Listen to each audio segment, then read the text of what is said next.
Demon BM. Thank you so much for the resub, mate. Welcome, welcome, welcome.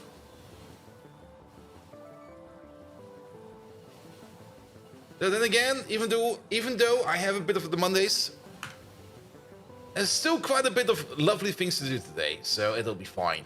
It'll be fine. Evil Pla! Welcome, welcome, welcome.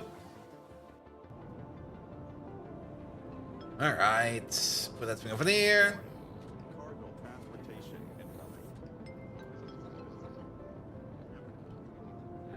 Put that thing over there. And this thing over here.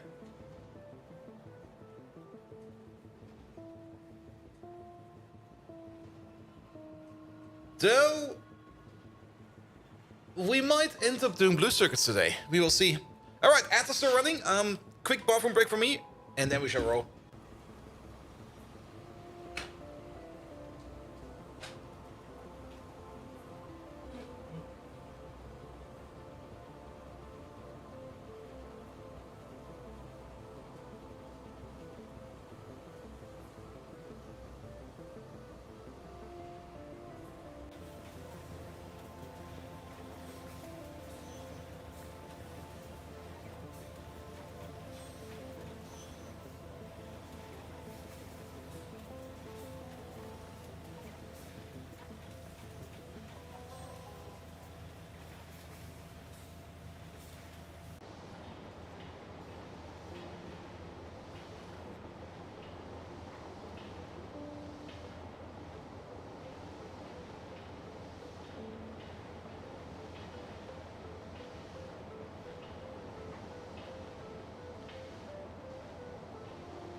Yeah, the lamps come off.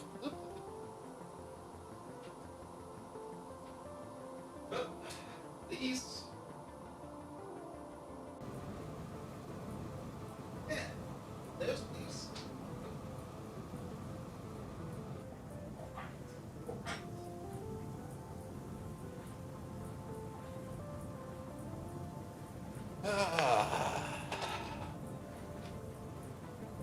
Yeah. Monday. Why the fuck is it Monday?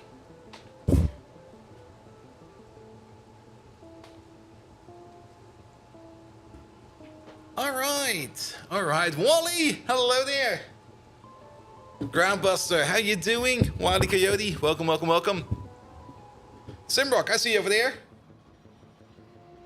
Let's also get comfortable. Today will be definitely a comfortable, lazy stream. It's gonna be one of those days. All right. Have you meat and baked potatoes? I think the baked potato would probably make the day so much better.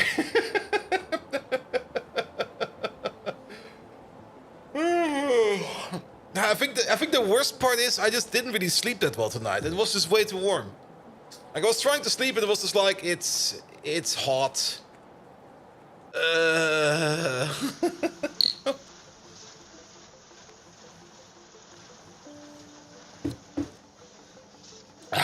Maniac, welcome. All right, let's get going.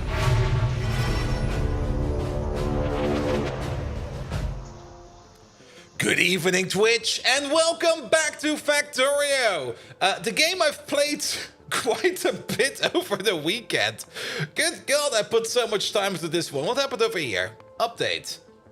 Fixed crash on load with pipe block. Well, we don't really use pipe block, so we don't care about that. So we're not gonna update, because updating this will only make us restructure and rescan everything. So we're gonna skip on that.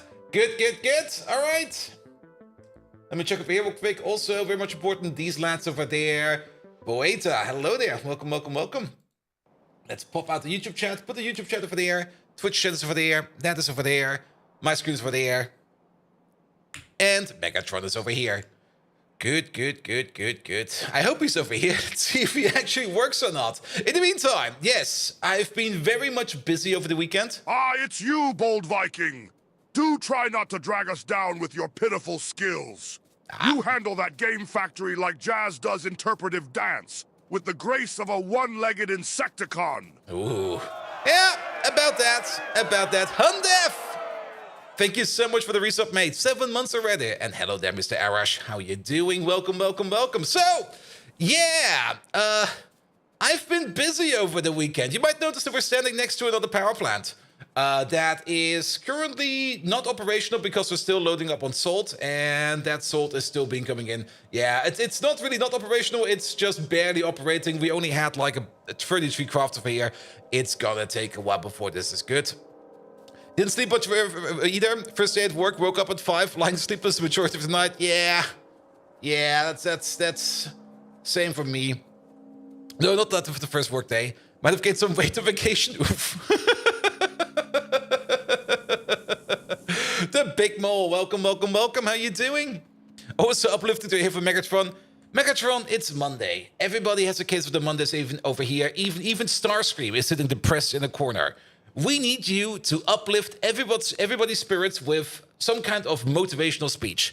Can you give us your best Monday motivational speech to blast the Monday blues away? Let's see. Maybe Megatron can cheer us up a bit. But yeah, we might remember this area over here where at some point in time we started digging up some gas over here, and then we kind of realized we don't need that yet. And I said at some point in time... Listen here, you pile of malfunctioning data cards. Every Monday is an opportunity for conquest. It's a chance to crush your mortal enemies under the mighty treads of your determination. Let the woes of yesterday fuel your battles today, just like I fuel mine with the energon tears of those pathetic Autobots. So get out there and conquer those disgusting Mondays. Megatron commands it. Now, where's my Roomba? What? It's time it learns a lesson in loyalty. What? Is he... What? Sorry, what?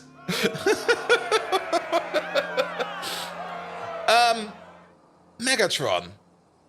Is it just me, or are you going to be hazing that Roomba? Are you gonna be, like, doing despicable things to him? Maniac, you do know that we had to talk about this. You can't just go around and molest Roombas. It's not okay. And Maniac, thank you so much for 51 months of subscriptions. Like, what the hell? That's so fucking long. Good. All right, we have to wait on Megatron's response now, because even if I start talking, he will just interrupt me, because that's how Bold Viking, you have no idea what a real battle entails. A Roomba is much like a youngling seeker in need of proper discipline. How would you know, you who panics at the sight of a broken conveyor belt?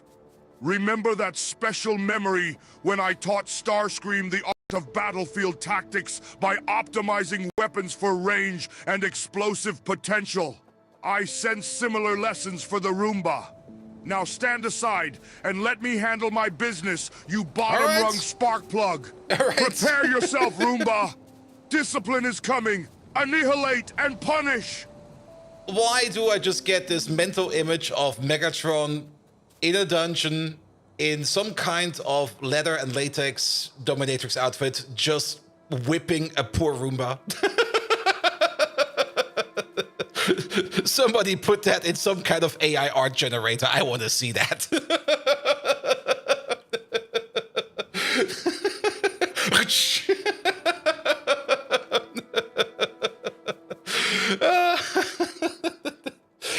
Okay, I have to admit that is definitely one way to uplift my spirits on a Monday. It is kind of working. I have to admit that. It is kind of working. Damn it. He's kind of being correct here. Good. Nevertheless, yes. Like I said, this area over here, we were trying to dig up some natural gas over here, but we kind of forgot we get raw gas out of this, and then we kind of said maybe at some point in time I will put the power plant over here. And that some point in time came along. We're still waiting on some parts over here. We're actually waiting on gas power plants Mark 1 over here. And I think the issue with gas power plants Mark 1 over here is that we only have like a singular, I think it's a blue inserter that's inserting like the items that we need for a gas power plant. And the gas power plant is still, where is that thing? It's still like a couple thousand parts. So we're probably making one of these like every now and then. Good. Oh, I missed it even. Well, that should be fine. Thank you, Megatron. Thank you, Maniac, for doing some work. It's rare that we have to do something over here. Good. All right, but yeah, the power plant is in. It takes some time over here to get fully salted up, and we're getting some salt over here. Luckily for us, there is a salt mine right over there, so whenever a train picks up some salt from over there, he will most likely go all the way over there, and then things will be going on over here as well. Good. But that is just gonna be a power plant over here. Now, did I do anything else? I did actually do quite a bit of stuff. Let's maybe go around the edges of the map. There's definitely a new extension over here somewhere. Let's see, what is new? New is definitely this railroad track over there, as well as this new railroad track over there. I've claimed, more or less, a couple of other places over here, which we can use. And trains are already using these new pieces of tracks over here, which is really nice. Mostly as a preparation over here for us to create ourselves some more rare earth oxides. We got a rare earth ore processor over there, which is currently making ourselves over here a whole bunch of rare earth dust. It's also making, of course, the classics as stone. Is this thing open? It is open. Just it's nobody's picking up the stone over here for some reason. Let's hope that somebody will be coming over here sooner or later. But we got stone and gravel over here as well, as always. And it's currently sitting on a little bit of a two-way track over here. On the singular outpost track over here should be fine. We're also exporting the rare earth ore over here because we do need rare earth ore for some other project as well. But it will mostly be going into rare earth dust over there. Good. Then, what else? We are definitely, I've put down a couple of rare earth ore mines around, some outposts for that. And these over here will also be outfitted with the same rare earth dust processor over there. Also keep in mind, we did kind of speed up these boys a bit. They do have a mining speed of 34.6, but the mining hardness of these rare earth bullets is 200%, so we're only getting half of that. So we're getting about a mining speed of about 17. But on top of that, we do get 60% productivity bonus on top of that. So this thing over here, it's not really filling up an entire red belt, but it's almost an entire red belt, which I think is fine. Good. Then, new other things we have added. Let's have a look. I think this thing is new over here as well. It was about time that I made it. We had the ability to do this already quite some time ago. But our main source of cyanic acid was, to this point, still just coming from meat. And our meat processing is over here. And whenever we have too much meat in storage over here, at that moment in time, we're sending it down the recycling path over here. You can already see it going over here. And first of all, we turn it into cyanic acid. And if cyanic acid backs up, we turn it into iron ore. If that backs up, we turn it into tin ore. If that backs up, we turn it into phosphate rock.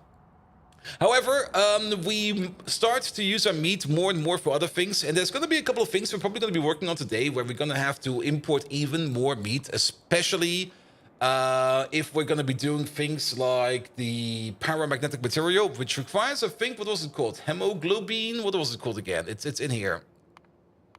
Myoglobin, there we go. Because myoglobin over here is made out of meat, urea, powdered phosphate rock, and again, cyanic acid. And we do need this stuff over here to make the paramagnetic material, which on its own is pretty simple to make. And we mostly require it, well, we do need it for the tier 3 upgrades as well as for the tier 3 construction bot over there.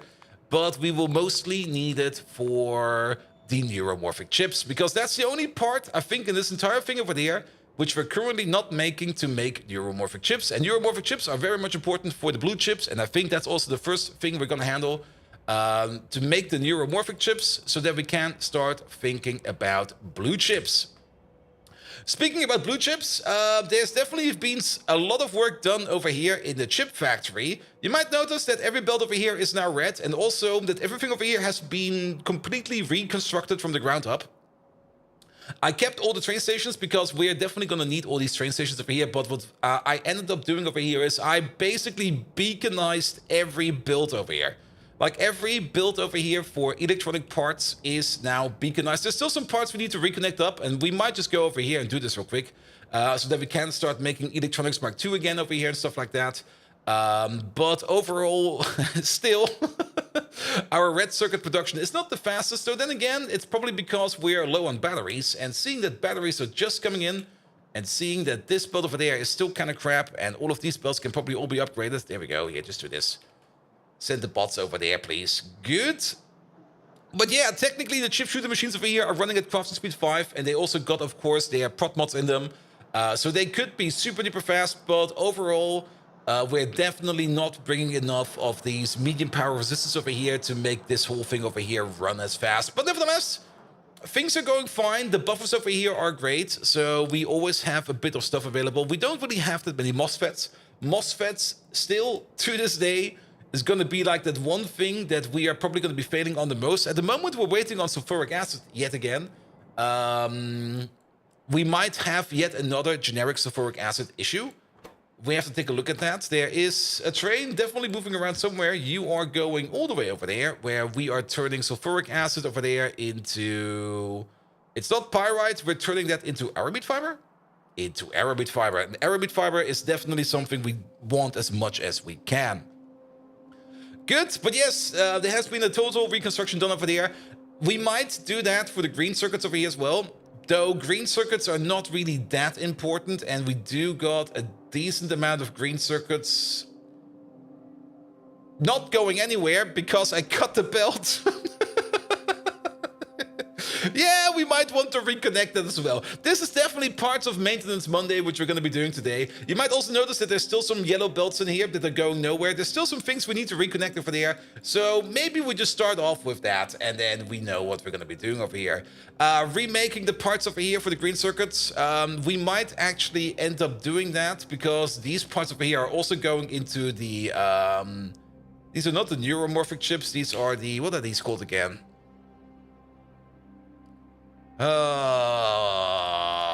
Chip. They're not called a chip, they're called processors. There they are. Are these neuroprocessors? Neuroprocessors, there we go. Looks like a modem? It definitely does look like a modem. And Bounce and Boom, hello there! Welcome, welcome, welcome! But yeah, this thing over here also needs to be reconnected. I'm not really touching this yet. I might do this on Wednesday or something like that, where I will be rebuilding green circuits over here.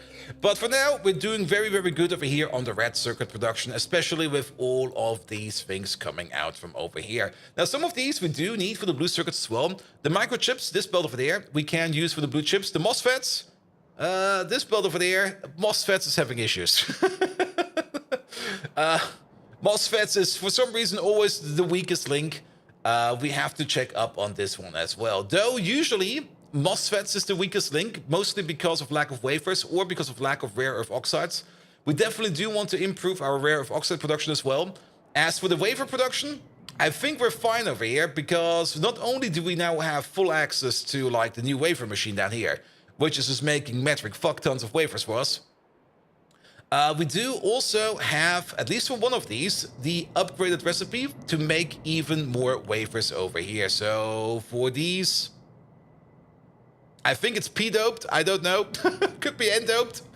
Either one of them. For these, we're doing really, really good. The recipe for the arsenic inclusion over there, we get that later. But there is a belt in place over here, and there is a space over here where we could put down the train station over there to get the arsenic in to make even more wafers over there. So wafer production is good. Also, everything over here is prot modded. Everything over here is speed modded. So we're getting bonus, extra, which is always absolutely great. Good. That took about, I think, like 5 hours of rebuilding, mostly because I've been picking up like random stuff that needed to go somewhere. There's still some random belts over here that need to be rebuilt as well. But yeah, the picking up of stuff in here, you might see these chests over here. At some point in time, I was just so lazy about it. I just put them like into passive providers and just threw them over here. And was just like, here, just put the stuff over there. I don't give any kind of fuck about this. I'm not even going to sort this out. It's just going to stay over here. If we do need it, there it is. All right. Then, other rebuilds that I did. Let's see. There's definitely a couple of things I did over the weekend. So we do have to check up a bit. I definitely also did some biter killing. I definitely went out here and gave some more nuclear presents to some of the biters out here. We also kind of completely claimed this part of the island, so we can build whatever we need over there. Turn the buffer chests into requesters. Into requesters? Why? I could turn them into active providers if possible, but like I said, to be perfectly honest, I really don't care about those chests. Like, the amount of active no giving shits about it, which is kind of a bit of how do you put it again? A not really fitting thing.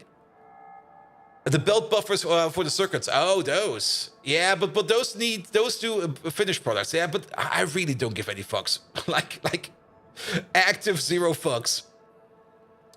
Fermine, hello there. Welcome. Good evening, you buckets of bolts and nuts. Bold VID, bold V excite, bold V rage. Yes. I did extend this part over there at some point in time. Not quite sure if I did it on stream or off stream, but we were actually backing up on hydrofluoric acid. It is amazing to think about how much hydrofluoric acid we get from this process over here. And keep in mind, the hydrofluoric acid that we get from this process over here, we get like, what is it, 5 every 4 seconds or something like that? Where is it stuff? That is tritium. Let's look for fluoric acid. There we go.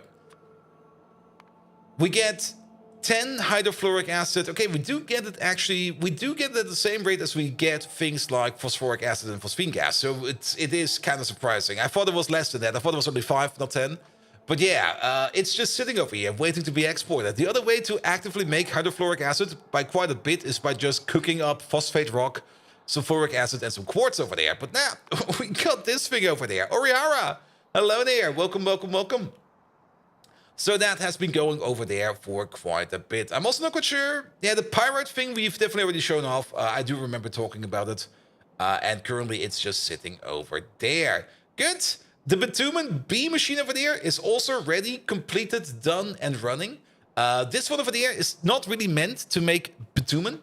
It's mostly meant to make the wax, and we're completely backed up on the wax, so we are doing very good over here to turn this stuff into wax. We could still turn, and we're probably going to do that as well today. There is a recipe to turn extra wax with some compressed hydrogen into lubricant, and we most likely are going to do that so that we can always make some bitumen over here, so that we can always process these bees over here. And so that we always have some more lubricant on the side. Because why not have more lubricant? Because lubricant is definitely a recipe or a thing that we need quite a bit of. So making more lubricant over there is definitely gonna be a good thing to do. Good. By the way, the cyanic acid maker over here and the ammonia maker over there. I mean, we make the ammonia over here to make the cyanic acid. But if cyanic acid over here is backing up, we are still going to be making ammonia over there, which we will then also export. Also, I think I put down a second cyanic acid provider over there just in case we need more cyanic acid. So we're doing fairly fine over here. And this might seem a bit silly, but we do import the coal over there, so we don't belt it over from over there, because this thing over here, at some point in time, will be picked up. And then once it's being picked up, those stations over there will move around, and then this thing over there will rely on that. At the moment, there's not that many trains coming over here picking up coal, and I'm actually kind of surprised. Where the fuck are these trains? Okay, they're all moving around. How far are we in the mod, you think? Like 60%? We can check exactly. We are in 54.4. So, that is only for tech completion. And we win when we get to Ferric Victory, which is all the way at the bottom over here. Actually, it's not that far at the bottom anymore. It used to be that we needed to scroll all the way down here to see it. But no, it's just over here. Though we don't need to complete the entire tech tree for Ferric Victory, we just need to complete, I think, up to 80 or 90%. I'm not quite sure how deep it goes, but we're crawling into it. Speaking of tech, wait a minute. Where is that? It's probably all the way at the bottom. We did finish up the production science tech. We could now technically make production science. In practice, we're still missing everything. Hey, Fermin, you just received the gift stuff. How cute is that thing? Is that a dragon going out on a torch raid?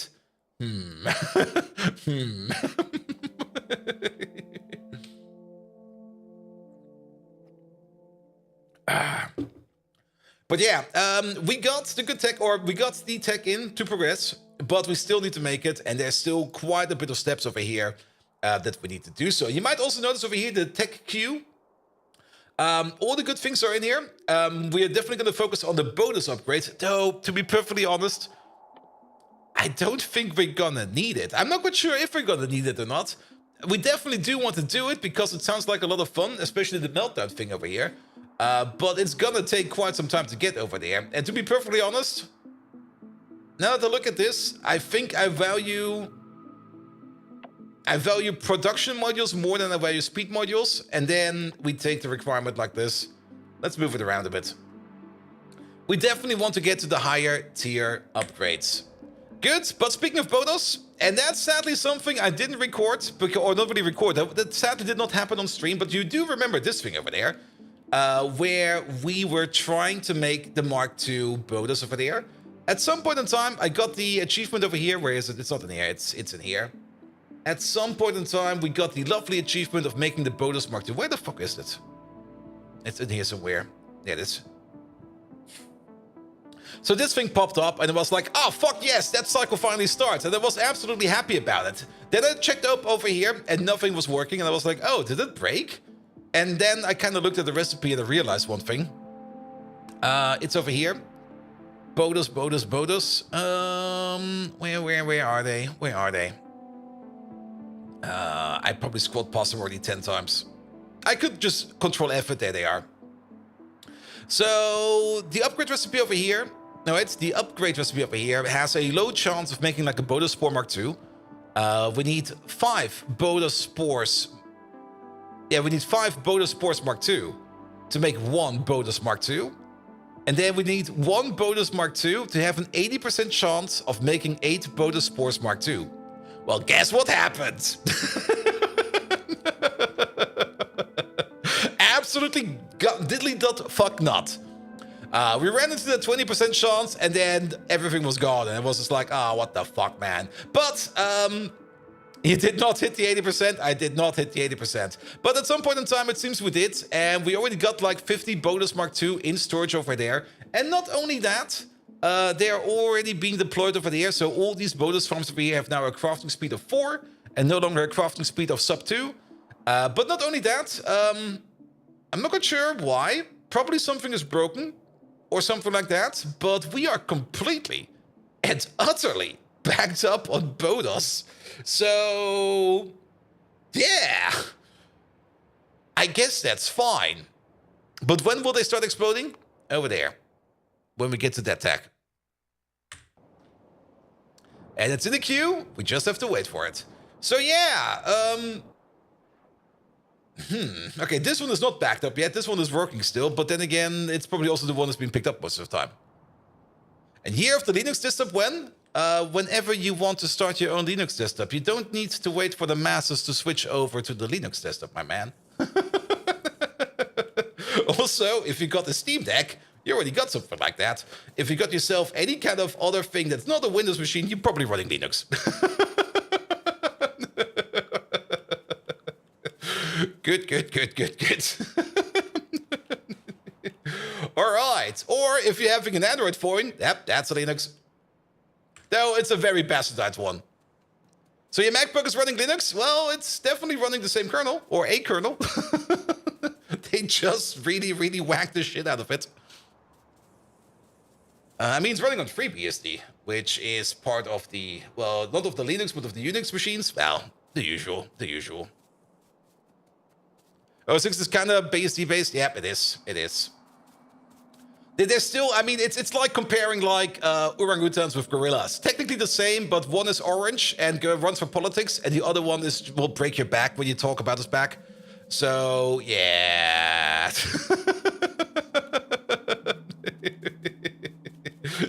Technically the same, practically completely different. And then you also got, of course, the howler monkeys, and what else? What are the sex monkeys again? Like the ones, the bonos, aren't they? That fuck around all day. What's the major difference between Linux and Unix? Unix is Linux, but Linux is not Unix. That was probably a little bit too fast. But they're all based. I mean, Unix is like more or less like the greater ancestor of it. And then Linus Torvalds came along and made Linux out of that. And then other people forked off of Linus Torvalds' work and made all those other derivatives out of it. And then you got BSD, which is also based upon Unix, and that went then into aren't bonus also politicians? Well, do they really fuck around? They don't, do they? And Linux is literally Linux is not Unix. Yes. Wait. Did I get it wrong? It's been a while. It's been a while since I looked that deep into it. Yeah, let's hear. When it goes about facts, let's look it up. So, where's Linux based upon? There's this interesting image of like this massive tree of like what came first, yada yada yada. It's a Unix-like, but it's but Unix-like is always like this term of like, wait a minute. There's the graph we're looking for.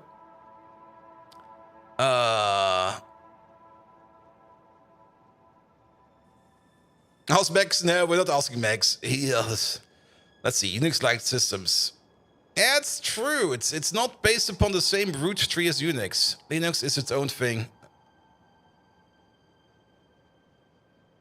But they're so similar and close to each other. It's like, yeah.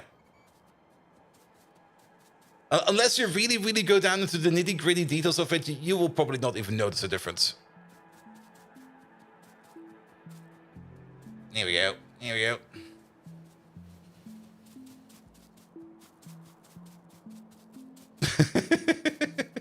And to be perfectly honest, you don't really need to care too much about it. At the end of the day, just run whatever you need to run. All right. Other updates. There's more updates. The alloy smelting over here also got a significant upgrade and also 2 new products, which we could make. And I just started making them because I thought to myself, we are probably going to need this for something at some point in time. So let's maybe start making this stuff.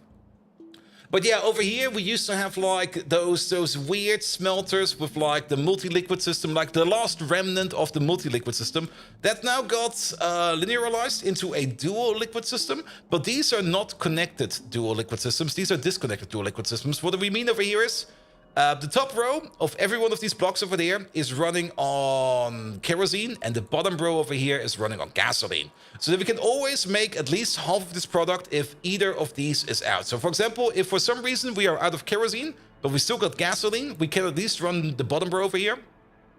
Or the other way around, if we are out of gasoline, but we still got kerosene, we can at least still run the top row. Preferably, we run both of them at the same time, which we're currently doing at this moment in time. And we're making these alloys again. We were kind of out of this particular alloy, which is the iron niobium nexalate alloy, I think it is. We can check it over here. No, it's the iron antimony nexalate alloy. And this one over there is actually also kind of slow to make, and we do need it quite a bit, but it seems that we are making it at a current rate. So let's hope that this shirt over there will be fine. He was actually lying, you don't have a MacBook? Good. And then, of course, this thing over here also got a rebuild, which is the intermetallics. And then we got these 2 alloys, which we mostly need over here for the self-assembly monolayer, which I'm actually not quite sure if it's still working or not. We're currently operating... I was probably waiting on some lard over there. Let's have a look. Is this thing still operating as intended? Why are you currently not working? You're waiting on an item. You're probably waiting on this item. And for this item, you're going to need this liquid. And for that liquid, you're going to need some phosphoric acid. You're out of phosphoric acid. All right. Where is your phosphoric acid coming from? I guess I'm up there somewhere. Oh, there's a bit of traffic over here. Is this fine? Is there anything stuck over here? Hey, you. Could you just skedaddle? It's probably also the reason why we're not getting any phosphoric acid over there. There we go. There we go. Good. But yes, this thing over here still seems to be working fine. It requires compression over here as well. We're not doing that today. I will probably do that like off camera or off stream. Same for this thing over there. because those compression jobs, they're usually pretty boring, and it's usually just me going around picking up random stuff all the time and just watching something on the side. So yes. CRD Thunder, hello there. Welcome. All right. But yes, the alloy smelting over there has been completely revamped. I also moved over the alloy smelting from over there to over here to just make it inline over here. So we're making antimony lead alloy over here again. We're making antimony next lead alloy over there, and we're making these 2 new alloys over here. One of these is the silver aluminum alloy, which is currently being made over here, which I think we need, what do we need that for? There we go, usage. Gearboxes and stuff like that is going to go in. It also is required for some of the tier 3 upgrades. It's also required for some of the rotors and the tower upgrades. The tower upgrade over here is probably also required for... Oh, it's not. That's kind of weird. I thought for sure that the tower upgrade will be required over there for the Beacon Mark II, but I guess not. I haven't really looked too much into this one. There's also part of the passivation layer over there, but that is going into... Oh, that is a third recipe. And then the aluminum silver grid over there, that is part of grid run upgrades. We're probably... Wait, but is that a grid run upgrade? That's the third recipe again. The multi-quantum dot cell is the only thing we need out of this, and the multi-quantum dot cell is going into... Okay, that is going into tier 4 endgame science, I think. And upgrades. Yeah, that's something... This is technically something we're gonna need for space science. We're working on space science over here. I saw that we could do it, so I just set it up. It was not really hard to do. It will back up. At some point in time, we're going to need it, and then we're going to be happy it's already there. Doug Spanner, and how far away is space science? Well, it's in space. We need a rocket for that first. Speaking of rockets, wait a minute. We can make rocket silos now. That research is done. We can make the rocket control units over there as well. We can make the low-density structures over there as well. As well as rocket fuel, we could already do that for quite some time. And we do need to make some rockets to get ourselves some pholenes. So rockets will be coming very soon as well. Good. But nevertheless, that other alloy that's over there. Where is that thing? This is such a glorious mess in here. I can't really find anything by just looking at it. There it is. Usage. This stuff over there is going into the nano-structured material, which is part of production science, so that's already good that we're making this. It's also going into the gearboxes yet again. The gearboxes are going into the construction bots, the logistic bots, and the mechanical parts Mark III, which we need for all of the tier 3 upgrades, some of the more advanced buildings. What was that? The cryostat, which is something. Yeah, this is also going into a whole bunch of fun upgrades, but it's not going into science, I think, yet. I think we do need mechanical parts Mark III for some kind of science. Yeah, for Pi Science Pack 4, but we are not there yet. That will be for later. Production science is the next big thing.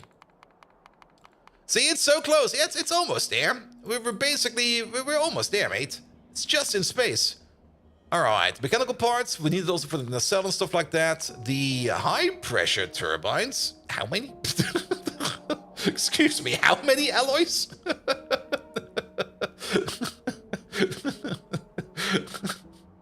How much? What the fuck? I mean, to be fair, you're probably only gonna need like 10 of these at most, because they do make up to 143 gigawatts of power. But still. Yeah, that's gonna be a thing, all right. All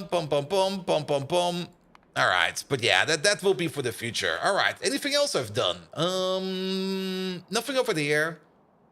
Nothing over here. We did one upgrade for one of the animals. There's also this train track over here. I think this one is also new. Nothing much over there. The bees are running.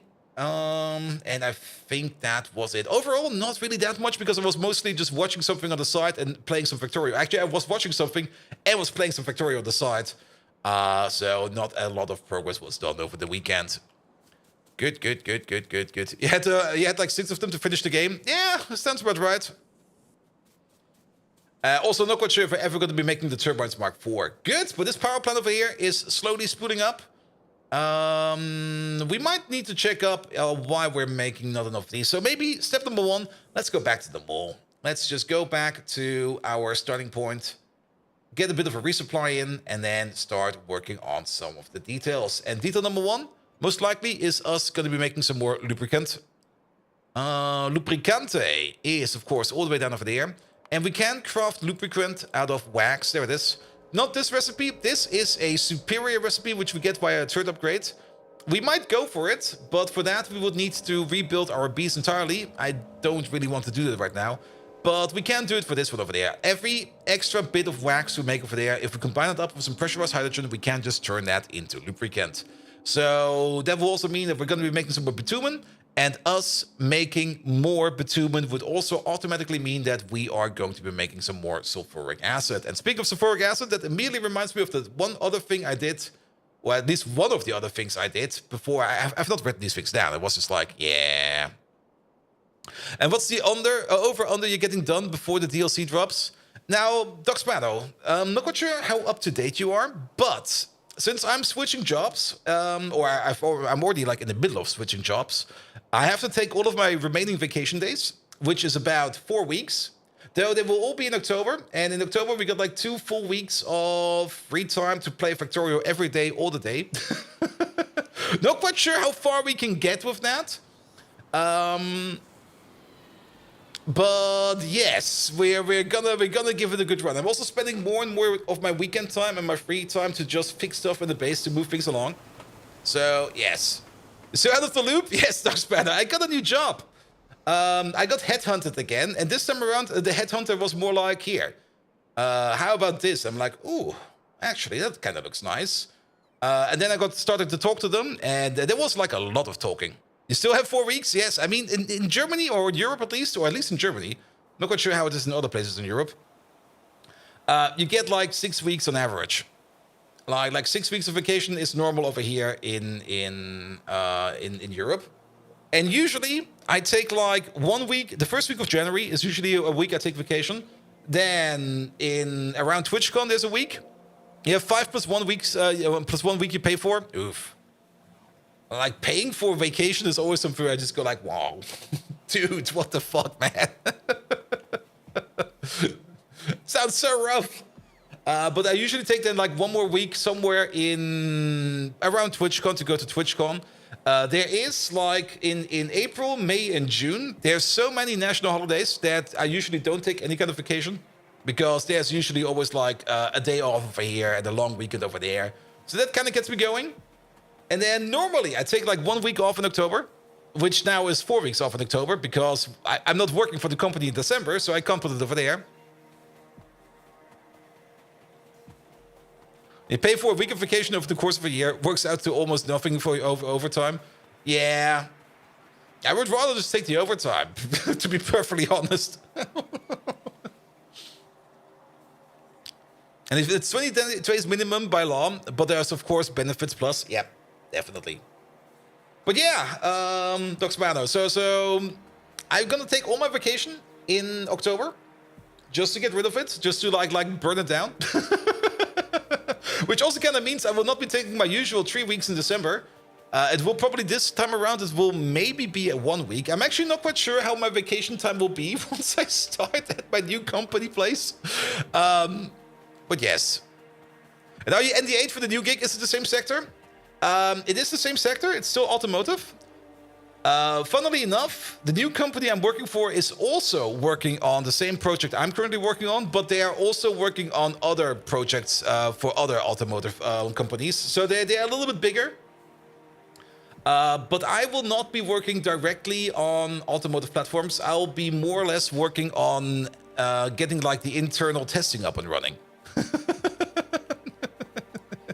Like, they needed something, because they got so many clients out there, and they got so many embedded boards they need to develop software for, they need somebody for them to manage their embedded boards and prepare software for them so they can run those embedded boards all the time. Because at the moment it kind of seems like you got like 3 teams working on 4 boards or something like that, and everybody is cooking their own operating system for it and then running tests on it.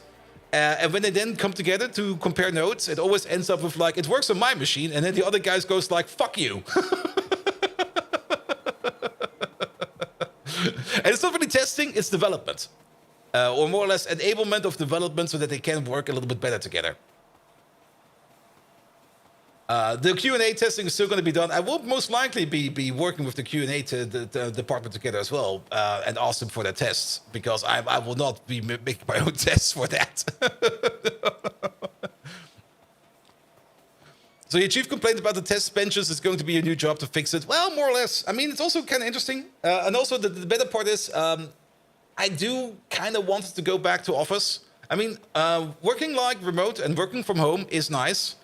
But I'm doing too much stuff at home. Like I'm doing way too much stuff at home. I'm not really coming outside much more because I'm always working. And if I'm not working, I'm gaming. If I'm not gaming, I'm twitching. So 3 out of 3 things I do at my PC. 4 out of 4 things I do at my PC. I do from home. So I was like, yeah, I would love to have something again where I can go and go back to the office. You don't see a problem? I do see a problem.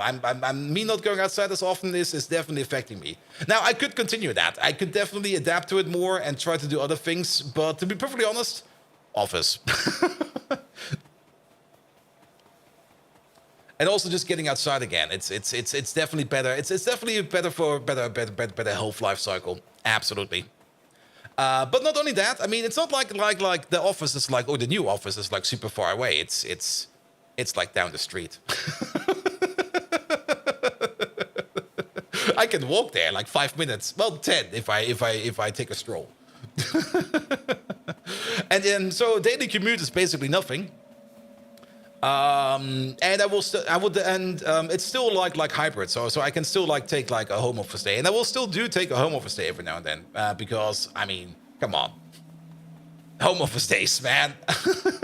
There are benefits which I still want to keep, and it will probably be the Wednesday where I will probably take the Wednesday and we'll be like, here, you guys, on Wednesday I'll be doing home office. So screw you guys, I'm staying home.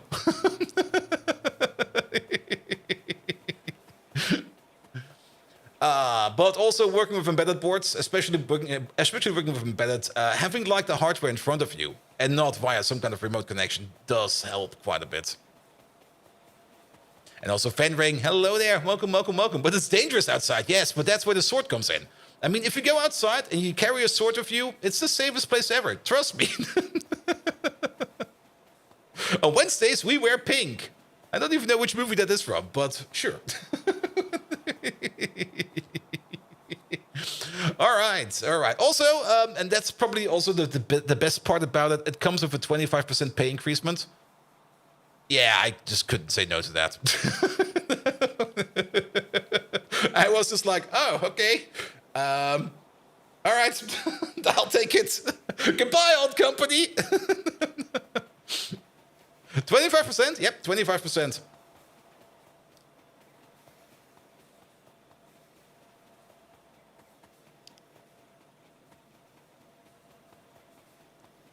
Good. Also, in other news, so remember that little adventure I had to do on Wednesday, where I went all the way to Stuttgart to use my office supply budget to spend it, because the office supply budget was like region bound for the region of Stuttgart. Well, how to put it? I'm always in favor of trying to buy things not on Amazon, especially from some kind of Europe equivalent of Amazon. But whenever I do it, whenever I try to buy something of a non-Amazon European equivalent, I always get so fucking disappointed. And it's always like such a slow and such a slow and painful process. Like buying, I mean, Amazon, they do deserve getting shit on for how they treat their workers. But whenever you buy something off Amazon, it's just like, all right, you bought this thing. There's your order, email, pop, comes in, payment, done. It will be sent out by the end of the day. And then end of the day comes and you get like your stuff, or your stuff will be on the way. And it's all done in like less than 24 hours. Oh. And then Team McIntyre comes in while I'm ranting about Amazon. Actually, I'm not even ranting about Amazon.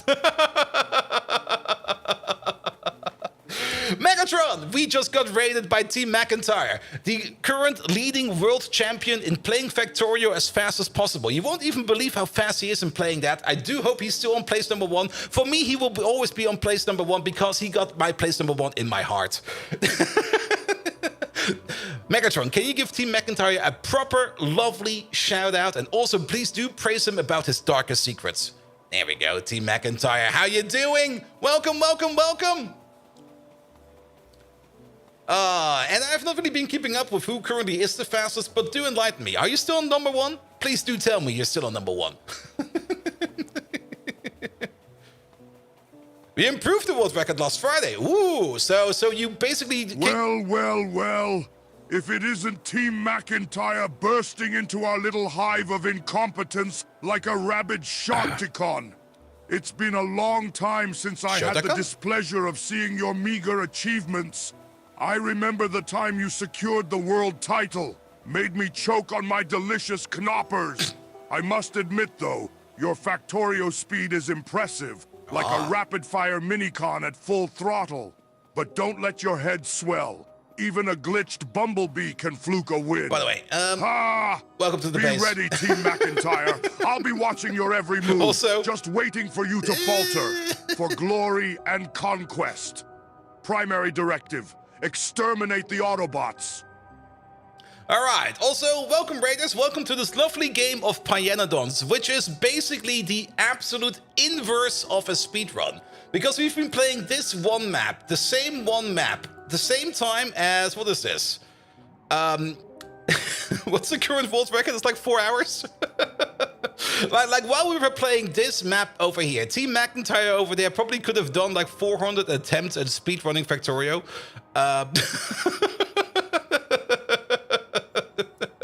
We've been on this map for quite some time, and we're only at 54.4% tech completion. We're going through it. It's Pyanodons. It's kind of slow. We need to make a whole bunch of things. We don't have the exploding shrooms yet. Does each reroll count as an attempt? There's probably rerolls, so it's probably more than that. And does that time take clock issues into account? Well, those clock issues only started showing up, I think, at the 1,000 hour mark. And these clock issues will hopefully be fixed soon by me just upgrading my PC. I'm still waiting for the latest AMD chip to come out, or basically the latest AMD X3D chip to come out, which hopefully will be in September. So, yes. Did you hear about the Amazon scandal? So, since Amazon delivery employees are so pressed hard they can't use the bathroom, they started going, yes, the bottle thing I've heard about. But yes, Amazon definitely does press their employees quite a bit. I've got some more bad shit to talk about that soon. And Pyanodons is all the pain and all the gain it is. It's also a lot of fun because I'm really enjoying it. Because it allows you to make something completely magical and wacky like this thing we have over here. Also, we are playing with biters. They're all the way over here. We do take care of the biters. We don't really have the biters on the most impressive setting. But to be perfectly honest, on a base the size of this, I don't really want to be spending much time on dealing with the biters. Like nuking some biters every now and then. Yes. But not all the time. I also don't really want to fuck around with artillery too much. It's just going to be like, every now and then we're going to kill something. And then we're going to be fine. Good, but yes, since this is Pyanodons, things are usually a bit more complicated than they seem. We're probably going to be working on blue circuits very soon, but to give you like a perspective, to make like some green circuits over here, we do need to make like all of these intermittent projects, which is going to be like resistors, air core inductors, we need substrate, we need some batteries, we need some, these are more resistors, wait, are there two? No, these are capacitors and resistors, and put them all in here. And all of these, of course, require a whole bunch of other things. To make the capacitors over here, we need things like ceramics, we need tin, so that we can start making the capacitors over here. For the air core inductors over there, we're going to need more ceramics and some copper wire over there to make that. To make the printed circuit substrate boards over there, we're going to need some melamine resin, and we're going to need some fiber boards, as well as some, that's making the fiber board, as well as some copper plates to make the base boards. Then to make the vacuum tubes, we're going to need some copper plates, some iron plates, some graphite, and some glass, as well as some vacuum to actually make some vacuum tubes. That's where we make the graphite. To make the resistors over there, the resistors are made out of graphite, glass, and tin. And then there's probably even more over here, probably hidden somewhere over there. No, that's actually all we need to make the green circuits. And then, of course, you got things like red circuits, which has gotten a rebuild over the weekend. Where we make things like cermet out of molybdenum ore, ceramics, and nickel ore to turn that into crude cermet. And then we combine it up with some ash, some lubricant to turn it into cermet. The cermet then goes down over here where we turn small low power resistors into medium power resistors by adding things in as ferrochrome. What else is in here? A whole bunch of there. Ferrochrome, glass, tin, and coke to turn all of that into medium power resistors. Then we have more advanced capacitors, transistors over there. They all require random stuff. Microchips over there. We also need to make some wafers over there, which is being done over there. Then we got these probably other capacitors. We got so many things over here, which are all coming together into this lovely belt over there of all these kinds of things over here, which will then be mixed and matched together over here on a lovely half and half belt setup, and then it's all going in over here into red chips.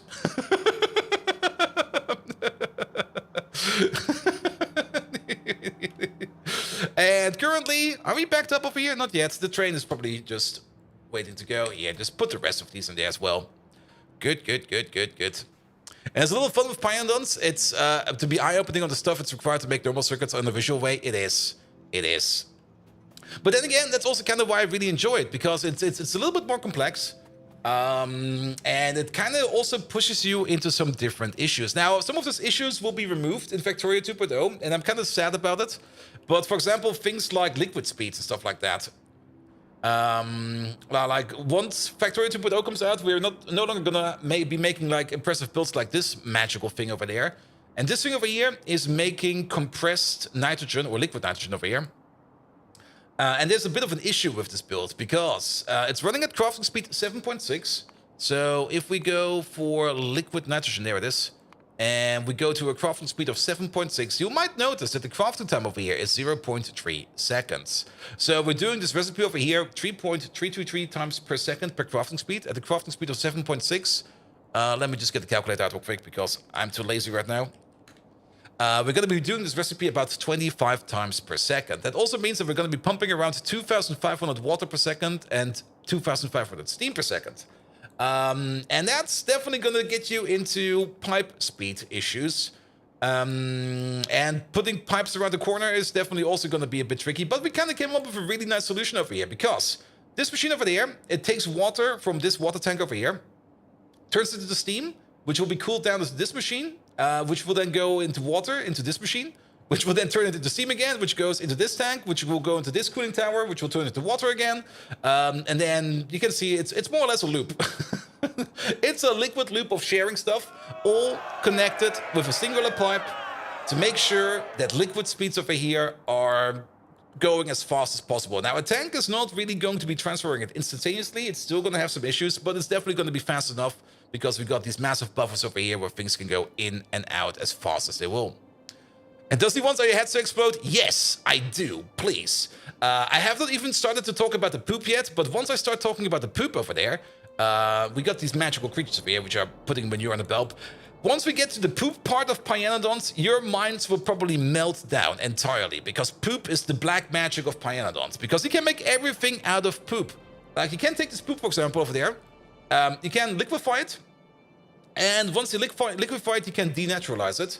We got the setup for that all the way over here somewhere. There we go. Sintert's magic poop to gold machine. So we got this lovely machine. Sadly, it's been broken since we have not really been updating it yet for quite some time. But it takes in liquid poop. There we go. Liquid manure, and it takes in subcritical water and turns it into depolymerized organics. Then we take the depolymerized organics over here. We turn them into shale oil. Then we take the shale oil over there and we turn that into condensates, I think, and light oil and heavy oil. We don't really care about this part, actually. This part over there, the shale oil, we don't really care about. But part of the byproduct of making shale oil over here is that we make zoot, and we can turn zoot to gold. So literally, this machine over there is turning poop, liquid poop, into solid gold. Which is by far the best thing ever. Megatron, do you know of any kind of other way of turning solid, of turning liquid poop into solid gold? There we go. Well, of course, you could also just sell the poop and buy gold. That could work, but that's kind of boring, right?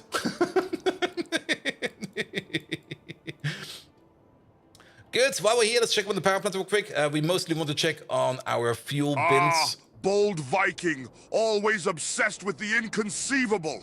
Turning liquid excrement into gold, misaligned code of a request. Even the great Starscream with his delusions of grandeur couldn't achieve such a nonsensical task. My suggestion? Stop dreaming and focus on the battle at hand, you underperforming drone. While you play alchemist, remember our special memory of optimizing weapons? Let's stick to what we're good at. And while you're on that, fetch me a donor. I've got a date with domination. Alright, for all the people that don't know about it yet, I'm pretty sure that Megatron is holding a Roomba locked up in the cellar and is dominating that Roomba. We don't got any proof yet, but whenever he's talking about domination, that's the only thing that comes up in my mind. Megatron, what are you doing to that Roomba that you keep locked up in a cellar? I mean, I've seen him. He's sitting in a cellar, locked up, chained to, like, a wooden horse, and he's got some leather assless chaps on. What are you doing to that Roomba, man? Come on, tell us.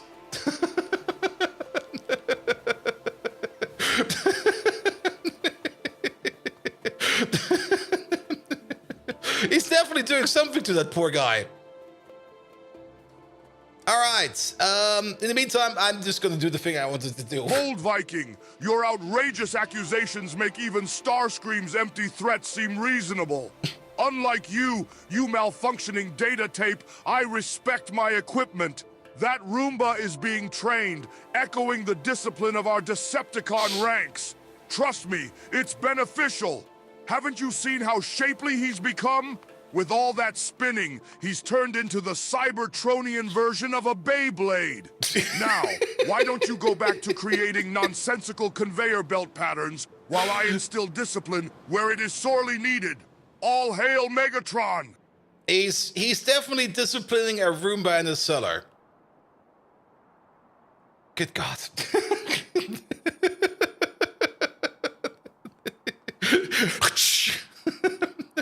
Also, he didn't even go for on the assless chaps. He was just completely saying, yes, yep, that's correct.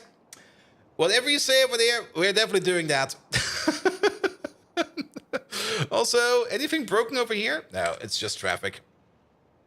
All right, the bees. We do need to do some fixes because, like I said, over the weekend I've been doing some stuff, and we need to fix that right now because, of course, we're missing stuff. Yep, the battery acid ain't being used. Oof. Oof. All right, where are these bees at? There they are. But yeah, we're kind of flying around at 40 UPS. It's still doable. Everything above 30 UPS is still fine, but once you dip under 30 UPS, that's usually when the game starts to become really annoying to play. I hope by that point in time, we have either A, optimized the base a little bit more so that we are spending less UPS, or B, that we got the PC upgrade and then we just don't care no more. Good. So, what do we need over here? Well, we are going to be making some wax over here, and let's see. That's not a liquid provider. That's a liquid provider. It does fit over there. Nope. But I'm pretty sure that these pipes over there are... Oh, only one pipe is in the way. Yeah, put you over there somewhere. There we go. Code Red! Hello there! Welcome. And did you do any tricks from your Pi 1 playthrough that might help? That might help with the UPS issue? I mean, one of the biggest issues we had in the last playthrough was mostly that we used the wrong kind of loader. And also that we, at some point in time when we got to like the logistic worms, we started pushing liquids through the logistic worms by means of barrel machines. And those barrel machines and just putting like liquids into barrels and just using inserters to constantly put them in and out of chests, that was definitely not the best way to do that. That was definitely absolutely not the best way to do that. So yeah, I mean, this space over here, I was kind of looking at it. It doesn't really feel that big, and we don't really have that many convoluted builds no more. We were slowly getting rid of every convoluted build in here, because most of these builds are all beaconized, built to the point, stripped down as much as we can. There are still some in here that need optimization, but we're slowly getting to that. Also, this entire part over there can be picked up. I didn't do that over the weekend. I might do that on Wednesday. I did say that I wanted to do this already before that, but I'm picking up stuff is always like such an annoying, time-consuming task in Factorio, because the bots have to fly over and stuff like that, and even when you help them out, it's just gonna be like, ugh. Nuking it is definitely gonna be faster, but then we end up with like a whole bunch of things that are broken, and having broken stuff in your inventory is gonna fuck up your mole. So yeah.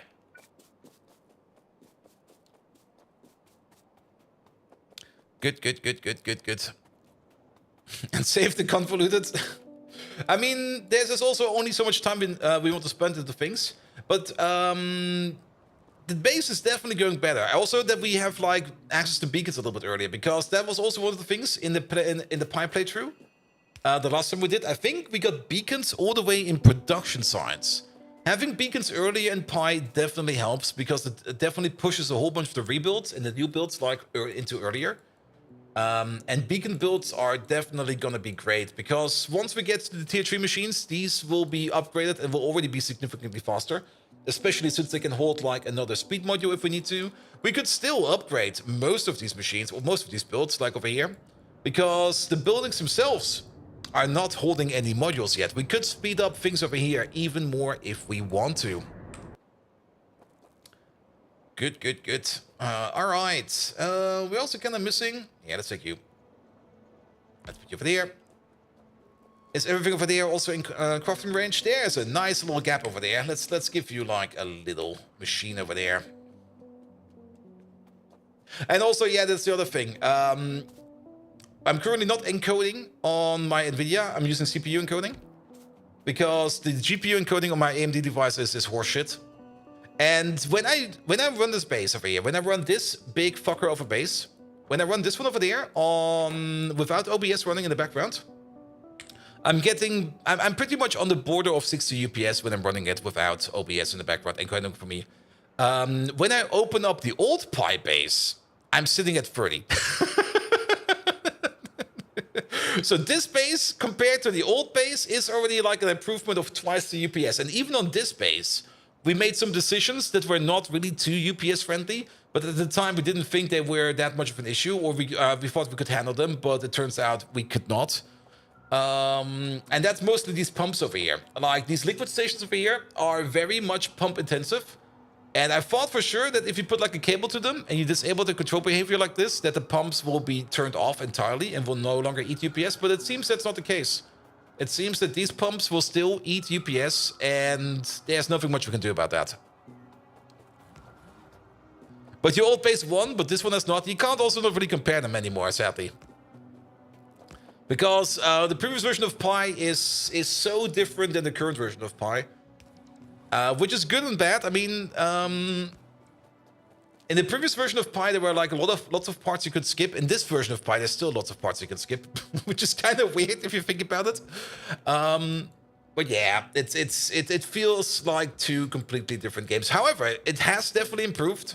Like if I compare this playthrough of Pyanodons with the previous one, even though there are new, more complex, more annoying processes in this one, overall the experience is way better. Like it did definitely improve by quite a bit. Though, every now and then, somebody decides to do a thing, and I'm not gonna name any names. I'm only gonna name nicknames. No, not Melon!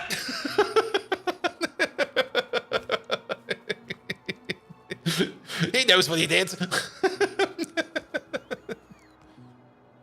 Would you say maybe it's because you have to do less math? Well, the math is still the same. And some of the old math they've taken out, and it only got replaced with new math, so... am I still picking on it? I will always... At some point in time, it's just going to turn into this running gag, where we just keep on picking on and not on Melon. Alright.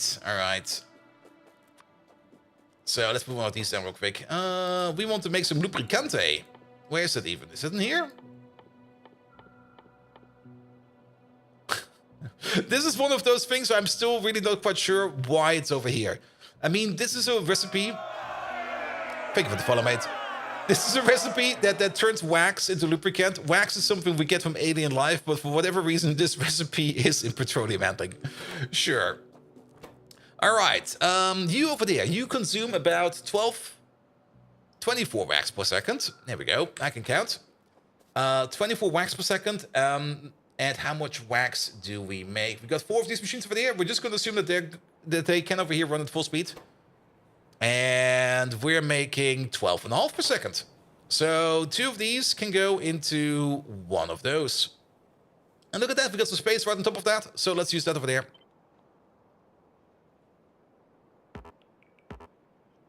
There you go, give that to me, man. Also, do we got now an extra bot in my pocket? No, we don't. Actually, we do, it's over there. Here, fly off. Okay, that's 2 off now, sure. All right. So we can place these over here on top. We do have to beaconize them a little bit. We do have to make some hydrogen over there. Some pressurized hydrogen, that is. So let's put you over there. We do need an electrolyzer for that. Actually, do we need an electrolyzer for that? Don't we have? There we go. Oh. We got some oxygen makers right over there. Let's use those. Which means we can't just move you along a little bit. Like, let's place you over there. Come on, let's place you over there. We only need 2 of these. Make Lubricante, pom pom pom. Then we do need... we don't have one of these with us. Well, we can just order it up. Hydrogen. Pressurized hydrogen. That is coming out of this one. It's coming out of that one. That's coming out of a compressor. Oh! Oh, that's different. Okay, I thought we just used the pressure pump for that. I guess that's not the case. It requires a little bit more. We are making 25 pressurized hydrogen per second over there, and what do we need? We are going to need like 2. All right. Let's put you over there. Let's turn you around. Pom pom pom pom pom pom. So we are gonna need a compressor for that.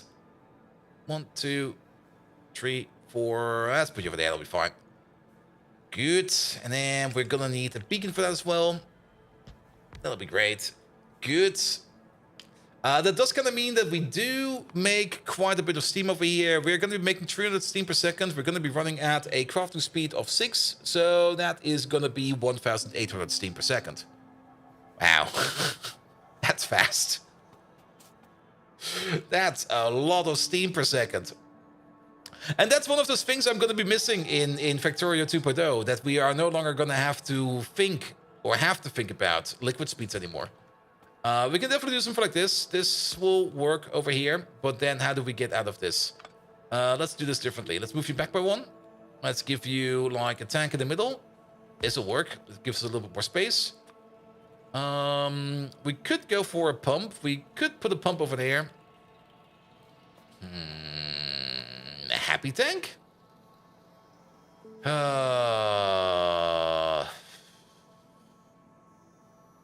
Building this around the corner might be easier. It might also just be easier. We could just pressure water into there. We only need like 1,500 units of water. And we could just vent the steam. And all you think while watching this, Pyanodons players are mad. Mind is fried looking at it. Let's see. I mean, we could just vent the steam. I don't really mind venting steam. And then we just push water in here. At a rate of 1,500 per second. That is still a lot of water coming in per second. It would be more machines pushing water in than having like machines over here cooling it down again. So we're not going to do that. But then how do we get the water over here around the corner? We could do something stupid.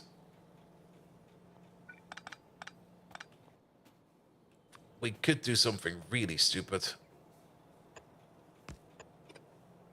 We need to be a little bit further out. Steam venting isn't allowed? Nah, we're not gonna do that. Here. Push. Push. Push. Push. That should be fine.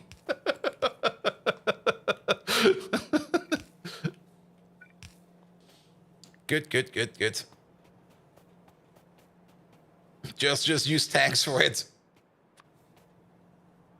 And then maybe over there, and maybe over there. Actually, move it over by one, and then you over there. Good. Yeah, that can work. And then how much steam do we need? We do need... Oh my. How much? 1,500 steam and steam hydrogen per second. That's so much hydrogen. Also, we need something else over here. Let's take out you real quick. And then we need one more over there. We do need at least a water input over there to top it off. This turned out to be a more impressive build than I thought it would be. But nevertheless, everything over there, if there's not like 5 houses of water in there, fill it up. That's going to be the top up pump. All right, and then we can just put down a water pump somewhere. It doesn't really matter. Let's put you over there somewhere. You make some water. Here we go. This one does not really need to be the fast. This one is only there to top it off. Here we go. All right, yeah, that is definitely way more steam, not steam, hydrogen than expected. We can... How much again? Wait a minute. I'm kind of surprised by this whole thing. Then again, wait a minute. Keep in mind, we're doing some calculations over here, and we are overdoing it a little bit. If we want that machine to be running at crafting speed 6, then we need exactly all of that. However, we don't really need it to be running at crafting speed 6. What we need over here is 2 pressurized hydrogen per second, 4 per crafting speed 6. So 24 per second. So we need this thing over there to make 24 pressurized hydrogen per second. It can already do that. It's already doing that. This entire setup over there is not required because this thing over there will not be running at full speed 6 over here. It will be running at a lower speed. However, prot mods? No prot mods. Good. Doesn't matter. We would still need to bring in over here 250 hydrogen per second to make sure that we make the amount required hydrogen over there. So it's all less extreme than expected.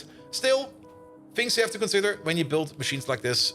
So let's start connecting them up. You will be over there. And then I guess you'll be like that. We go all the way around over there. Bish, bosh, bosh, bish. That will be you. And then we got our output over there. Perfect. You're backed up over there. So we're going to be putting over the overflow valve over there. And then we go over here. Over there. Over there. That'll be fine. And then just add hydrogen. Good. Good, good, good, good. Now we're definitely going to grab the hydrogen from over there. Currently we're only venting it. But that does kind of mean that we might need to put in some more of a smart system over here. Because, is this easily doable? How are you connected? You're direct connected.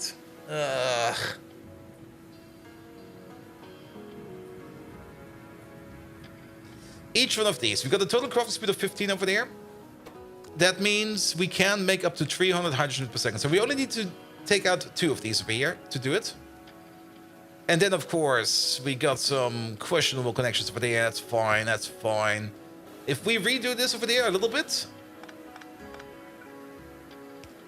then we might be able to get something out of it. All right. All right. All right. All right. All right. Let's have a look. Let's have a look. So we definitely need this to go somewhere. We need that to go somewhere. Let's pull it out to the side real quick. A little bit further. You over there. You over there. All right. And then you get the pump this way. And you get the pump, I guess, this way. And then we're just going to use some small tanks over there. You. And you. Good.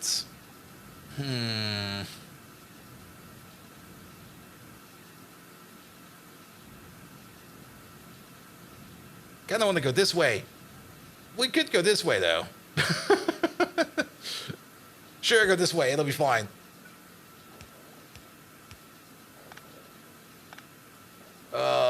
It's It's gonna be spaghetti, right?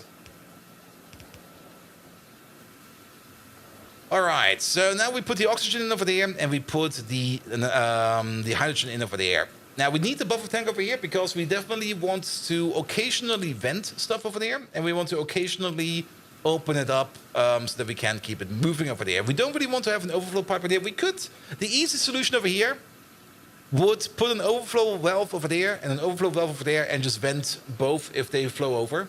That would be the easy solution. But that would also mean that these two machines over here will be running 24/7. That's half a gigawatt of power. It is a very easy solution, and then we're just done with it, and then we can focus on other things. Or... where is it? Or we try to adapt this thing over there. Because we already solved this once, and we just need to solve it again. So, let's maybe try that one then. Oh, not like that. Good. So, put them over there. We just need to copy paste this thing over, but we do need to figure out where which connection goes. So, you over there.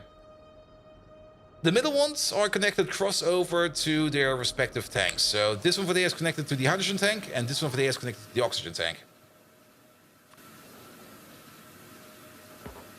Of course, wires too short.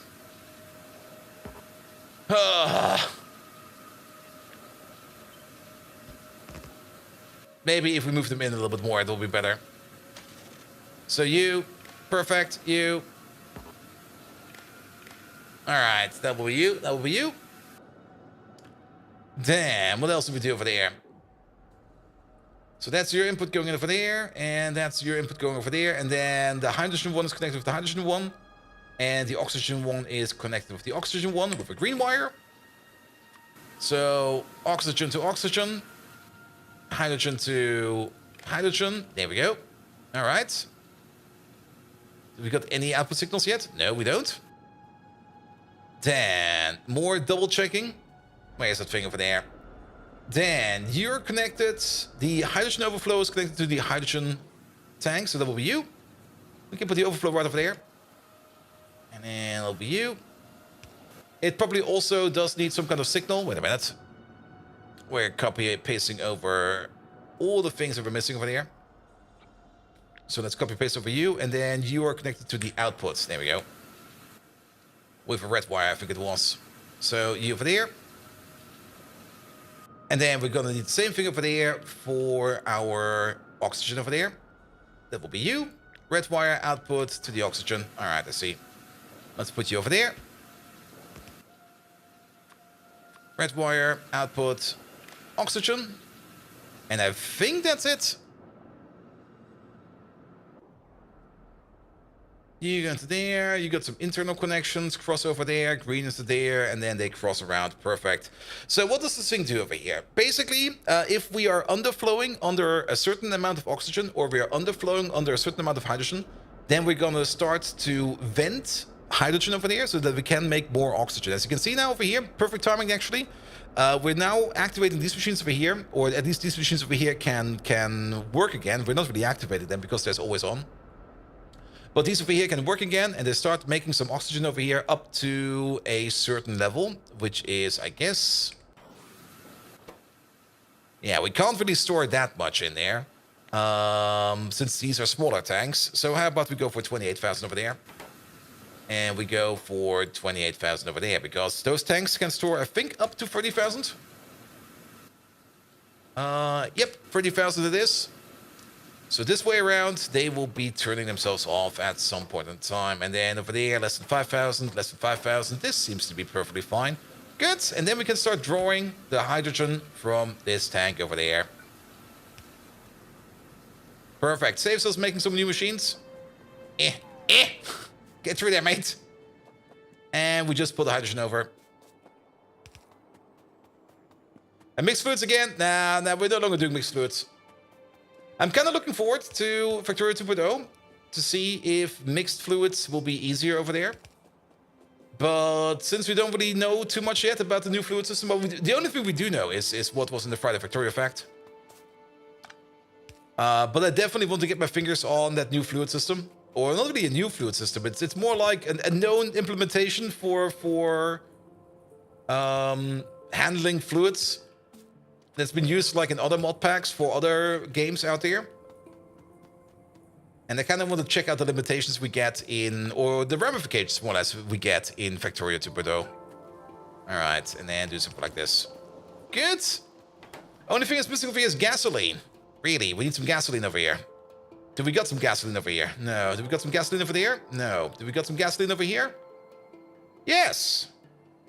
Actually, we do. I'll take it. Saves us making up another station. It is not too far away, but I would rather just lay down the pipe from like all the way over there to all the way over there than to put down another train station. Good. Okay, it is a bit far away, actually. But we can go to the middle over there. It'll be fine.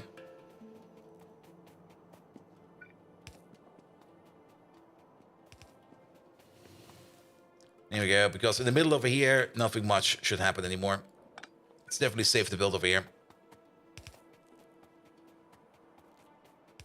All right, pull it along. Move, move, move.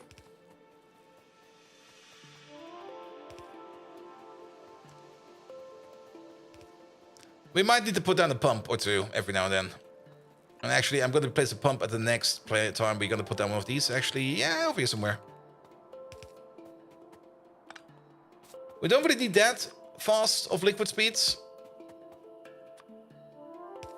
But it's still kind of nice to have like a pump every now and then, just to keep like the liquid pressure up a bit. I mean, the average for like a long pipe is 1,200 liquids per second. We're definitely not going to need that much per second. All right, let's start going up over there. But then again, we also don't really want to overdo it. So putting down the pump every now and then will definitely help. There you go. Up we go. All the way to the top. Oh, that's a nice connection over here. You can just go straight through the middle.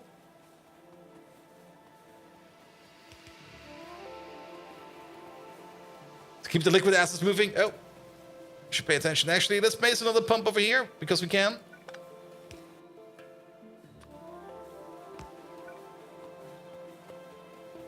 And then we're gonna just switch over here.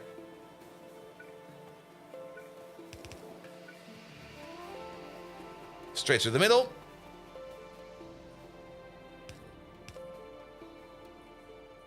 Ah. Okay, I see what's happening over there. I kind of want to get in from over there, but that will not work. We can get in from over there. Can we move you up in one? No. Okay, like this then. Corner, corner. Off we go.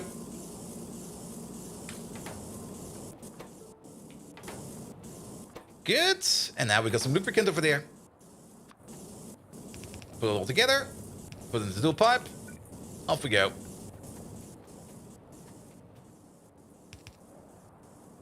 All right. And then somewhere over here. Okay. Further back. Further over.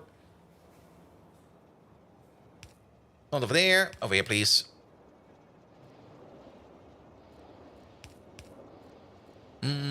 Yeah, it's gonna be a bit of a weird connection. It's gonna be a super weird connection. How about no? Do it over there, mate. All right, more lubricant.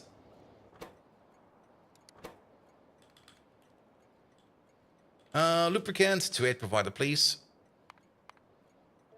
Here we go. You're currently standing at the provider. You're standing at the requester. That is fine. You're standing at this one over there, which is making lime. I did kind of notice something over here, that this wire connection over there is not connected to the chest over there. I thought about fixing it, but to be perfectly honest, I think I'll just keep it like this, because then at least we're always making some lime over there, which will always go into one of these chests. I think that will be fine. All right. So now we've got an overflow for our wax, which means if we go back over here, these wax making machines over there can now work 24/7, which also kind of means that our process over here of turning those filled comps into empty comps over there and getting some bitumen out of that will be working 24/7. Which means that the B process over here can work 24/7.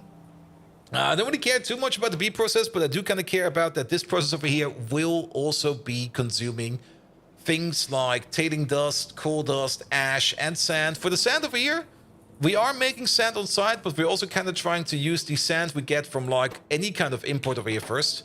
So that we can always sink sand in here, so we can always sink tailing dust in here, so we can always use this stuff, because at least then we're using it for something good. Perfect. Perfect, perfect. Alright, this build over there could technically probably be smaller because of the bees we're using over here. We still could make more advanced bees, but to be perfectly honest, I think this is fine. Are they making pollution? They are making pollution. I was kind of hoping they would be eating pollution, but now they are making pollution. Alright, alright, alright. That is that lubricant issue done. Let's go all the way to the other side. Let's go all the way over here and reconnect things like the green circuits, the newer processors over there, as well as the Electronics Mark II processor over there, so that this thing over there will be done. Electronics Mark II over there are very important for Tier 1 speed modules, or Tier 1 modules in general. And let's have a quick peek over here at the Tier 2 modules, because we're going to be getting them soon. They are in the research queue. So, do we need... Yeah, we do. We do need one module of Tier 1 to make one module of Tier 2. So, we do still need to make those modules Mark 1 or 2 non-stop. And then on top of that, we need the Control Panel Mark III, Electronics Mark III, and Utility Box Mark III. Electronics Mark III over there also do require the neuromorphic chips, but they also require things like the electrolytic capacitors, which we already are making en masse. Epoxy, which we already have available. Aluminum, steel, plastic, glass, and solder, which is no issue. Printed circuit substrates Tier 3, that is part of blue chips. Low power resistance is part of blue chips. Processors is part of blue chips. And then plasmonic core is... Oh boy, that's the polycrystal... Oh, that's... Oh, we already need that. Alright. I thought we would not need that for anything else, but we're already doing that. This is where our wafers are coming from. So that's fine. We need a silica shell for that, which is made out of tetriol orthosilicate, TEOS. We looked at TEOS. Why did we look at TEOS? We looked at TEOS because we were making some silicate solution, filtered silicate solution, antimony silicate. We were doing that somewhere. Wait a minute. Shit, where are we doing that? Where did we put that? That's over here. That's where we do the nuclear processing. That's right over here. There it is. We are making TEOS right over there. We could export this. Or, alternatively, we still got some space over here. We still got some space over there. We could just... Let's go back real quick. What is this that we need to do over here? That goes into silica cells. These things over there go also into nutrient AI system, but this is a third recipe. This is definitely a third recipe for something. Who knows what for? But it primarily only goes into the plasmonic core, and the plasmonic core only goes into two things: core shell nanoparticles and Electronics Mark III. And core shell nanoparticles over there goes into nanomesh and into nanostructured material, which is part of production science. All right, all right, all right. What's the other thing over here? Nanomesh. Where does that go into? Oh. Oh. Interesting. Alright, alright. So we might want to... That also requires keratin. We don't have that yet. And this over here also requires some MILFs, some fluorophore, and some dielectric layer. Dielectric layer is lithium nanobite nanoparticles. Oh boy. Oh boy. What the fuck, man?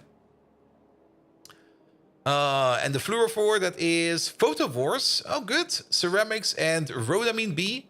Rhodamine B comes out of 3-D-ethyl amino phenol, as well as phthalic anhydride and some glassware. This comes out of D-ethyl aniline. That comes out of aniline. All right, so that's some chemical process over there. And then the phthalic anhydride over there, that comes straight out of parylene. Aren't we already making that? No, we're not. That is something we got later. Vanadium pentoxide, plastic, parylene into phenolic anodrine. And also, and that's one of these things, a lot of these things over here are only used in one thing and one thing alone. So if we make this, it probably makes a lot of sense to put it all next to each other. And then we just don't train it, we just belt it. But it's already boggling my brain. This stuff as well over here. The diethyl aminophenol is only used in rhodamine B. All right, is there a rhodamine A? Sorry, I have to check. Not like that.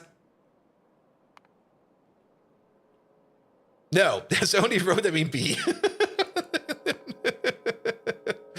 All right.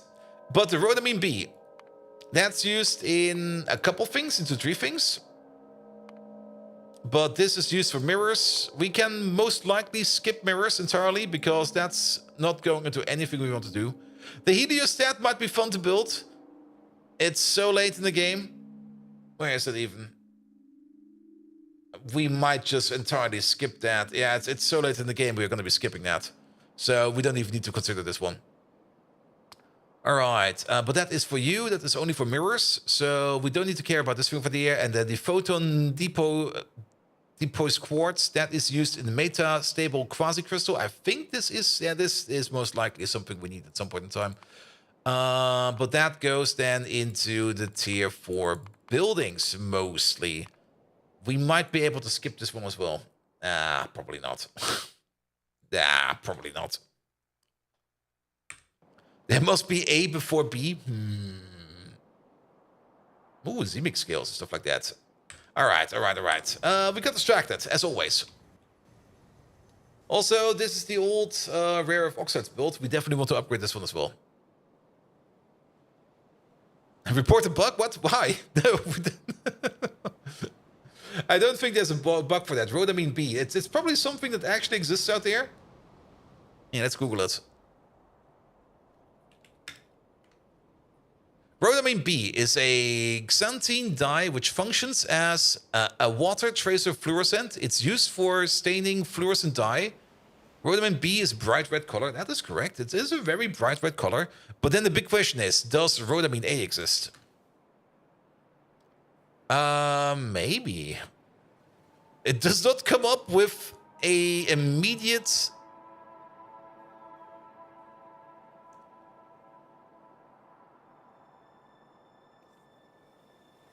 Let's land real quick. There we go.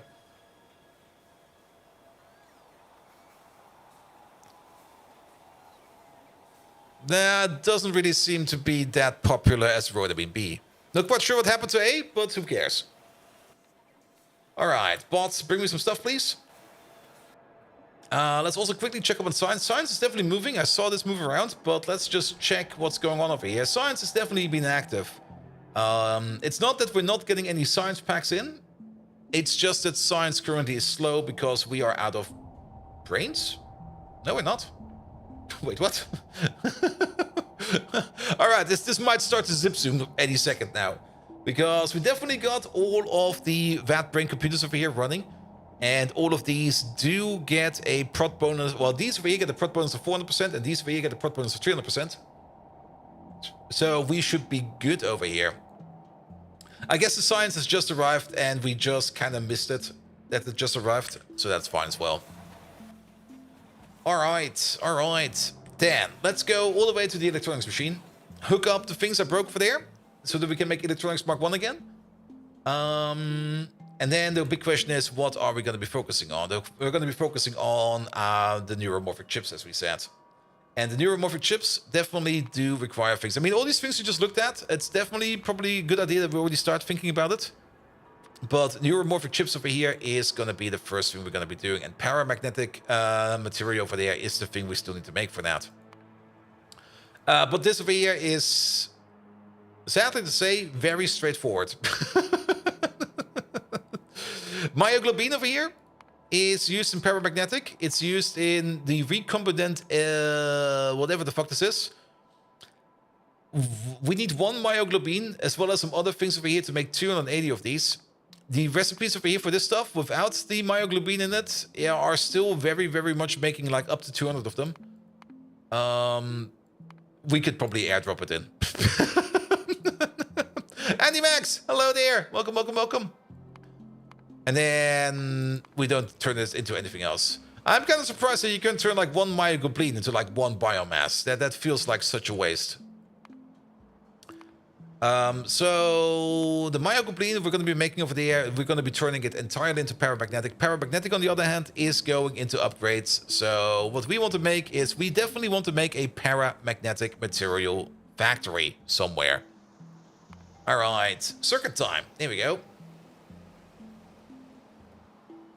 And good Monday, everybody. We already had a discussion about the Mondays. And also, speaking of the Mondays, we got completely distracted and sidetracked by that lovely raid from Commander Aconite. Thank you so much again, Commander Aconite, for the lovely raid. Guys, if you don't know who Commander Aconite is, let's give him another shout out. Where is he? Oh,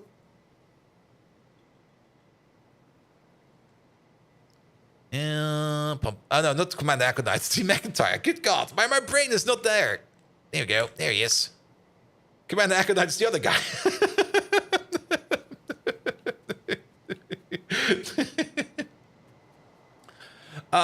But yeah, we kind of got. I was kind of talking about that thing I did on Wednesday. Like on Wednesday. On Wednesday, I got my. Or I planned to spend my office supply budget, which was $30 per month for the last 4 years, just stashed up into like an account, and I never used it. And since I'm switching jobs, I had to use it, else it would be like voided. So I was like, all right, let's use it.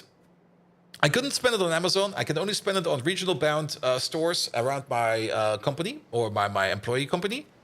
And I was like, sure, I'll go over there and spend that budget. No worries. Now, whenever I buy anything in any kind of e-commerce store in Germany or in Europe, my experience is always like absolutely terrible. I mean, absolutely terrible.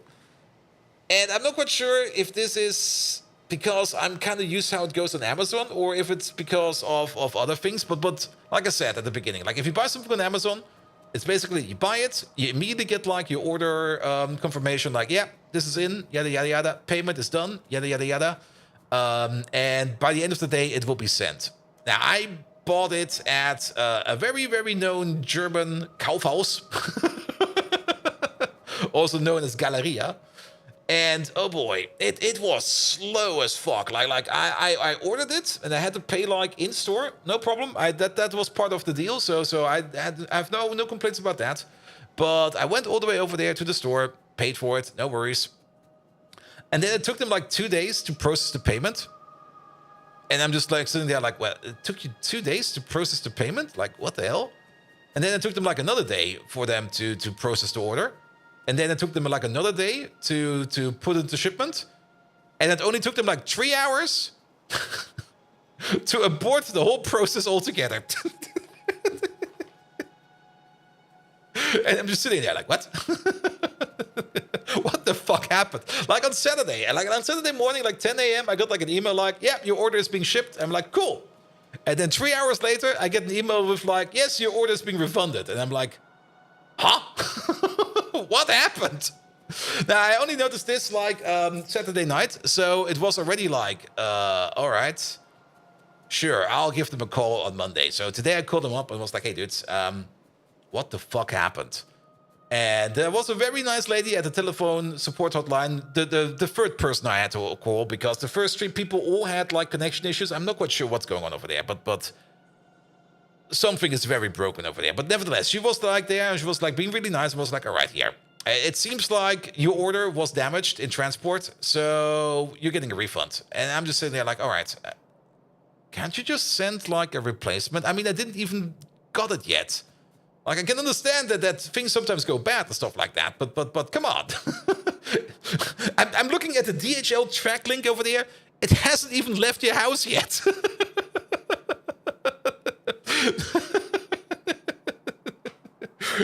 And they were like, yeah, if you want to order it again, you have to reorder it. You're getting a refund. And I'm like, okay. How do I get the refund? Yeah, we'll just send it to like any kind of bank account you give me. I'm like, what? Any bank account? Yep, any bank account. I'm like, all right. Here's my bank account. You're not sure that's legal? I'm pretty sure whatever happened over there was not legal.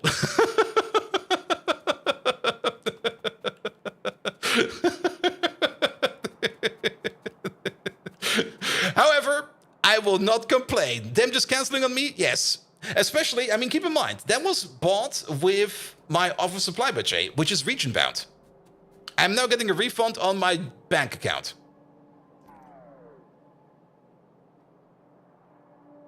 Okay. I'll just take it. I put some effort into complaining. I put an effort into figuring out what goes. And you know what? I'll just take it.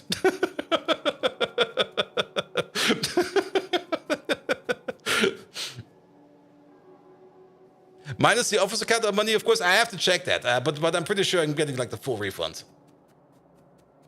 That sounds dangerously close to laundering. It is laundering. In my opinion, it is just laundering. Now, I'm definitely going to do them the favor because in my opinion, it's also laundering. So I'm just going to buy the same product I already planned to buy, but just somewhere else. And if anybody asks, I will just be like, hey, dudes, I'm not quite sure what happens over there. I don't care. I bought the same product somewhere else with the same amount of money. If that's an issue, okay, we'll talk about it. If it's not an issue, then it should be fine. But I'm done talking to people about it. All right. Clip it? Yeah, you can definitely clip it. I also got all the receipts. I mean, I'm definitely keeping all the receipts for that transaction because who knows what the fuck this will probably haunt me at some point in time where they'll be like, here. Remember that this happened? I'm like, yeah. But also keep in mind, I think I figured out the reason why Galeria Kaufhof has already gone bankrupt like twice in the last 5 years. They went to their second bankruptcy process, and that just recently cleared up. Like I think at the beginning of this month, they kind of cleared up the last current bankruptcy process. And I'm just like, all right, with things going on like this, I can see why you probably had some bankruptcy issues, man.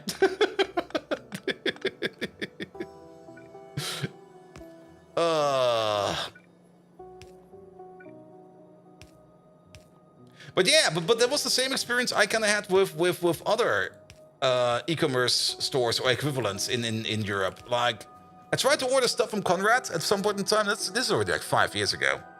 And I had a warranty claim. And they were just completely incapable of doing that warranty claim. Like they were completely like half-assing it, and that warranty claim just didn't go nowhere.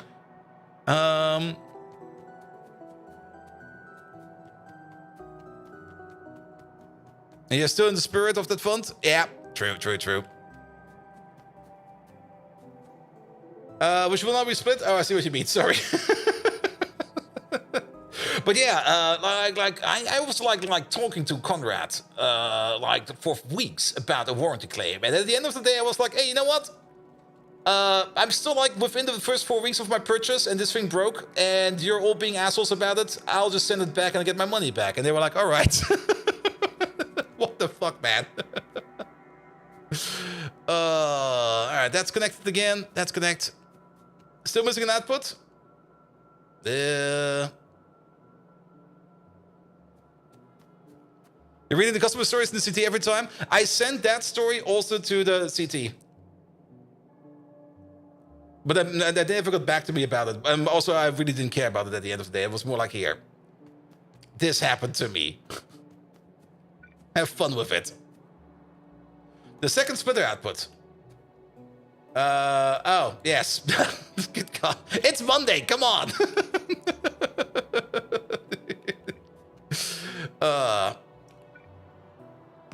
But yeah,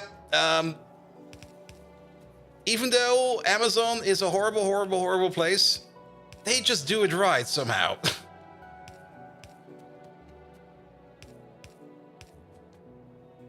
Is that the same thing? That is the same thing.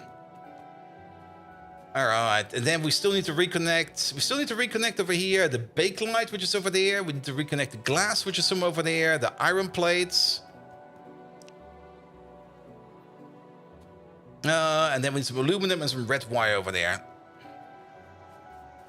They do their job, debatable terms, but they do, yeah. I mean, it's the same with the other thing. Like when I bought from Amazon, like I bought like that the new mouse. Like, I got the MX Master over there, and that is like a €120 mouse or something like that. What's the MX Master right now? MX Master. And then on Amazon, that's like no price whatsoever. Okay, it's a little bit under 100. I probably just added 50% on top just to make the story more impressive. And then the delivery driver for that one dropped it off in front of my main house door, like on the outside. Like I live in the middle of the city. Like there's people walking across my front door over there, like every minute of the day. And he put it like in front of the front door. And I was like, what the fuck, man? why are you putting it over there? And he was like, yeah, I don't have that much time to put parcels anywhere, so I put it on your front door. And I'm like, what the hell? Come on, man. If you put it over there, it will just be stolen. And I was thinking about just writing it up as being stolen and get myself a free mouse out of it. But nah, I don't want to be that much of a jackass. So you never received it? It was definitely an option. I could have just done that. I could have probably just gone over there and was like, yeah, parcel never arrived. Sorry. There was also no way for them to check because he just left it at the front door. But the thing I kind of found the most more interesting is like I confronted him about it. So I went outside because I heard him. He basically rang my doorbell, and while he rang my doorbell, he already put it down on like my on like the front porch. That's not gonna work. And he was already like getting back into his truck, and I went outside and confronted him. And I was like, "Hey, dude, what the fuck? You put it like on the middle of the street, more or less. What the hell?" And he was like, yeah, I just don't have the time for it. And I went into discussion with him for like a solid 10 minutes or something like that. And I think he didn't really realize that me talking to him this entire time probably cost him more time than doing his job correctly. And just like putting it like waiting for me to open the door and stuff like that. Because he can destroy, I don't really mind if he just puts it like on the inside of the apartment. That's fine, but actually do that, there will marketplaces somewhere they're not allowed to drop off the stuff. Yeah. In hindsight, it was probably maybe the better idea, but yeah. It also feels kind of scummy, in my opinion. You don't need to sign for stuff you receive from Germany. Not always. Like, for things that are definitely kind of expensive, so like when I ordered my GPU, I had to like electronically sign that. So I got like a special code via email, and when the parcel driver came along, he was like, where's my code? I'm like, here it is. And he was like, thank you. And then things moved along. It also depends on the driver. It definitely depends on the driver. It depends on the driver, and it also depends on who's doing it. I mean, my regular DHL driver, which is always like doing the route to my apartment. He knows me, and I know him. Like every time we see each other, we greet each other, and we go like, "Hey, dude, how's it going?" He's like, "Fine." He's a really great guy. Can highly recommend him. And whenever he delivers a parcel for me, he knows already that he will just put it down, basically at my front door, like not the outside door, but the inside door, and then also in a place where nobody will see it. And I'm super fine with that. I got a personal DHL driver. Well, the guy is always doing like the same route. So whenever I get like a DHL package or a package via DHL, it's always him that's giving it to me. And DHL is doing a very good service here. Like whenever that guy comes up and goes like, "Hey, got something for you," I'm like, "Cool. You know the place. Put it over there." Also, the other way around. Whenever, and that's very rarely something I actually do. Whenever I need to send something back to Amazon, which I've only done like I think 2 or 3 times in total, because whenever I buy something that I kind of realize I don't need, I just go like, all right, I guess I'll keep it then. But of course, every now and then you do get like a mismatched product. Like when I bought my monitor over here, I didn't even notice at the beginning. Like I got the new monitor and I like put it like into installed it and everything, and then I booted it up and it was like running at 60 hertz. I'm like, wait, what? 60 hertz? I bought a monitor with 244 hertz. Wait a minute. And then I looked at the monitor, I looked at the package case and was like, that's a completely different product.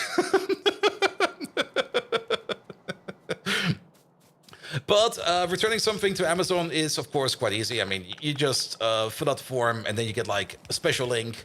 And then I just went to that same DHL guy that comes around to my place every now and then. And I was like, hey, dude, can you pick this up for me? And he was like, yeah, sure. Just give it to me. He takes the scanner tool out, scans the ticket, and poof, done. And then he just picks it up. Don't even have to go to the post office or anything. All done. Lovely. And Amazon drivers can screw themselves. One of the dudes just rings your door and doesn't want to go up 3 flights of stairs. I kind of understand why they might do that. Because they're basically getting paid by parcel. I mean, it's the same with Hermes here in Germany. Like Hermes couriers in Germany basically do the worst service ever because they're paid by parcel. And I'm pretty sure that there are some specific Amazon or some companies Amazon works with that have like the worst contracts ever for their employees. He rings the door before they ring the recipient.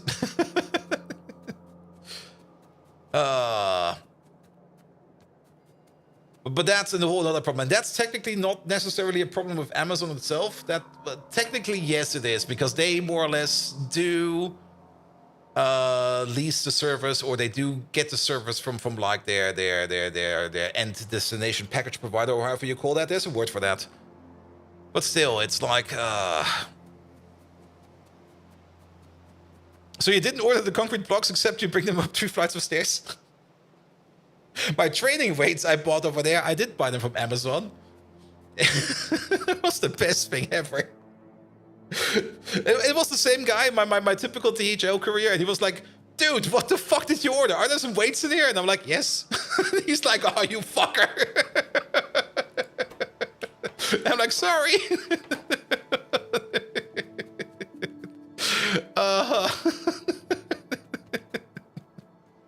Poor lad.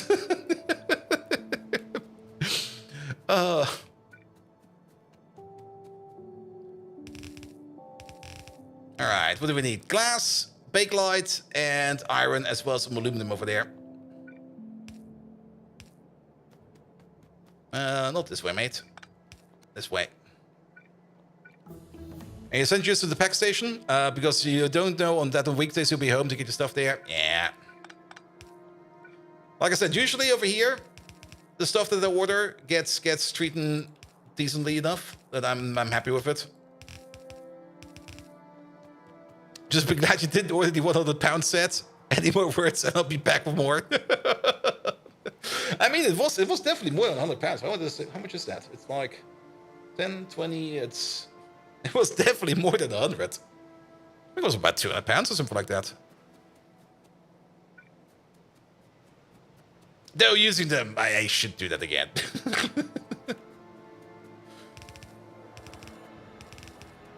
All right.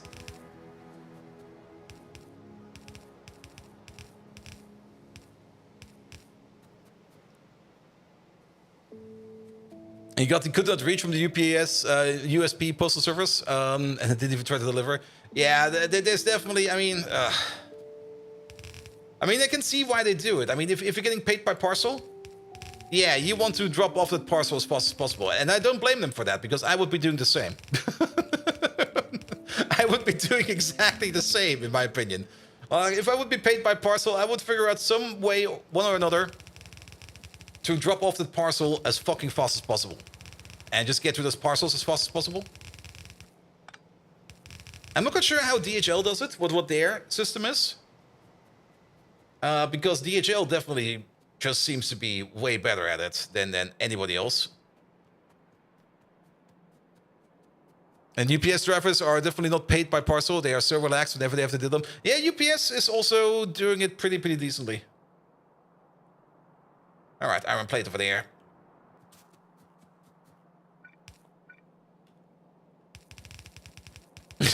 I'm just glad they haven't discovered the box slingshot from the Gap. A drive-by package parcel. I mean,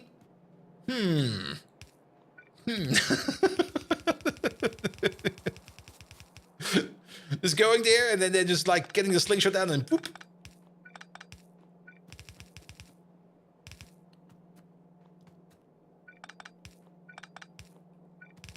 Or then just like a giant net on your roof or something like that, where like the parcel man can just shoot at it. I mean, it would be great. All right, which one of these is iron? The third row is iron.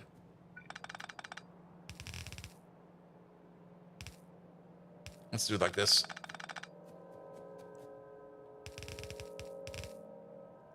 There you go. All right. But yes, that's just me ranting and raving about postal stuff.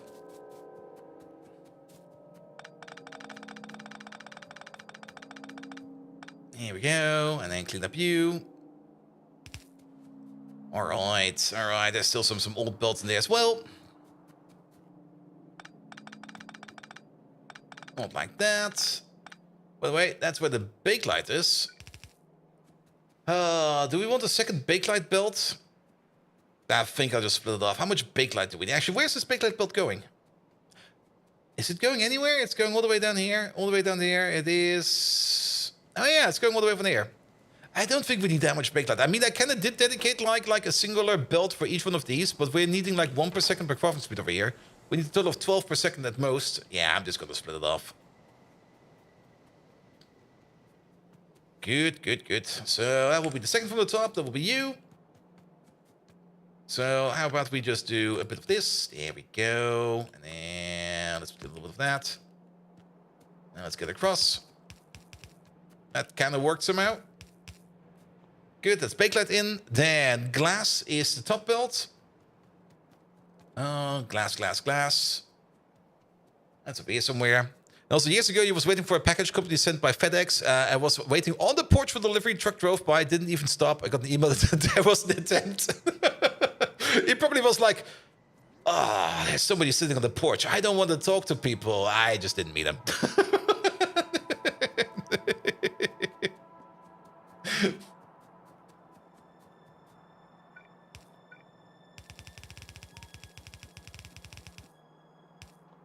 I mean, in all fairness, he probably looked at you and was like, shit, he's gonna rob me. I'll just go somewhere else.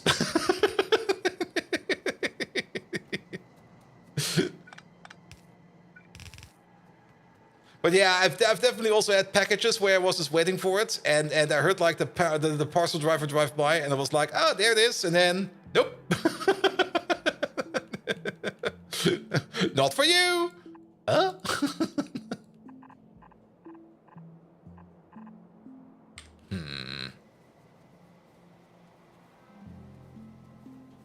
Kinda don't like where this belt is going. Let's pick you up again.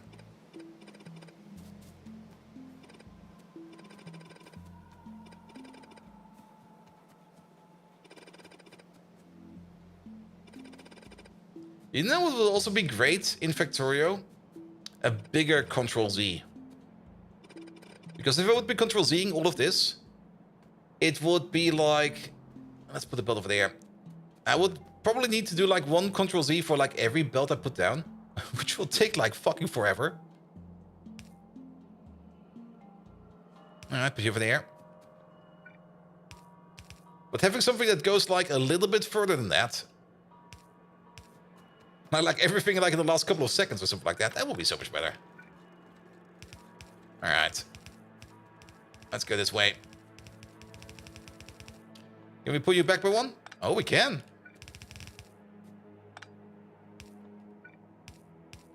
Do this, do that. Find out where the glass is.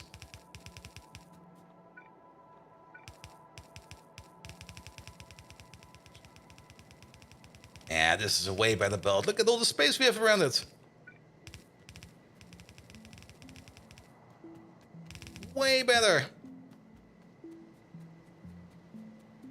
And later today, another dude on the bicycle drives up the hill and gives me a package you couldn't reach but the pack station with. What? Oh, DLX Professor's Fun.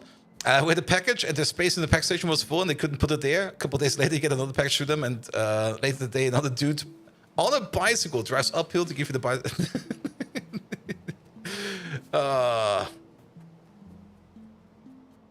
Yeah, the world of parcels, as always. Okay, we need the aluminum still. So, where is that aluminum? And also, we need the... What is this? That's the epoxy. The epoxy is still connected. The aluminum is down here. Here we go. And that's the bottom belt. I see where we're going to be connecting you. It's still this absolute utter mess of belts over here. It's fucking amazing. Again, we could technically split it off from over here. I'll just split it off. I don't think we need that much aluminum. I kind of like having like a dedicated belt to all of these things over there, so we don't need to worry about anything. But with this, this part over here will be done, and then we don't need to worry about it anymore.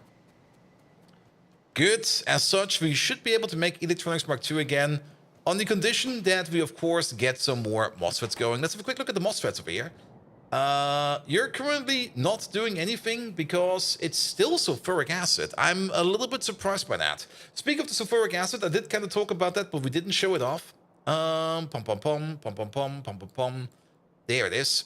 So the sulfuric acid machine got a bit of an upgrade in terms of putting beacons around everywhere and putting in production modules wherever I could. And this thing over there is mostly turning bitumen over here into sulfuric acid, because we take the bitumen over there, we turn it into syngas, we take the syngas over there, we turn it into refined syngas. There is an upgrade we can do over here because we got the better recipe that does no longer require these canisters over here, but we can just use like a direct input methanol link to do so. We might be able to switch it up over there. Also, on the plus side, the methanol recipe, and actually the canister recipe over here is prot moddable, so we could technically make infinite canisters over here if we would want to do so. But we're definitely doing good on the Zoot output over here, so this process is going fine. And overall, yeah, all of these, crafting speed 6, more or less, just a little bit under, for reasons. Crafting speed 6 machines running sulfuric acid, so this one over there is also our main sulfuric acid making machine. Ah. What's going on over here? Oh, is this... That explains it. If one of these trains over here is just stuck because of the station we used over there, then of course no sulfuric acid can be moved around. There we go. That will probably solve it. Because we got already like 2 stations over here. I doubled down the station over here, so we got like an alternative station over here, which will be filled up with sulfuric acid if this one is full. Which is great, but of course, if one of these trains over here is stuck, then it doesn't matter that we have 2 trains. We will probably not get sulfuric acid where we actually need it. We could maybe think about putting down a 3rd train over there. Sulfuric acid, let's have a quick look at it. Sulfuric acid providers. We only got 1 provider that is open. Really? Yes, because the other one is currently filling up. And that's basically this guy over there. And yeah, it should be better now. And in American Red Dead country, they're calling it target practice for prices. In modern day America, you probably just call it loot boxes.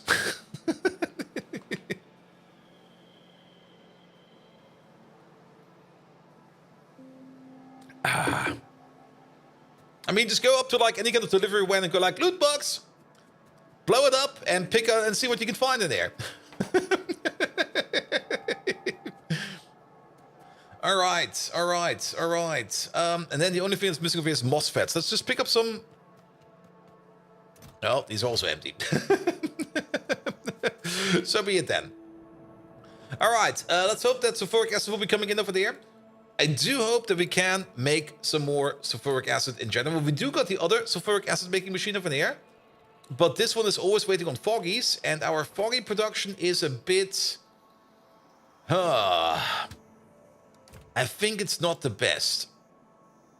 I mean, our foggy productions over here, actually we're completely backed up on foggies over here. Never mind, I think our foggy production is perfectly fine. We do have a bit of the issue that we, every now and then, we're kind of losing out over here on the special, or on the advanced fungal substrate. It's not the special one, it's the advanced one. It's the one in the middle over there. But it used to be the case over here that we're out of bones, but this time around we're not out of bones. This time around we are out of, what is this? What is this station? Is this? Ah, you get some more input from over there. Tree seeds? No way. No, that is a fertilizer provider. Because this belt has a bend in it. There we go. That will be coming from over here. But I guess that you over here require something that we're missing. You look so utterly empty. Like there's nothing on these belts. Absolutely nothing. All right, but I think it's mostly because the tree machine over here kind of broke down. And the tree machine over here broke down because we are out of ash. Okay, there's a train coming over.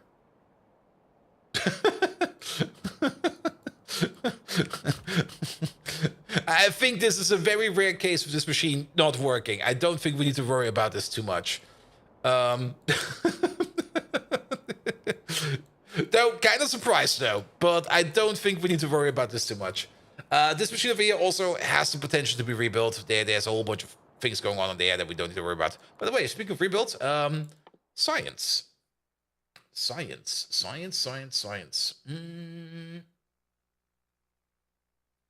Weapon upgrades, jetpack upgrade. Could do that. Stack inserter, recipe number 2. Ooh, there's still an aug upgrade in there. And a fish upgrade. And, ooh, there's a bunch of good stuff we can still research over there. Oh, there's a whole bunch of good stuff we can research over here.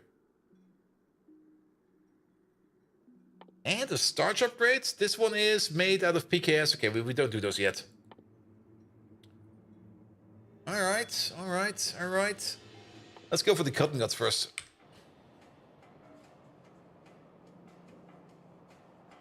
Sure, 40 minutes later. I'm pretty sure it'll be fine. I mean, the train is coming over. He is basically there.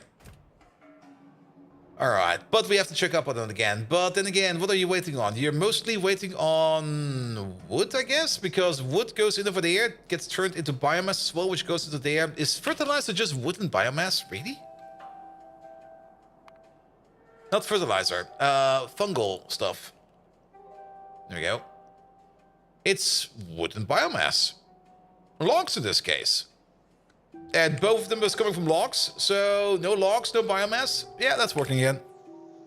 So, one thing real quick. Where is it? It's over there. It's in range, perfect.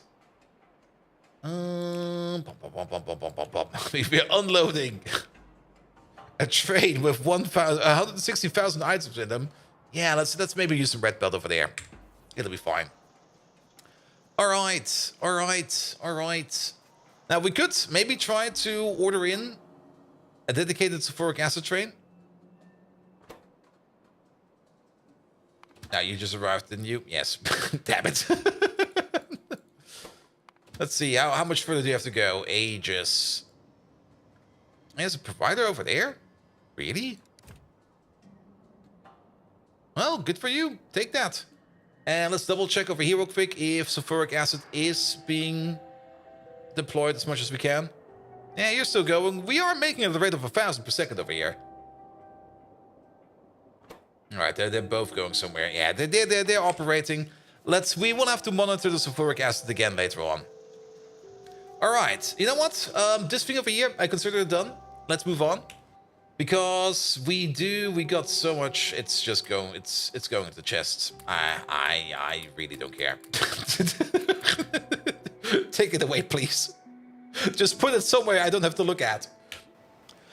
We're gonna move on, and we are going to make that paramagnetic material machine. And again, for that we need that for the neuromorphic chips, paramagnetic. Chromium, easy. Iron oxide, easy. Nylon, easy. Aluminum, easy. It's being done in a research center of all things. Oh. Was not expecting that. And we're only going to make one like every 12 seconds. So even if we got like a crafting speed of 24, that would mean we'll be doing this over here 2 times per second. Myoglobin over there is also something that's not really going too fast. We need things like meat, urea, and powdered phosphate rock. I think we're just going to build this thing next to the phosphoric acid machine, because over there we will get some powdered phosphate rock. And I think powdered phosphate rock is also the one kind of rock that we're currently exporting, because I think for the phosphate rock processing, we already have set it up in a way that we are pre-processing that. So let's start using that then. Which also means we need the labs. We need both labs. We need the gene lab and the actual production lab, which are both fine. Also, very important question. You over there, prot moddable? Yes. You over there, prot moddable? No. Oh, that's a bummer. Well, so be it. And let's also empty out the inventory over here. So let's go all the way up here real quick. Next to the big pile of chests. Here we go. Let the bots take everything away from us. And then let's have a quick peek over here. And the output priority, there is an output priority over there. But I'm pretty sure we'll be backing up soon, so it'll be fine. Let's also get rid of this wood. Nobody needs that. Alright. Then, what do we need? The gene labs. They're over here somewhere, I think. And then the actual research labs, there should also be over there somewhere. There's the gene labs, and then the actual research labs. They are sitting... I think they're up here somewhere. Come on, bots. Can you move a little bit faster, please? Thank you. So give me some gene labs. And more bots picking up random stuff. And then the actual labs. There they are.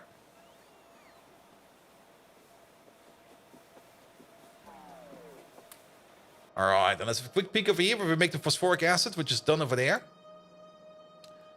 We got this entire build over there. We are getting phosphate rock in over here via a belt. This is coming from this phosphate rock mine.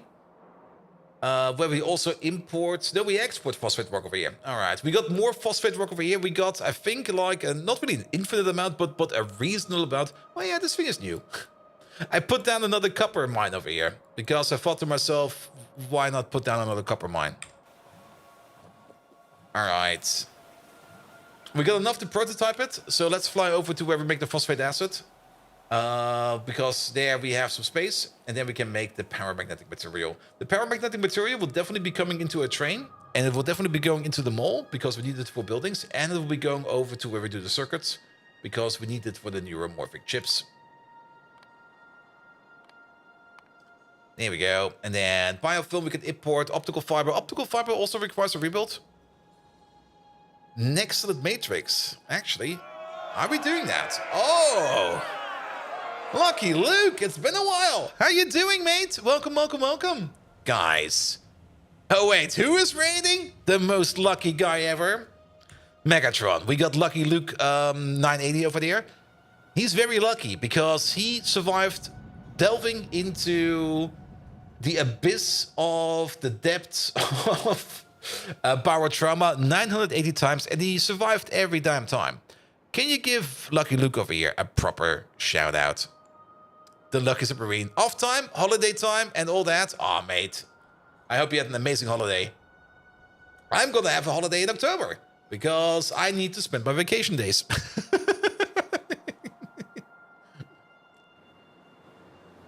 All right, here he comes. Any second now, also. Ah, the fabled Lucky Luke 980.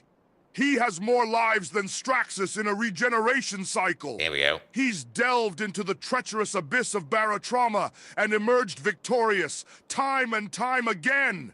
Now that's worth a Rodimus-sized ego. But remember, Luke, Megatron spares no one if they stand in his way.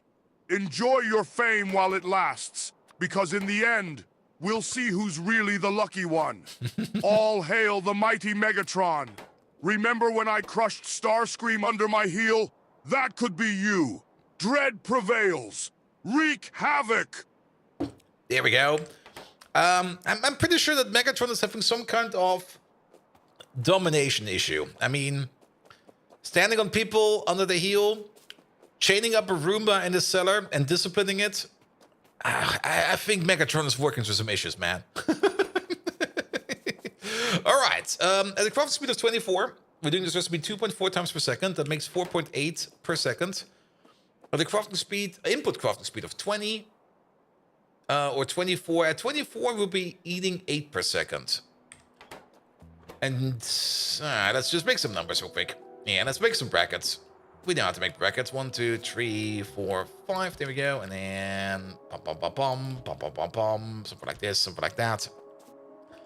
But Lucky Luke, how are you doing? I hope you probably did some barotrauma today. I mean, that's probably your usual thing for Monday. I hope it went well. And guys, if you don't know who Lucky Luke is, go check him out yourself. He does a whole bunch of submarine-related games. Biotrauma, usually on Mondays. U-Boat, I think on Tuesdays. It's been a while. It's been a while. Sorry, I need to be updated again. But he will probably tell you all about it if he wants to. Good, good, good. Here we go. And then you over there. You over there. You over there. So both of these, we're gonna assume that both of these have the same crafting speed. It will probably be a little bit easier. You need 8 per second as an input, and you over there you make 4.8. So this together is gonna be 9.6. Also, how to put it? I'm glad it's pink.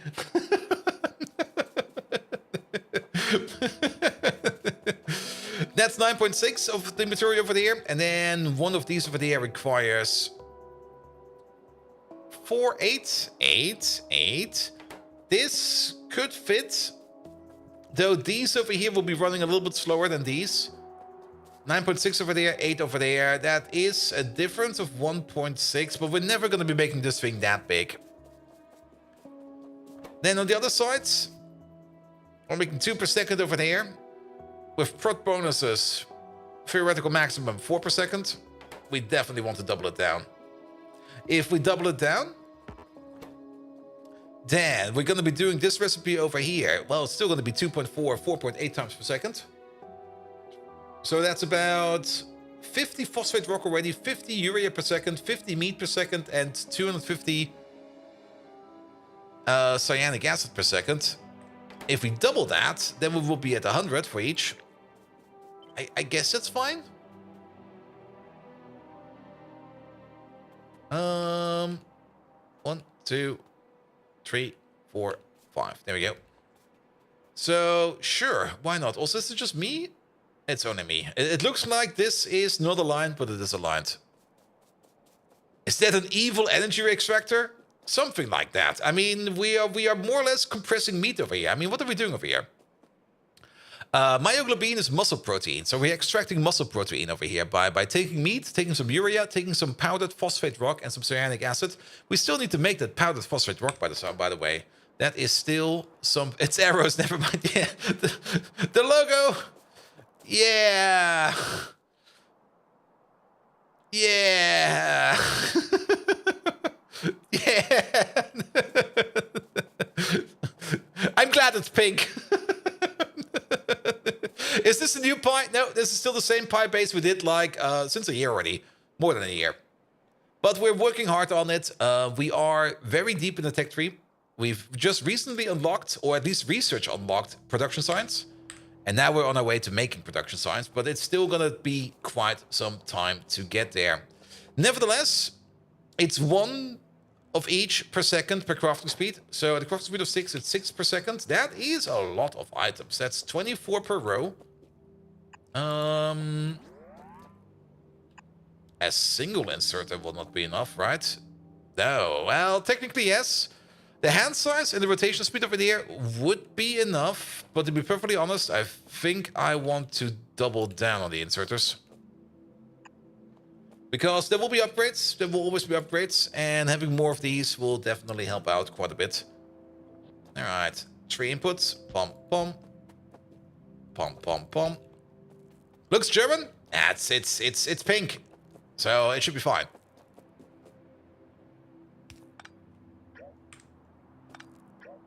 Here we go. And then one of these, one of those. And then put you over there. Put you over there. Here we go. We're also going to need some kind of output. You are a little bit too far away, actually. That's probably also why I thought it looks kind of off. Then, for the output, we're definitely going to be using loaders, so they can automatically balance themselves on a backed up belt if they need to. Here we go. And then we're also going to have an input over there. And an input over there. Here we go. Input, input. This... Do I care? No. I do not.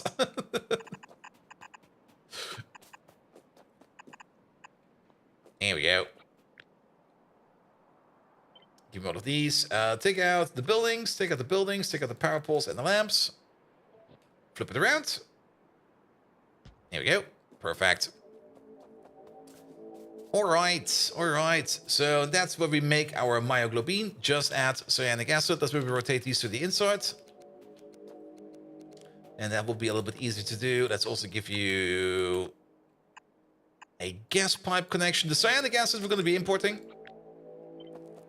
We could technically make it out of meat on site. Very, very true. But we could just as well just import it.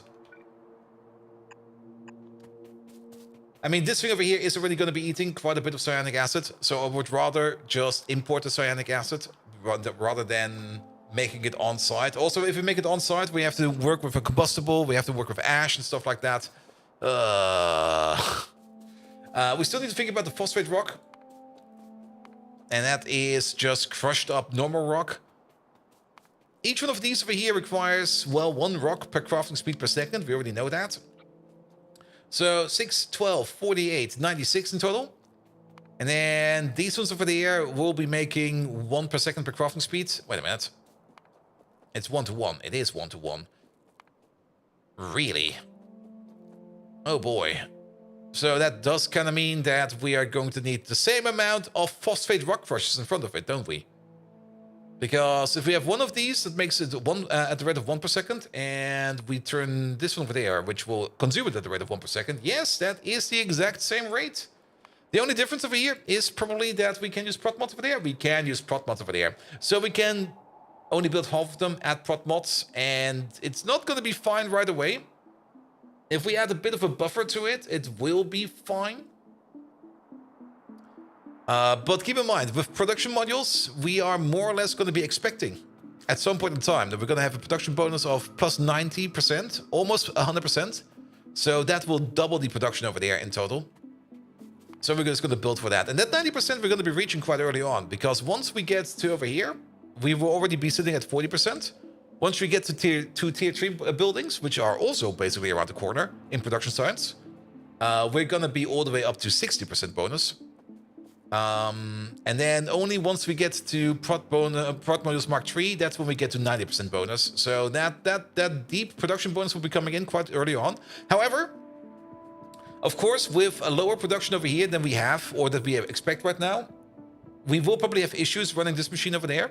What we can do is we can put a buffer in, or option number 2, and maybe we just go for option number 2, do put in double the amount of machines, and then just pick them up once we need them. Because then we can always pick up stuff. Definitely machines. We can always pick up machines if we don't need them anymore.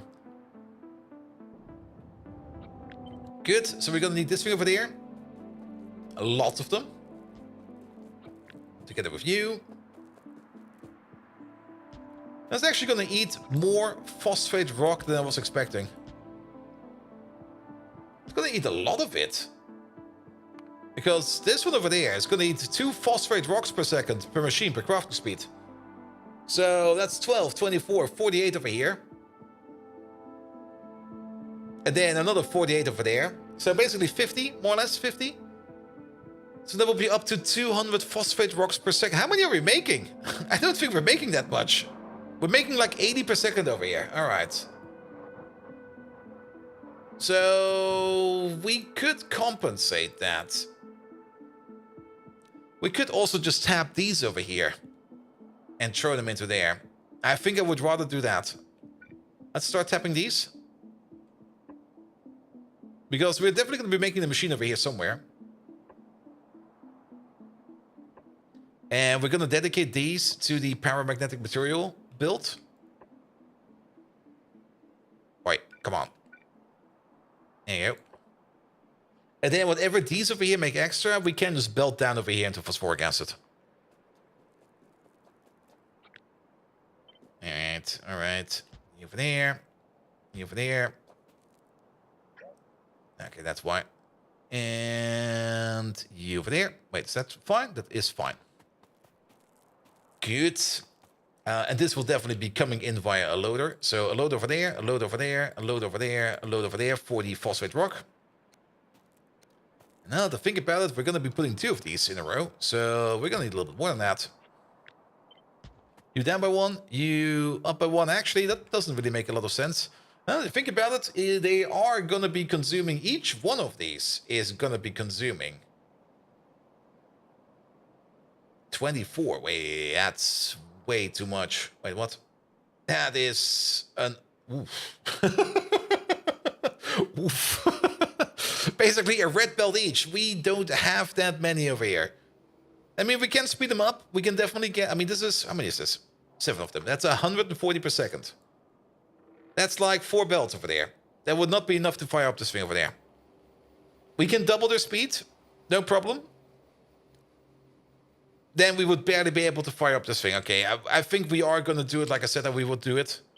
We're going to only make one of these and stick them on the front. Because we just don't have more. We just do not have more.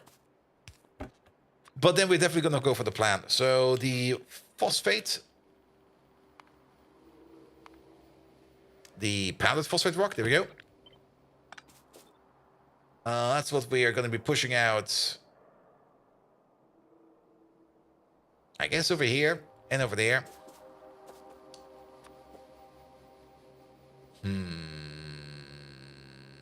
Ah, wait. There's going to be some belts over here. I'm going to be pushing it over there and over there. Bring them together. And now comes the hard part. Is it going to be hard? I think it will be fine. Maybe a bit of a bigger buffer, like a shed, like a full-on shed buffer. That's where it goes in.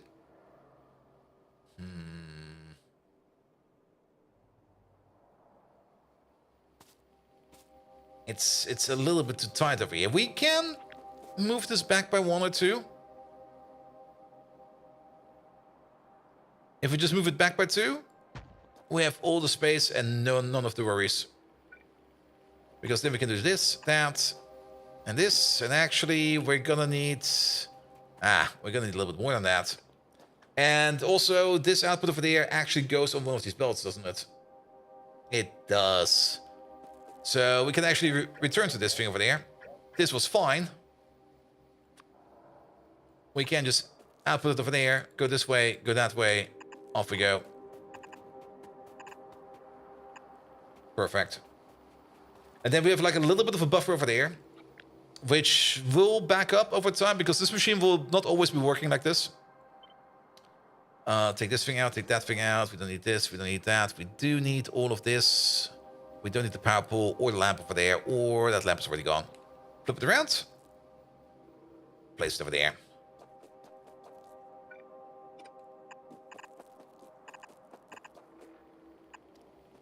There we go. There we go. That'll be fine. All right, the stone output needs to be going somewhere. We definitely do need some more dedicated belt inputs. So, oop, that was a little bit too much.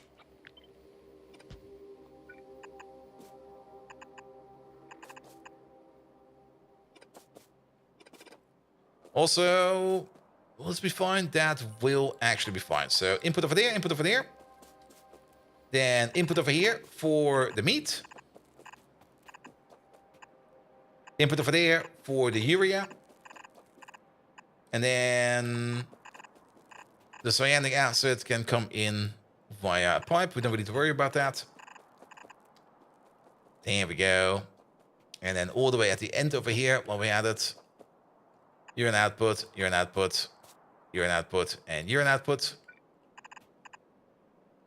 Off we go, off we go. Should maybe occasionally check if power is still running fine. Yes, it is. It's always this thing, like when we're sitting over here, like in this dark corner over there, just trying to build a machine over here for a thing we want to make. We kind of forget about power, and then at some point in time we come back to it and we look at it and we go like, oh, how's power doing? And then everything is dark. And you just sit there and go like, oh. I see what's going on with power. There we go, you over there, and you over there. Good. Paramagnetic material build almost done. The only thing we're missing over here is an output for the stone. We could push the stone out all the way to the other side if we would want to. Or we just push it out through the middle. Let's push it through the middle. That'll be fine. Yeah, you over there. That's also going to make a lot of stone. I kind of noticed that we are making like metric tons of stone. And I think we got a little bit of an issue with whoever is picking up stone. I'm just going to put it in like this. Well, we're going to figure it out later on. Because even this place over here, like all the way down here. Yeah, you're just backing up with stone over here. So we got 6 stone trains going around. That's cool. Are you stuck? No, you're moving. And I think all of our stone is going to the same place. Because I think the only place that we have over here that is actually actively sinking stone is, I think, the landfill making machine over here.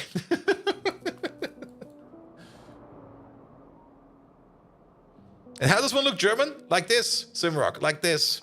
You see it?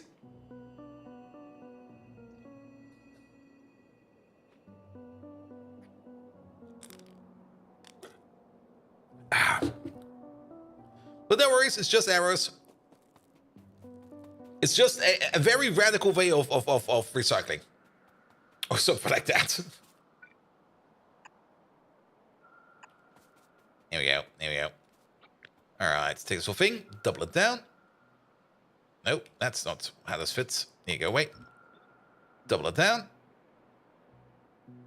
1, 2, 3, 4, 5.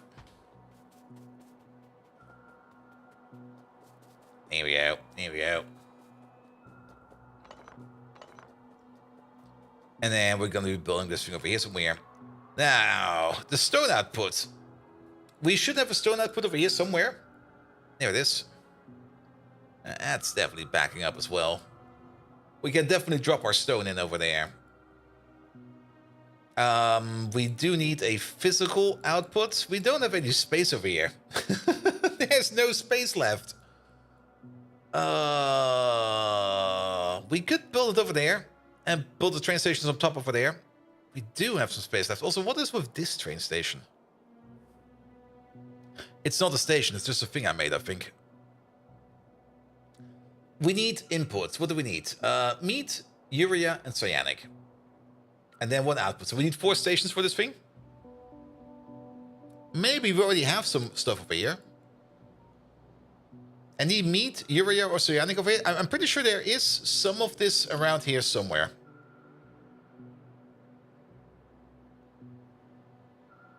There's some meat over there, but that's kind of far away. And the amount of meat that we need, I would rather take a new meat train for that. There's also urea over here, but it's like all the way over there. We could belt it over. It is definitely in the beltable range, but it will get very chaotic in here. So we're gonna make a new one over here. So sure, we can make this machine over here. Probably somewhere over there. We can get the phosphate rock over there via a belt. Absolutely. So let's give it some space. Let's put it over here. All right. Urea? Urea. Solidified piss. Or poop. Or whatever.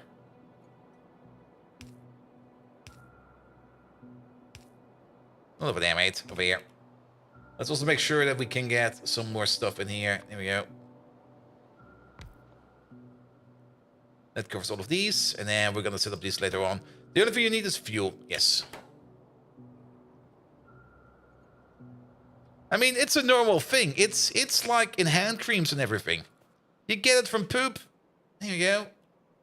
It's a biological process. We got our ox over there. There they go. Look at these lovely little fuckers over there. They're pooping on the belt. We take the belt. We take the belt of poop. We bring it over there. We add water to it, so we get liquid poop. Then we take the liquid poop and then we condense it down into urea. Never mind going to space. Let's build a pea factory. I mean, you always start off with the pea factory. It's the quintessential start of every modern alchemist. Just start boiling some pea and try to turn it into gold. It has no spoilage yet. What would it spoil into? Oof. The spoilage mechanics. Oh, the spoilage mechanics and Pyanodons is definitely gonna be an evil thing together. I already know that. And it will either be absolutely amazing or absolutely horrible. All right, what do we need? We need some Uri. Actually, never mind. This is a perfect fit. We got some landfalls. We got 1,000.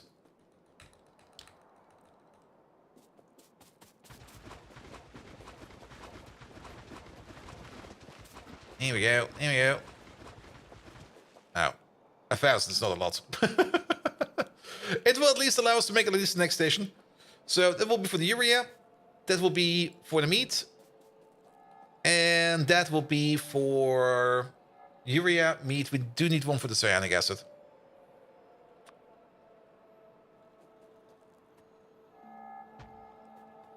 There we go. Good. And then let's also make this thing over there.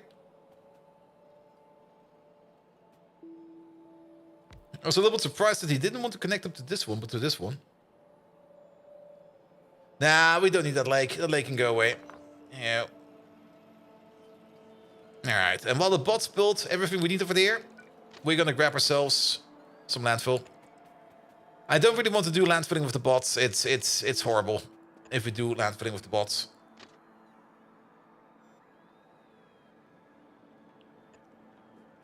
There we go. So let them build that for a second.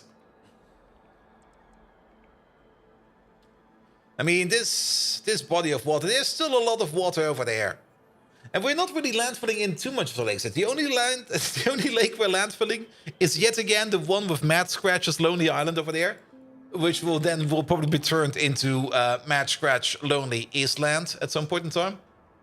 Because it will no longer be an island, it will be land, so it will be an island. Here we go. And we can pick up some landfill from the wall.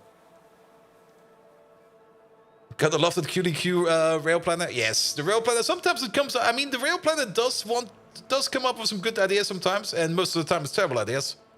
So currently it isn't land. Yeah, it's not land.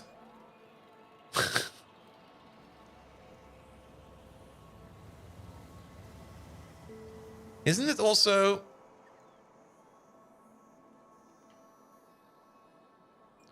It's also one of those weird parts. Like Iceland is called Iceland in English tongues. In Germany, it's called Island. If we got the tracks for the one station, yeah, we will be back. We'll be back. We're just picking up something real quick. In Germany, it's called Island, which is island again. It's so weird, man. It will be inland instead of Eastland. Yeah. Let's see. It's down here. Yep. They're already bringing me some. Thank you, bots. I need a little bit more than that. But it still counts as an island. If you leave a single tile of water around it, it will still be an island. I don't think there's something like territory rights. And actually, you know what we should do over here? Make this a requester chest. Is that actually a passive provider over there? That is not a passive provider yet. We got this one for that. There we go. And then we can order up over here, landfill. There you go.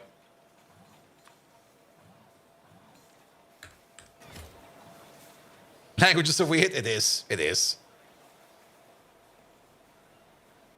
All right, now we got some landfill over there, and then we can finish up the stations over there.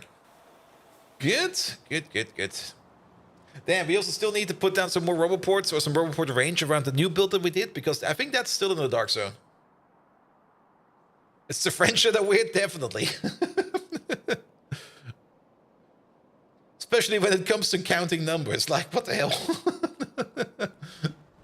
You look at that and you go like, is that really how you do it? Yep. Wow. Or you can say two words, some of make more and some make less, make no sense. Yep. I mean, the whole concept of languages and how it came to be is just completely, what the hell, man? Nobody ever agreed to this. When people try to agree to this, they come up with the most stupid shit ever. Especially like in Germany when they try to establish like new forms of grammar, and then people just go like, wait, that's the new German. They go like, yes, this is the new German. We spent all our time doing this, and you go like, what the fuck? What is this garbage? Oh yeah, this one over there. Yeah.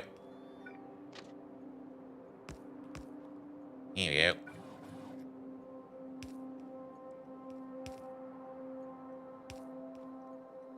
Alright. Let's get some more landfill out.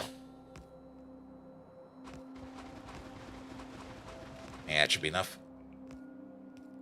And then we're gonna need one provider. That fits. You thought first we are weird in Germany, but after you hear the French way of counting, it makes no sense. Yeah, the German way of counting is also a bit different. But mostly because it's kind of backwards. Like 21 or something like yeah, 21 for example, or 23 is like you go from left to right. Like you start with like the biggest number 20, and then it's 3. So that's pretty straightforward. In Germany, it's the other way around. It's 23. So you start at the back with the 3. And then you go like to the 10-digit one. And then the further along you go with even higher numbers, the more weird it gets.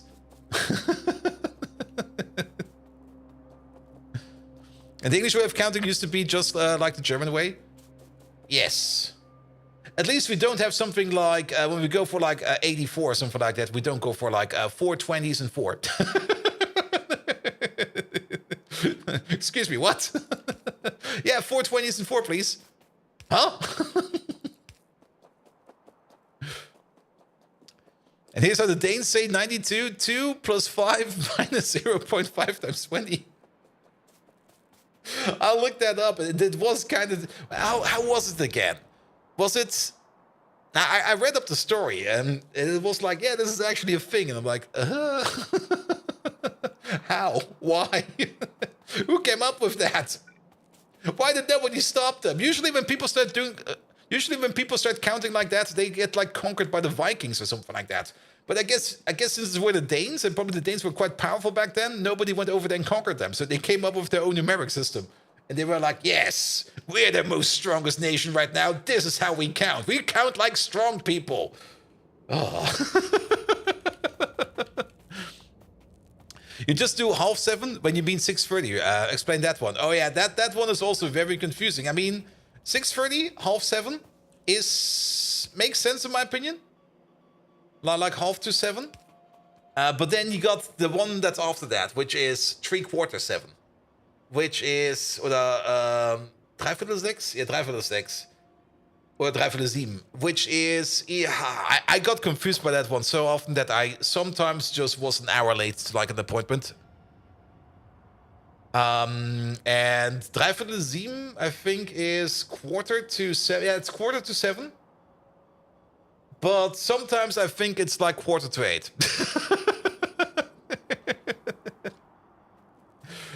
Viertel-nach-7, yes. And I think that's also, it also depends where you're in Germany. Yes, it definitely depends very much where you're in Germany, because that can be very, very, very, very weird sometimes. Here we go, here we go. Alright, you need some power, man. You get one. Oh, you got some power now? You got some power, perfect. Ah, there go the trees. Fuck off, trees. And for the mods, yeah, there we go. Where is it? I can type today. There we go. You'll find the link in there to a save file of this thing, of this map from, I think, March, May, maybe. You can use it to sync up your mods with that, or take a look at what kind of mods we're running. It's usually a little bit easier than just having like a massive list, because the massive list is always like, There we go. You also get confused, and you have lucky only one contact that used to do that at times. It can be very confusing, definitely. All right, we do need to get ourselves the phosphate rock from over there. There we go. There's the lads. All right. They're currently sitting at a crafting speed of 20. Now, we do have a productivity bonus of 60% over here. So each one of these is actually mining up at a rate of 32. We got 7 of these. So that means we're going to be making 210 phosphate rock per second over here. That's pretty good. This one over there eats 24. No, 12, 24, 48. Really? Wasn't it like 2? It was 2 per second. I think we might have miscalculated over here 1 or twice. It's 12 per second over here, 24, 48. That's 100 over here that's getting consumed. We're making 210 over there. We could double it down, but I think this will be fine.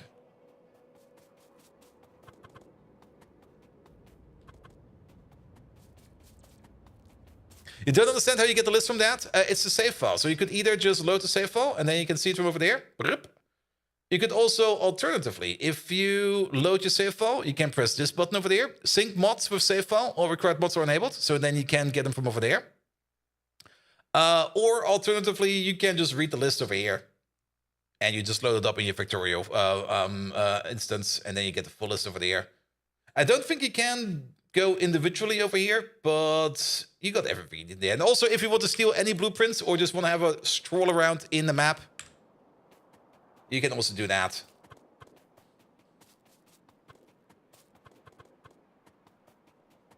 Here we go. That's usually how we do it over here. And also, that's the other thing. Every list I make, and that's the other reason why I usually just upload my save file somewhere. Every time I make a list, like the moment I change something in the mods, they're outdated. Or if a mod gets updated, it's already outdated. So this over here will at least guarantee that the mod list is always up to date. Here we go. Here we go. Let me also have a quick look at this one real quick. Perfect. Code Green, hello there. Thank you so much for your lovely raid. Guys, we just got raided by Code Green. What have you been up to? Tell us. Here he is. Doing some Factorio. Huh. So what are you doing over here? Just some random Factorio? Megatron, we just got raided by Code Green doing some Factorio. He was either testing out some experimental mods he made himself, or he was trying to break somebody else's mod. I don't know yet. You probably know because you are the expert in what Code Green is doing every day, because I do know that you are Code Green's biggest fan. So can you please behave like a happy, cheery fangirl and shout out Code Green as much as you can? You found several overhauls that just happen to be compatible with each other, and it's really fun. Ooh. So no editing required from your end? Like no compatibility layer? Like all under one? Well, hello there, Code Green. Oh my, I can barely contain my circuits. Your genius in mod experimentation outshines even Shockwave on a good day.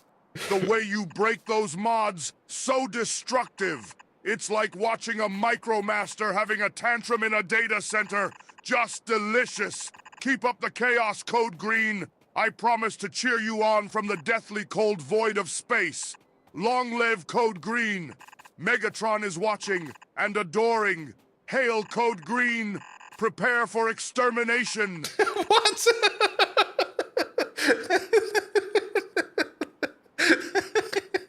What was that at the end? I love you so much. I'm gonna shoot you.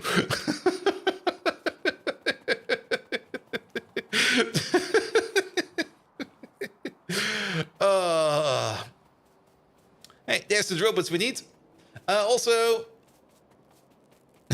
Bex is going Yandere. He definitely got some Yandere energy in there. I definitely gave him some Yandere energy. Because I was like, yeah, Megatron needs some Yandere energy. Absolutely. Alright. Put you over there. I think if we just go FM5, actually, is FM5 not already way too much? No, maybe not. Can we get some power over there? That's minus 60. Now, let's go a little bit further down. That reaches everybody, and minus 80%. Good. So, every mod you had in there was like under 1,000 downloads. That's nice. And the mods all overhaul separate parts of the game, so they don't really have any bits where they would interfere. So what are we talking about? Probably, I don't even know. Can you give me like an example?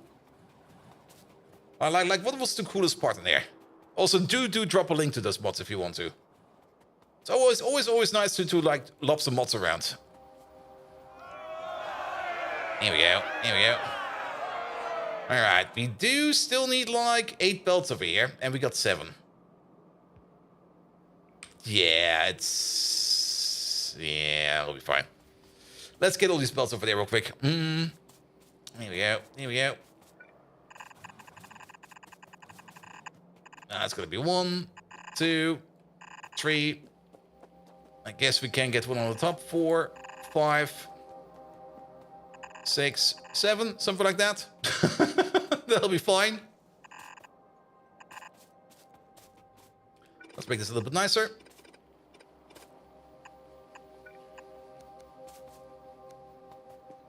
You say the coolest process is ore processing. It's a lot of byproducts, but they aren't other ores. So it's just like iron ores, sludge, and pebbles. Ah, yes. So more like the classic ore processing. Like a little bit like pipe probably does it as well. I mean, the pipe processes over here are also usually kind of like more focused on actual processes where you just start by crushing it first, and then you sort the crushed products you get, because just because you crush something does not mean you will crush it into even bits. So then we more or less unify all these crushes. Like tier 3 iron ore will be turned to tier 2 into tier 1. Then everything that's tier 1 will be turned into iron ore dust. Then we hydroclassify it, so we douse it in some water and we get some iron ore pulp and some iron slime out of it. Then we take the iron ore, the iron pulp, and the iron ore pulp and the iron slime. The iron slime will be de-slimed and will be turned into molten iron, and then the iron pulp over there will be turned into iron concentrate, which will be melting in, and then turned into iron pulp stage 7. This is a bit of a shortcut, and then we turn it into purified iron over there. Good. And Frap, hello there. Thank you so much for the raid. And you're off to bed? Well, have a good one then. I fully understand that every now and then a raid and run is just what you need to do. So I hope you had an enjoyable adventure in, I guess, also Factorio. Let's have a look. There he is. Ate also in Factorio. And have an amazing rest of the evening. And guys, we just got raided by Frap, who's immediately off the bat. But what will Megatron say about that? Megatron, we just got a raider over here. He just came in, crushed down our door, and then immediately went to sleep over there in that corner. His name is Frap J22. What do we do with him? Could you maybe give us like a good hint what we can do with him? Maybe give him a proper shout out or something like that? Always these narcoleptic raiders. Like they come in and just immediately go to sleep. Here we go. You over there.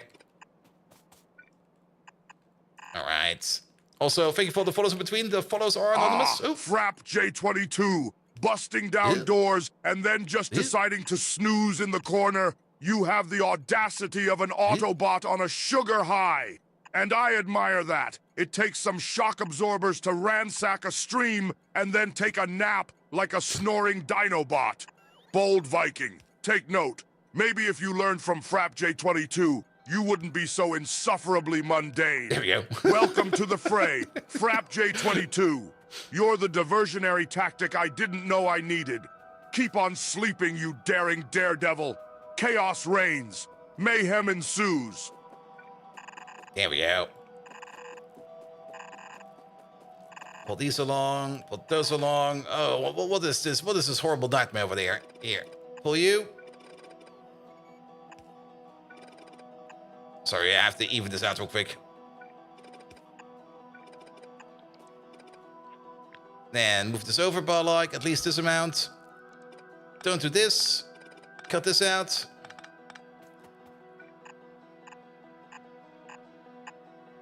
There you go. All right. James Oil Processing. Let's have a look at that one. I'm mostly interested in the assets. That's a huge JPEG. It's still downloading. All right. Oh, I see. It's the classic assets and then some fancy blue pipe. Cool. Actually, there is something new in there. Actually, those are different, aren't they? I thought it was chemical plants at first, but they look different. There's also some kind of vent over there. All right, oil's complicated enough. Isn't complicated enough, so we made a new thing. When is this from? Like a year ago. Nice. Nice. Yeah, I mean, that's the usual thing over here with Factorio. Like that's also a thing I really do enjoy about Factorio. You got like the base game takes things simple enough, but it's still complicated enough that it's still a lot of fun to play. And then you got like the entire Factorio modding community that goes like, no, this process is way too simple. Let's put everything in there. You go like, what? And I always enjoy that quite a bit. It's also a bit of a recipe tab in there. Oh yes, the classic stuff. Like you start off with crude oil, and then that goes into things like sour gas, raw naphtha, raw kerosene, raw fuel oil, long residue, and then bitumen as well, which you can then turn into bitumen froth and stuff like that. And then natural gas, and then aromatics, olefins. Yeah, the classic stuff. How it usually is in real life. Because in vanilla Factorio, the process is definitely fairly simplified, to say the least. But effective, but simplified. So they bought again, you downloaded the zip folder, but you don't understand what you have to do. Just put it in your save folder. Just put it with your other Factorio saves. And then you can either load it directly, or you can sync your mods with it. I mean, it's not like a zip file in terms of zip data. It's an actual save game. Like whenever you save a game like this, it will show up as a zip. And you can install the mods from in-game. It's a lot easier. Exactly. It's also easier for me to propagate mods like this, even though the save file is 140 megabytes. I'm so sorry about that.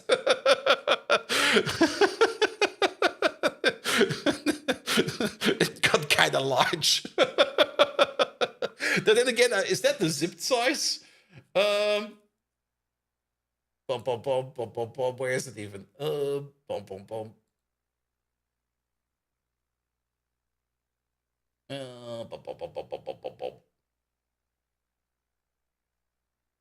Games, pie, saves.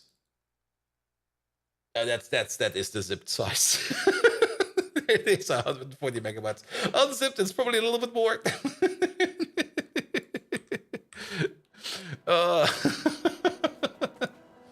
So you can just put that zip file with your other saves wherever you have your Factorio saves. If you don't, of course, if you don't have Factorio, or if you just want to have the list of the thingamajigs, yeah, then yes, that might be an issue. Here we go.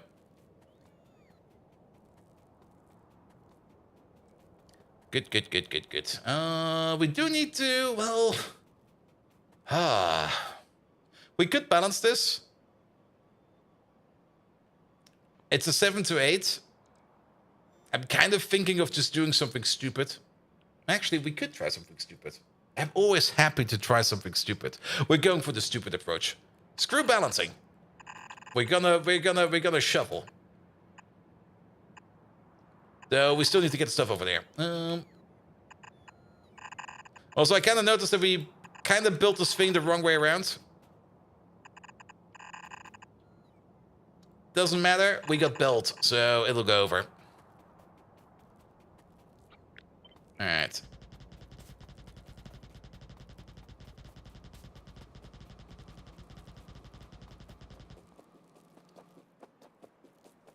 We're gonna shovel. So, have a priority over there. So that will be you and you. You go to there. We'll get some kind of remainder. Have a priority this way. Top it off of you. We will have some kind of remainder. Actually, we should do it the following way. Input priority from the bottom. There we go.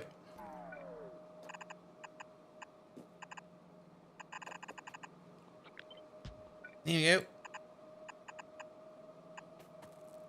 And then we're gonna move on. Bump, bump, bump, Bomb.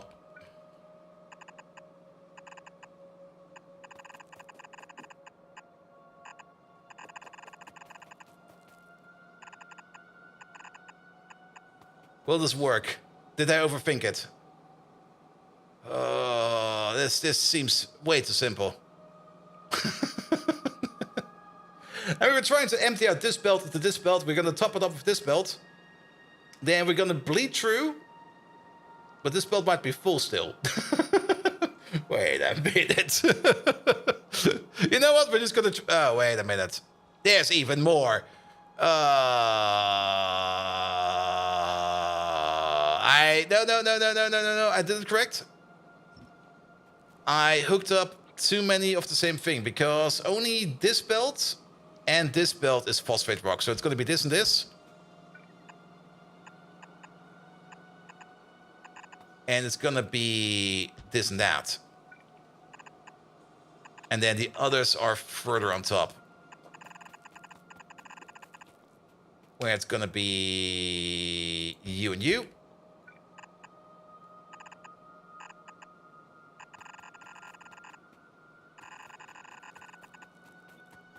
And then it's going to be you.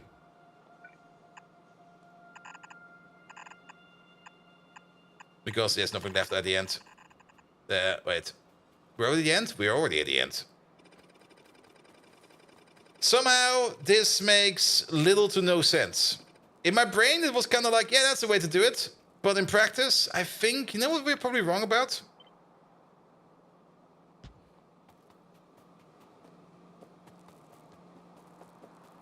If I wanted to see perfect balance, I certainly wouldn't be in this stream. Yes, exactly. This stuffing over here, the final part over there is where it falls apart. The final part over there is impossible.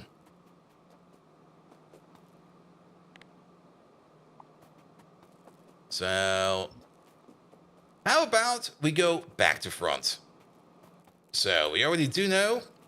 I think back to, well, does back to front give us the same issue? No, it does not, I think. Let's go back to front. Which kind of means that we're going to start all the way over there. And if you kind of think about it, yeah, let's. I mean, the whole issue that we have is we got 7 belts and we want to stick it into 8.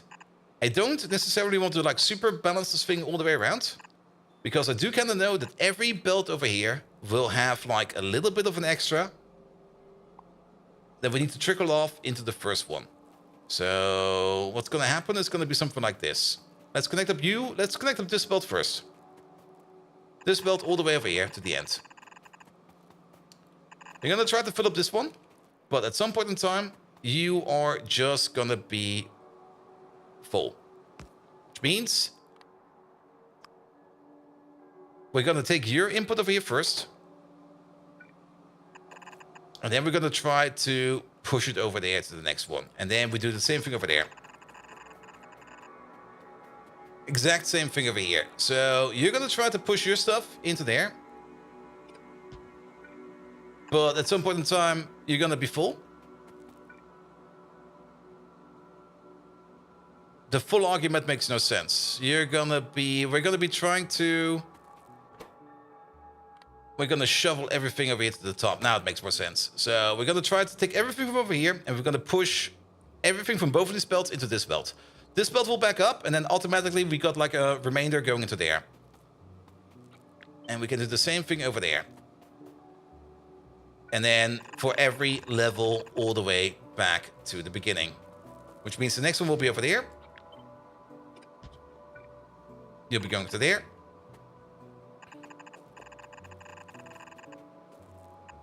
Next one will be over there. Going into there with you in front. Going over there. We only got one at the end. That makes sense. And then we got one over there and one over there. That should work, right? No need to balance if we just shuffle. Did I overthink this? I probably overthinked it. Factorio Mother would be like, I worked in the oil refining industry. Let's put the whole process into the game. Would be fun, in my opinion. Like, actually, have you ever looked like an actual oil refinery? Like, the amount of pipes that are going around in an actual oil refinery is just fucking amazing. Like, every now and then, and this is something I rarely do, but every now and then, I just open up Google Maps, and I just go to, like, a random oil refinery out there in the world, and just take a look at how it's laid out. Because you can't just look at it from like, the top perspective, from, like, satellite view.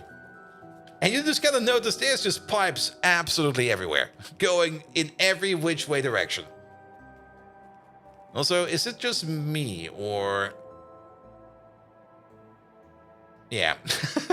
There's a second roulette station over here. Well then, we got more roulettes.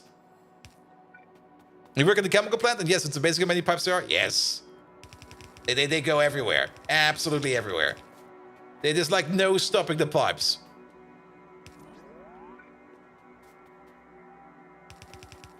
Alright, before we hook this up, let's get this thing over here in order. And they all contain something. And then what's even more amazing, whenever there's going to be like something like an inspection of like any kind of chemical plant or refinery plant, they have to turn off like all those machines. And not only that, they also have to inspect all of those pipes, which means they either have to climb into the pipes, which they occasionally do, or they just send in like any kind of endoscope or anything like that to take a look of the inside of the pipes, just to make sure that whatever is going on in there is still going on correctly. Let's do it like this. And then we go like that. Or a pig. Just send a pig down the pipe. If it comes out, the pipe will be clean. And not only that, if the pig survives, then there were no dangerous chemicals left in there. Perfect. And they have to make the pipes completely safe prior to extraction. And that's not always easy. No, it's definitely not. There's an oil refinery in the city where I live. And every now and every so often, I'm not quite sure how often it is. I think it's like once every is it once every year or once every other year? I don't know. But there you get like whenever they do like the refinery inspections, it's always in the news because it's always going to be like, yeah, big things to do over there, like a lot of in and out over there at the facility over there because the regular inspection is on the way. And whenever they do the inspection, it's always like, yeah, you always get like all this information about what they do everywhere. It's a lot of fun. It was close top of an oil refinery and replaced one of the what? And replaced one of its parts, and you couldn't figure out which way the pipe goes. Just stick the pipe somewhere; it'll be fine. I mean, that's usually how it goes, right? If you don't know where a part belongs, just put it somewhere. And then the part that's missing is going to automatically complain to you that something is missing. It might be like a one-time alarm you get. Like maybe things break and then you will never be able to use it again. But yes. Alright, there we go. Good. Every one of these, 80%. They're doing something? Yes.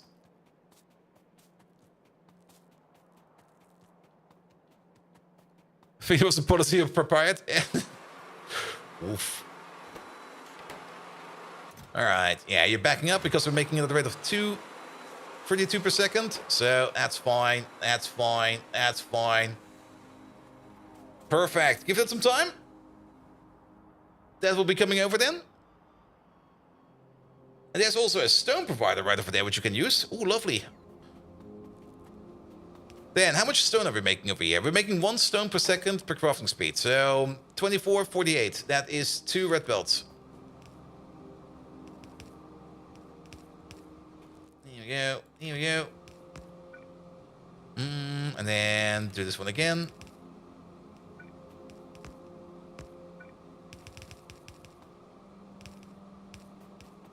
That'll be fine. That'll be fine. Over there.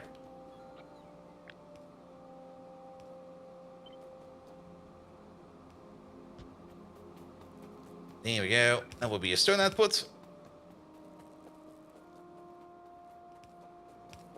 Alright. Yeah, it's a lot of phosphate rock we need over here. Lovely. Lovely, lovely.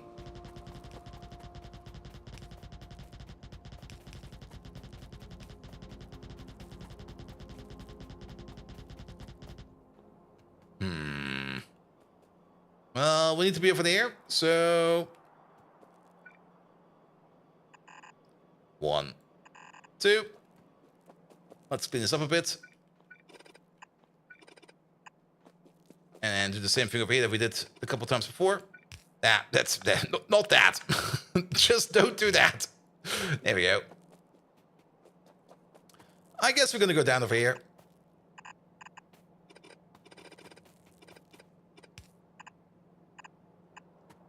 Good, hook it up.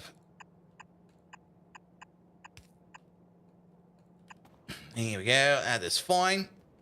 Here come all the rocks that we need, and then we need to hook you up with some cyanic acid, some urea. We should probably set these stations up over here. These should also be done by now. So, you over there. You're gonna be a meat requester. There we go. Meat to 8 requester, please. Train is not coming over right now. It's still filling up. Let's hope it will be coming over soon. Actually, it will not be coming over soon because the station has no power. No power, no train. There we go. Good. And then this thing over there is going to be the urea requester.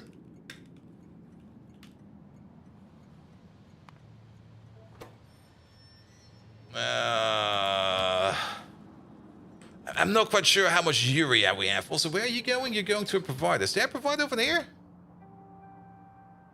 There is a provider over there because we are turning our... Okay, there's metric fuck tons of urea around. But yeah, we are turning excess blood over there into urea, so that is fine. Good. And then you over there, you're going to be the cyanic acid 2-8 requester. There we go. Perfect. Coming over right away. Excellent. Then we got some fuel over there, which we still need to copy paste around. One over there. One over there. You are good over there. Perfect. And then you over there. Oh, we need so much more stuff now that I think about it.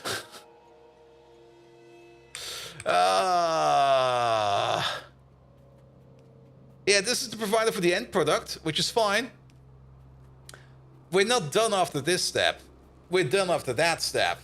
And that step over there still requires chromium, iron oxide, nylon, and the lubricant, which we have not even put remotely in over here. So we need a couple more train stations over here.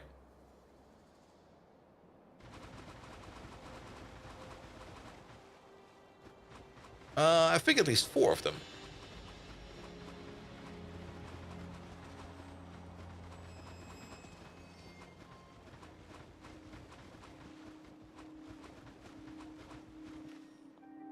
There we go. There we go. All right. Pum, pum, pum, pum, pum, pum. So, iron oxide, chrome, nylon, aluminum.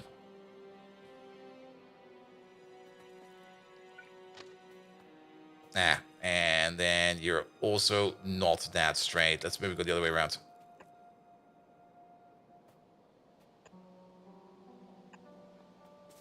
Should we build a few more power plants? We got a new one. It's over here. And it's running already. It's not running super efficiently yet because we're still filling it up with salt. And we're still waiting. We have to check what's going on over here. I think we got some more over here. I'm pretty sure that one is still making gas power plant. The gas power plant recipe for that one is sitting over here somewhere. Not you, not you, you. Yeah. Become a bit faster. There's this one little insert over here. Just preparing the power plant over there. And every gas power plant over there is... What is that? About 600, 1,100, 1,200, about, let's say, 1,500 items. This little insert is going to take... Yeah, it's going to take some time. The little insert that could...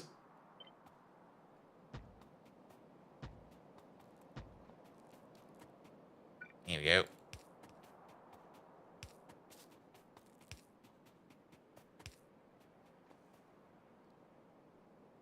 Good, good, good. But yeah, with that new gas power plant over there, we should be good for power for a while, because that will be making up to 40 additional gigawatts.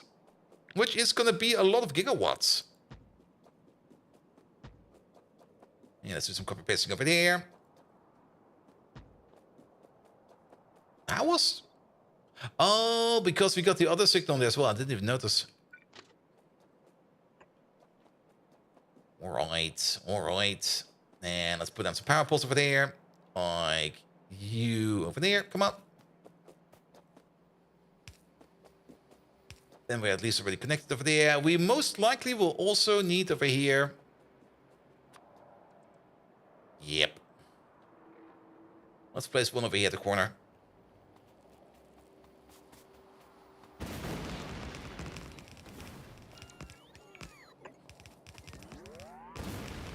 Thank you, pocket bots. Here we go. Here we go. And then you. Perfect. And then one at the end. There we go. How many terapods of power do you think it will be used at the end? 1.5 probably.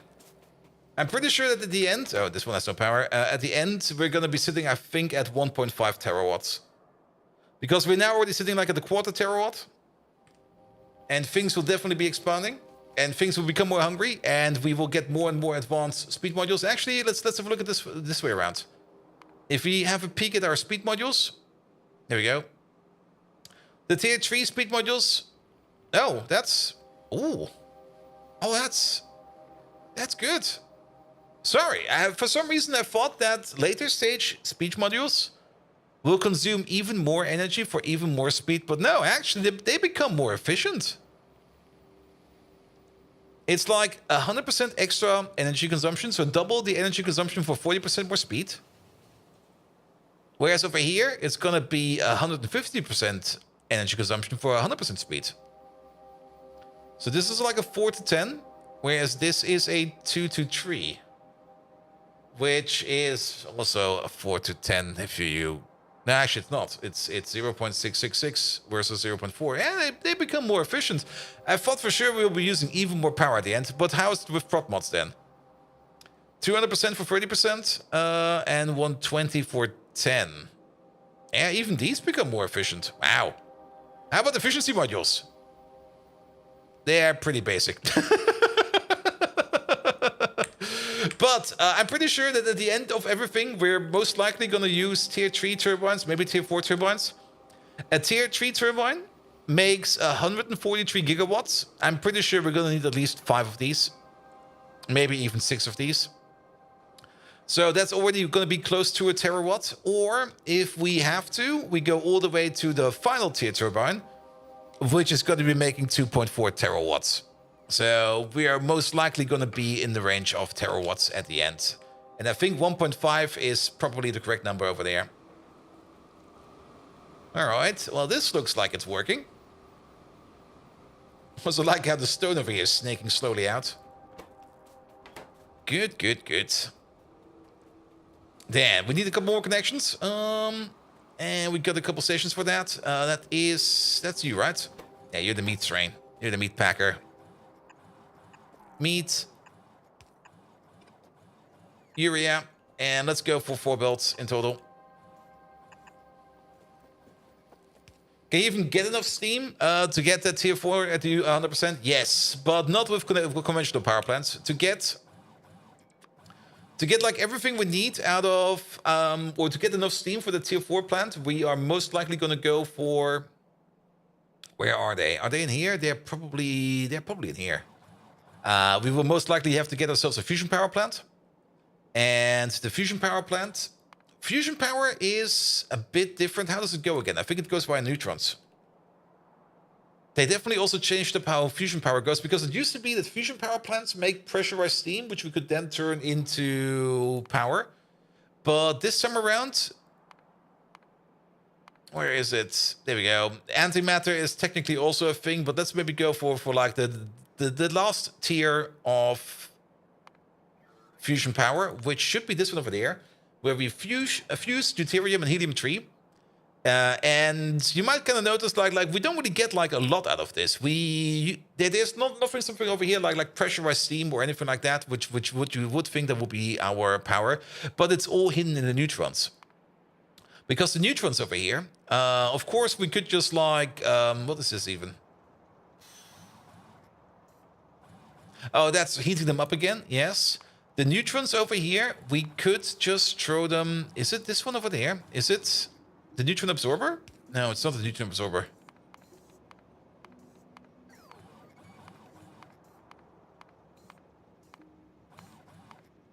There's a building for that, I think. Geothermal plant. Aerial base. There we go. This one. But this one pushes out straight up power. This one makes 1.5 terawatts, by the way. That's the magneto hydrodynamic generator. But that's not the one we want. Okay, maybe I'm wrong about that. And do streamers get anything off that Apple Plus kickback? Nope. Not that I know of. That is a thing that Twitch does for Twitch's sake. I don't get anything for that. The only thing I get out of that is probably that I got a sub for that.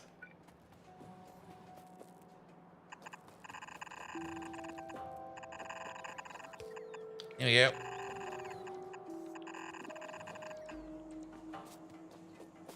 But yeah, there's nothing to. I don't really get anything special out of that Apple kickback.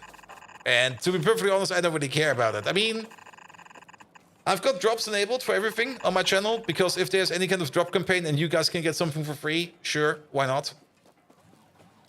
But these over here seem to be bound at subscriptions and stuff like that. And to be perfectly honest, yeah, if you want it, go grab it.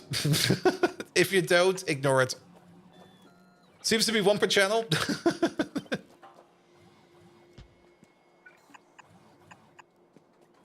There we go.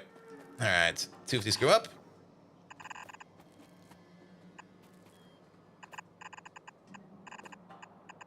One over there. One over there. Then 2 of these go up.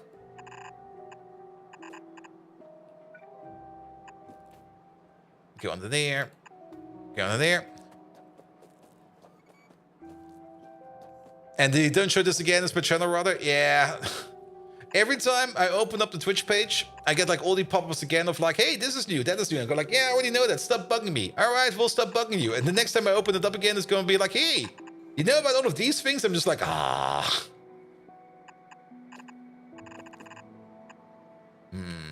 Can we? Oh, we can't.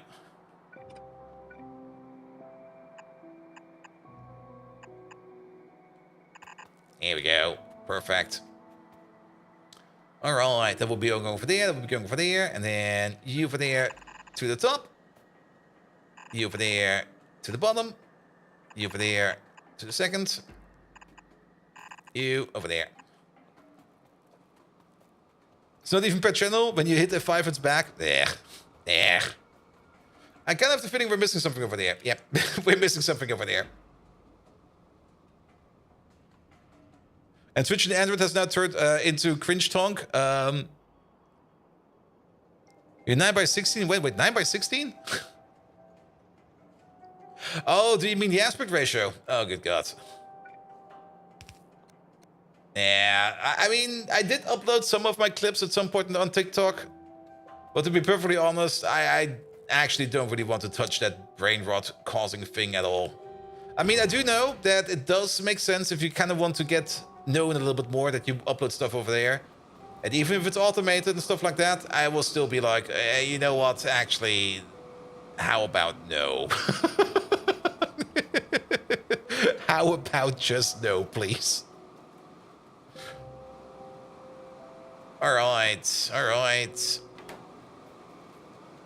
Is my audience even on TikTok? Not really. I mean, that's the thing. I mean, you will never know where you will pull audience from. I mean, uploading clips at random places can do wonders every now and then, but it might also just get like riffraff in and other people that just want to mess around. But usually the argument still counts. Like the more you're publishing yourself around, the more vectors of entry you get, the more people will come in. But to be perfectly honest, I was kind of thinking about that. Like, do I really want to have like an audience of like a couple thousand people over here? And then I go like, for example, do I want to be as big as Pirate Software or something like that? I just go like, that sounds like so much annoying work. I would rather just have my channel run like I want it, how I do it right now, and that'll be fine. That's perfectly fine. There we go. Because the bigger it gets, the more effort you have to put in, the more work it will be. And once it really starts to become work, it might stop becoming fun. And that would be like the more horrible part, like the moment it stops becoming fun. But how will you make the big bucks then? The big bucks is called 25% salary increase with the new job. And 25% is a fucking lot, man. Being an engineer, that's where the money is coming from.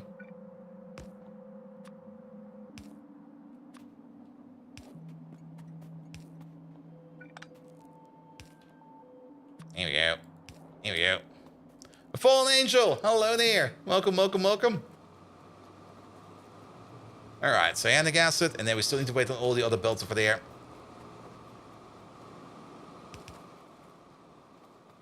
Good. Oh, we can get you all the way over there. Can we also get you all the way over there? Yes, we can. Wait, that was correct. You and you. And here I thought being internet famous was it. I do kind of notice like I mean I do consume quite a bit of other content creator stuff every now and then. And I do kind of notice like certain things. For example, I kind of noticed that a lot of the content creators I used to watch or I still watch occasionally are all more or less starting to fuse into the same content creator. How to put it? They're probably also part of the same either A, talent agency, or B, the talent agencies they're part of give them like the same incentives or something like that.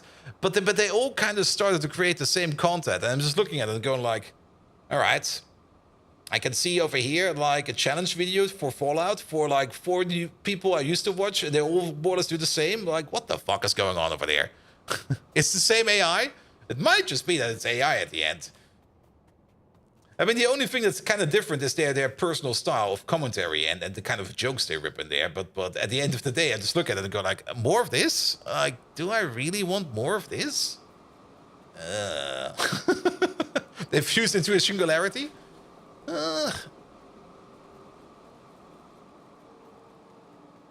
I mean, a lot of things I see like coming up lately is like any kind of challenge run with some kind of witty commentary on top of it, and it is definitely fun. I do enjoy watching it, but I see so much of it covering like the similar or same topics over and over again. At some point in time, I just sit there and go like, it's getting kind of boring. It's getting kind of stale looking at it. Like, what the hell, man?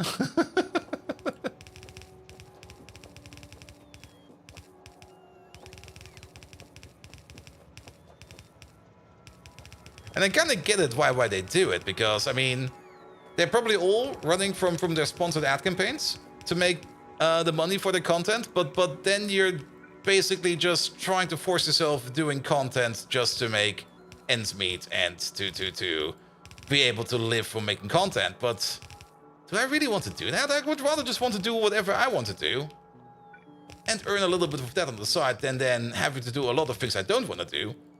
And having to work on those. I mean, it's the same with any kind of company. I mean, I do know, and that's usually how it goes. Like, even for every company I've worked for, that they usually have, like, projects that they want to work on, but they don't really pay as much. And then they got projects they don't really want to work on, but they pay, like, more. So they have to do them. Because at the end of the day, you have to pay your bills somehow. Just imagine becoming a VTuber just because everybody else is doing it. Yeah, who does that? Oh, it's off. Shit. The most important mod you're using besides the Pi mods is the one with the loaders, or is there any other important one which affects the gameplay itself? The loaders is probably the one that affects it the most. I mean, I'm pretty much keeping it mostly bare bones. Even quality of life stuff in here is not that much. I mean, we got, of course, all the Pie mods in here. And then enhanced map colors. That is more or less, well, it says it on the name, right? It just enhances the map colors. Copy-paste modules. And, of course, also the... where is that thing? Is that in here or is that a different one? Copy-paste modules and then the module inserter, I think it's called. Is that still in here? There you go. Yeah, the copy-paste modules is a really, really nice one. Because it allows you to do the following. Here, let's take this out real quick. Once you copy-paste over like a recipe like this, it will also copy-paste over the modules, which is kind of nice. This one is a real nice one. I do like that one quite a bit. But yeah, that's just like a little bit of quality of life. Renamer is just to rename trains and stuff like that. Quality of life research over there gives you like the infinite research options over there. Which will make you run around faster, will make you have more inventory size and stuff like that. This is really nice and balanced actually, because it does cost you research, and research is kind of expensive. So it's fair in my opinion. It's fairly fair. What else is in there? The loaders is definitely the one. I would probably, if I would do this again.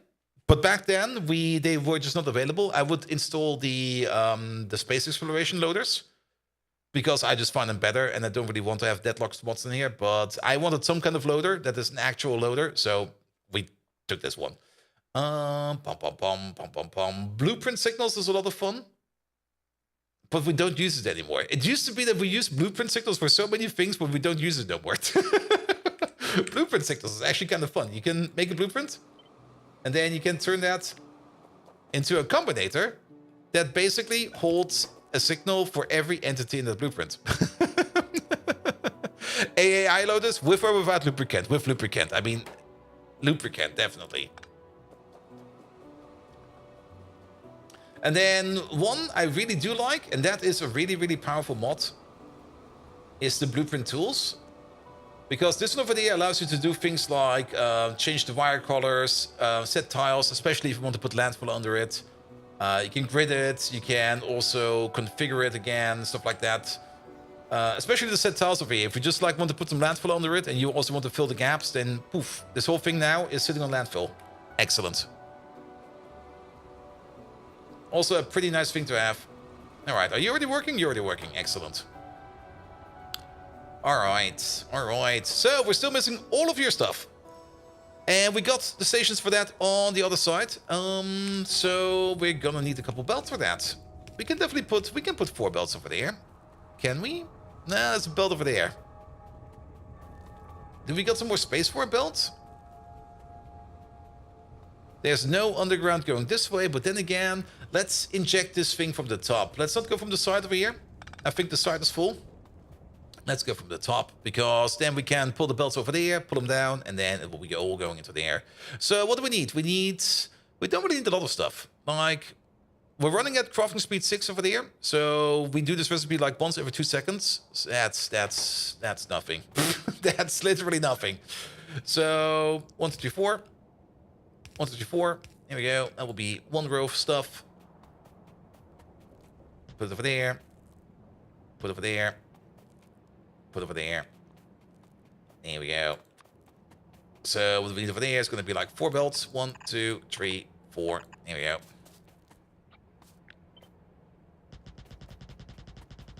Anyway, even going to split them because we really do not need a lot of stuff over there. All right, it's going to be these 4 stations over there. Starting with you, GBD. You're going to be the chromium requester because we need some chrome. We're going to need chocolate out games. No, we're going to need some aluminium 2-8 requester. Then we're going to need some nylon. Nylon requester. And what was the last part? Nylon, chrome. I remember. Over there, you're going to be some iron oxide 2-8 requester. Here we go. Let's double check. You, into you, into you. Chromium, iron oxide, nylon, aluminum. Perfect. All coming over, all coming in. And if we do need more belts for this, we can always add more belts.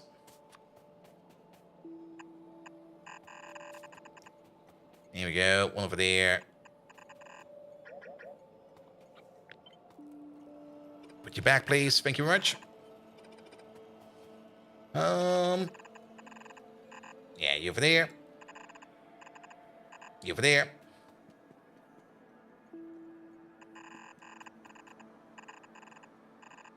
You over there. We're gonna build... Actually, let's build like this. That's too low. There we go. Here we go. Alright. Alright. And then we should be good over here for our stove. And then we can start making the paramagnetic material over here. Excellent. I also kind of like that we're already like pre-filling our buffer over there. And the buffer's almost full. So that's good as well. Then again, we're already spending our buffer because it's all going into there. But it's backing up again. Excellent. Also, I do kind of like the way how we solved this one over there. It seems to be going fine. At least we're definitely getting stuff from all of these over there. So I think this is a fine solution over there for a 7 to 8. Good. Now, of course, there's one thing that we kind of did not really think about too much. And that is that everything over here is kind of tight. One over there, one over there, one over there, one over there. Let's pick up these real quick. And then we're gonna place you like this.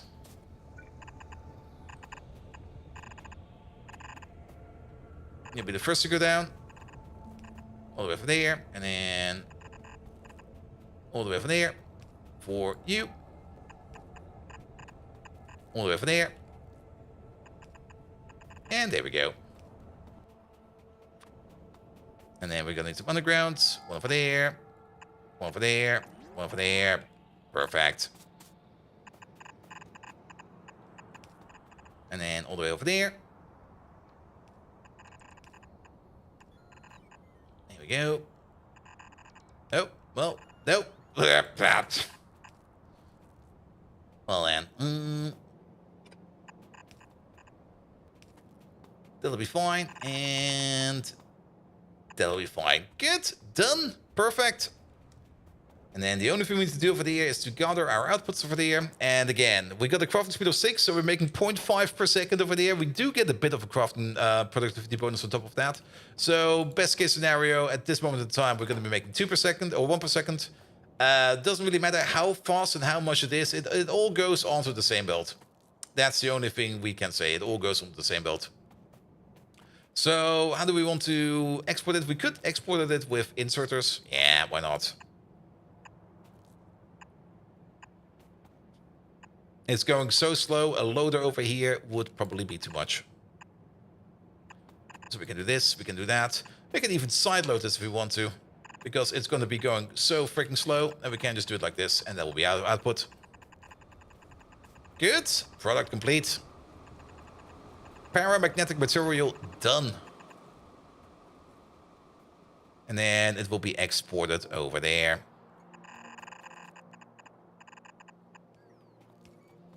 Alright, alright. Just need to wait for a couple more materials over there.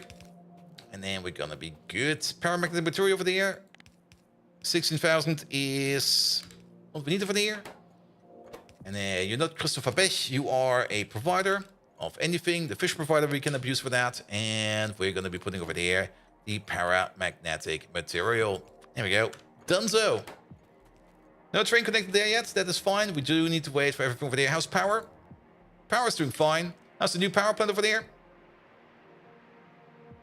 Kind of taking a peek over there. What's this? 1, 2, 3, 4, 5, 6, 7. Wait.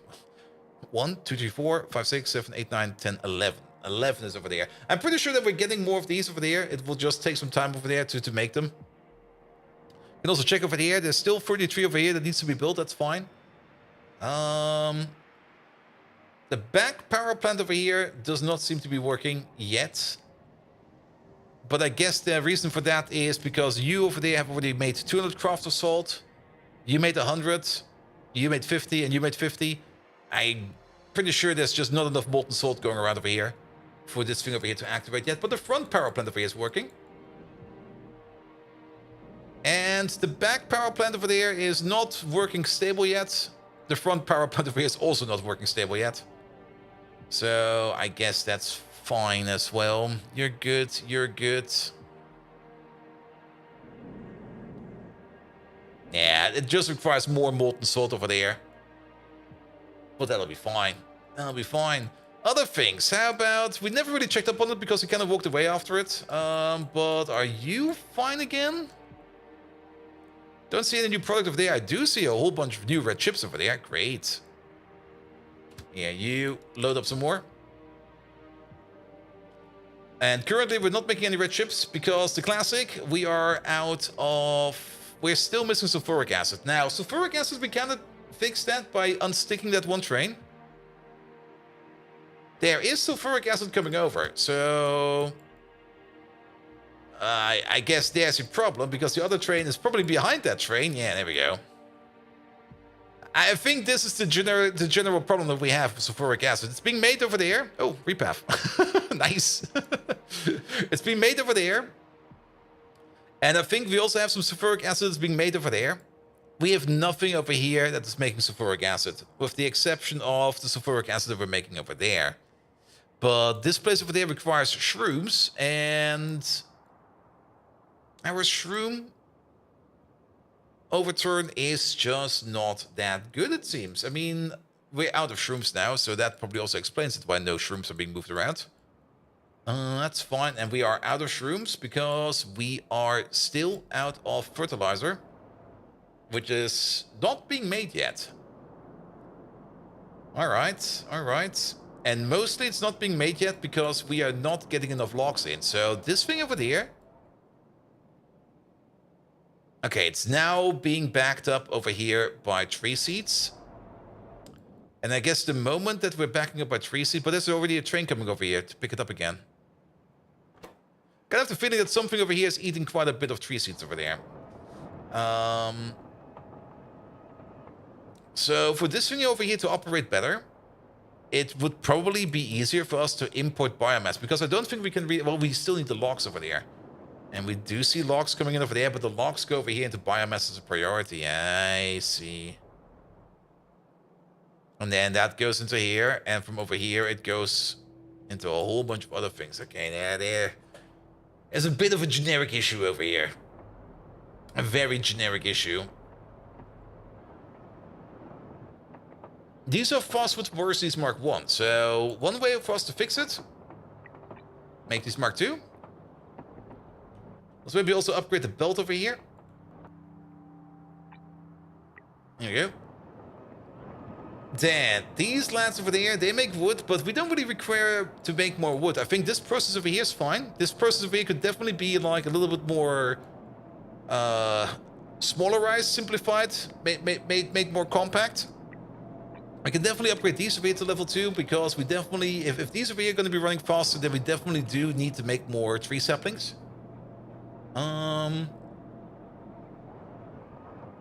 Yeah, that'll be fine, I think. And then, do we need any muddy water over there? We do have some muddy sludge being done over there. Do we want to upgrade these things? Is there a better way for us to make muddy sludge?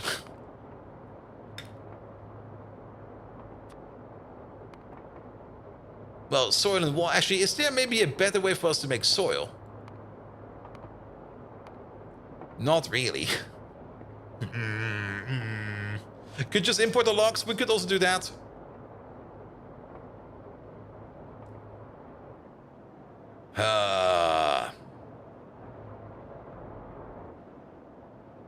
So, why is there so many washes over here? Is this really what we need over here? Let's have a quick look at that. How much do we need over here then?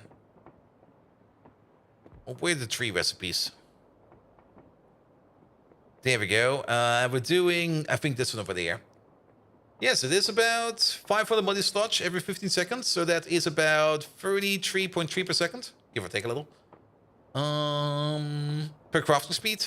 And crafting speed is 2. There'll be crafting speed 4. So that is, yeah, that is 120 per second.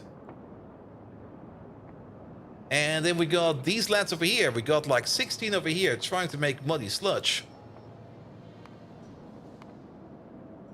And 16 over here, or at least, yeah, 16 over here are making 400. Yep. Yep. That seems to be correct. Do you have a lot of logs and base chests? We do. We do. We could order them in, and actually, if you kind of think about it, it's not too far away. We could set up an air bridge.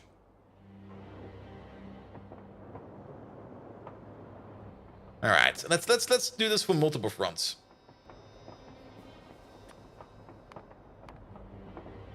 There we go. Phosphate forestry. There we go. And then tree mark 2.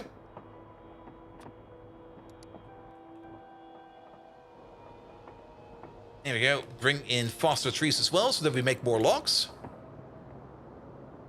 And then while we're at it, upgrade all of this as well. Why not the fertilizer recipe? Good question. I mean, this thing over here has been around since forever. We could also switch up the recipe. That is very true. Let's have a look at these logs.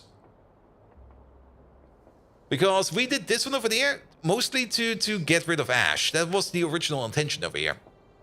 But you're correct, fertilizer is already around.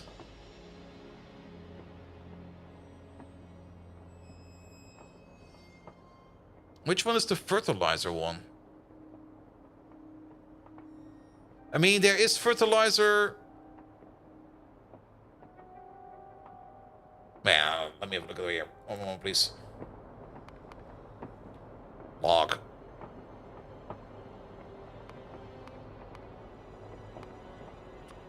Yeah. Yeah, this one. Why didn't I see this one? Is there one with fertilizer for... Okay, there's only one fertilizer recipe, which is just fertilizer, water into logs. This one is rather fast. Whereas we're currently doing this one over there, which is slower, but does not require muddy sludge, and this one only requires water. And then just do the fertilizer. It makes a lot of sense. There, I can't really find any kind of good argument to say no against that. And then we could maybe also modernize this area over here a bit while we're at it. But fertilizer is like 60% ash. Yep, it is, it is, it is. I mean, that's what's coming in from over here. There we go. Is this an ash requester? Okay, I think we might need another ash trader too.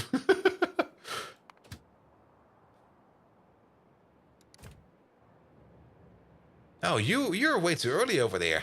That's your issue. Wait a minute. We got a couple of these that are just stuck. That's the whole issue. Yeah, don't open like that. I mean, it does take a while to load those trains. That is very, very, very true. But then again, we don't really request fertilizer that often here. Bring that. Yeah, over there is fine. And again, you have a lock build? I do have a lock build. All right. I mean, we can definitely order in logs. I mean, that is already a log build over there. I mean, we do need those logs over there because those logs over there are what we're making for tree seeds, which we need for the rock food, I think. The more I think about that, do we still need that build? The moment we're going to be rebuilding the rocks, we could probably move it away. Then again, I'm pretty sure... Wait a minute. Okay, let's go over there. Let's have a quick peek at what actually is over there and how things over there are dependent on each other. Also, where are my UPS going? Could you please stay above 40, please? Thank you.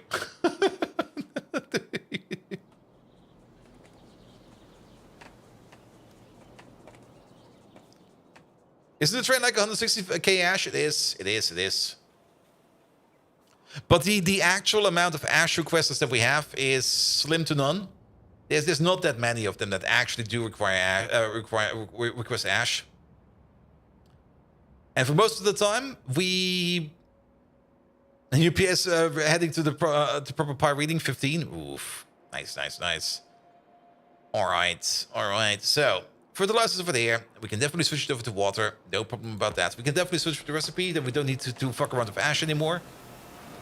Then this thing over there is making a lot of tree seeds. which are currently being exported into a small train over there. We got another 3-seat build over there, which is also being exported. The more you think about it, are we also exporting the logs? We definitely got a log station over there, but there's no logs coming in over there because... Oh. I see what's going on over there. We can fix it from over there. Thank you very much. Output priority at the bottom. Output priority at the top.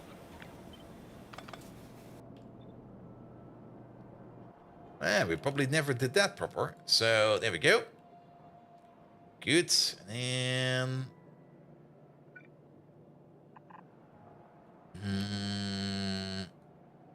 it's not too far away. I kind of want to go over there and just edit it a bit. I think we can get rid of this entire thing over here. Because whatever it's doing over there, I don't think it is doing it anymore for any good reason. Because we have other facilities that could like take over the job for that facility. We do need to quickly check what it is supplying over there.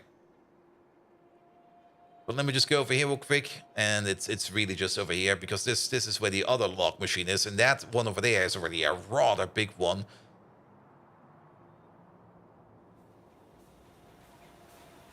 And this one over here, we are most likely keeping on the ash recipe, mostly because this over here is an ash sink. Though, then again, we do need all of this muddy sludge over here. And reducing that to a bit of water would be preferable. Alright. So, and also these logs over here, these are coming in on the yellow belt as well, which is kind of suboptimal. So let's do a couple of things over here. First of all, upgrade the belt. All of it. Because you over there, you are already... Already? Already?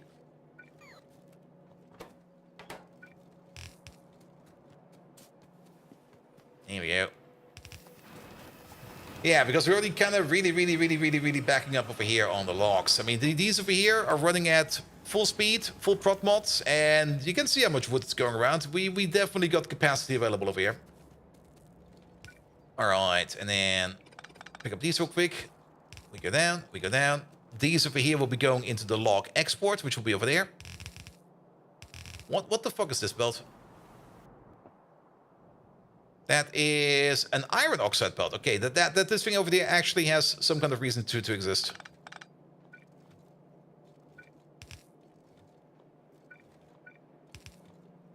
There we go.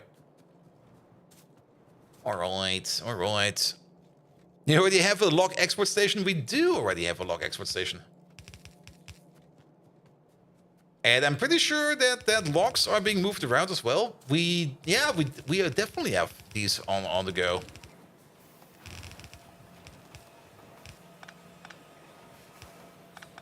There we go. We just never reconnected these over there. Alright, use the bots for that. I'm too lazy. Not this one. That one.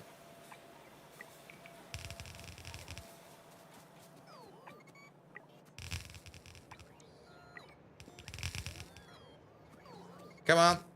Do it all. Because that will be going all the way over there, all the way over here, and then into this station over here, which probably has not been served in quite some time.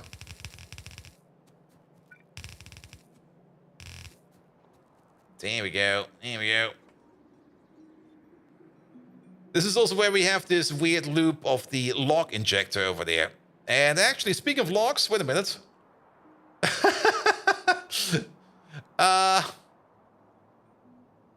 They're all gone. Not quite sure where they went. They're all gone. There's no more logs in our inventory.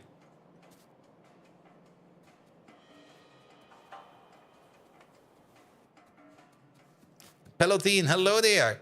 May I ask which loaders you use? No!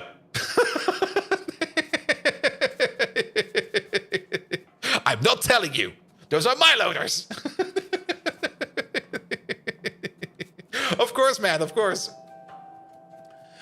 Here, we are using the deadlock loaders, the fast compact, or the compact loaders from deadlocks, loaders and stackers, or belt boxes and compact loaders. We used these back in the day because back then the standalone mod for the for the space exploration loaders were not available yet. If I would reset up this whole mod pack, I would probably use the deadlocks one for not the deadlocks one, the space exploration ones for the loaders. Those are definitely the preferable ones. Those also got better integration with the Pi mod pack. But back then we chose these over there, and to be perfectly honest, I'm kind of happy with it because everything in this mod pack is already kind of hard. And we get one win, and that one win is cheap loaders. The AAI ones, yeah, sorry, those ones.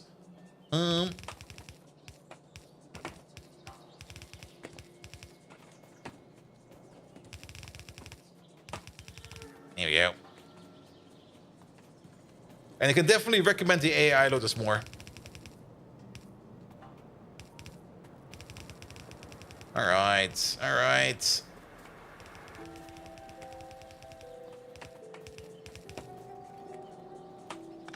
And I think the only thing we need to do over here at the end is make sure that this over there is a little bit of a faster boy.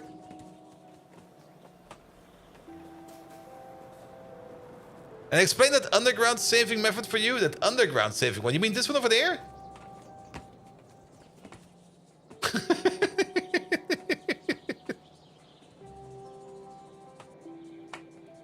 You use an underground and super swirl to save an underground? No, no, no, no, no, no, no, no. I mean, we need to... It's not about saving anything. It's about respecting foundations over here. I mean, would you put like an underground belt underneath a power pole? No. You would go around it, and then you go put the belt on there. Sorry, it's just one of the stupid things I sometimes do, because I kind of like doing it. Here we go.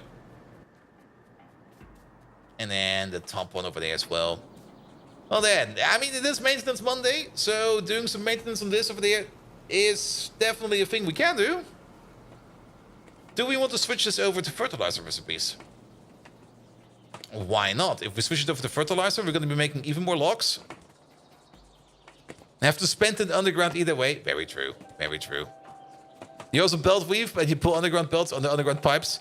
Yeah. You can do that. I mean, whenever I see something like this, I always go a bit like something like... And actually, that will be coming from somewhere over there. And it always kind of pains me a bit, because I always go like, isn't this the same as just not managing this? Why you put a red splitter to a yellow belt? Was that a yellow belt? Oh yes, it's still yellow. Sorry. I thought it was only red.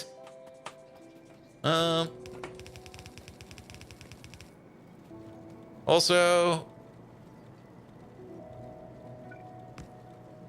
that will technically work.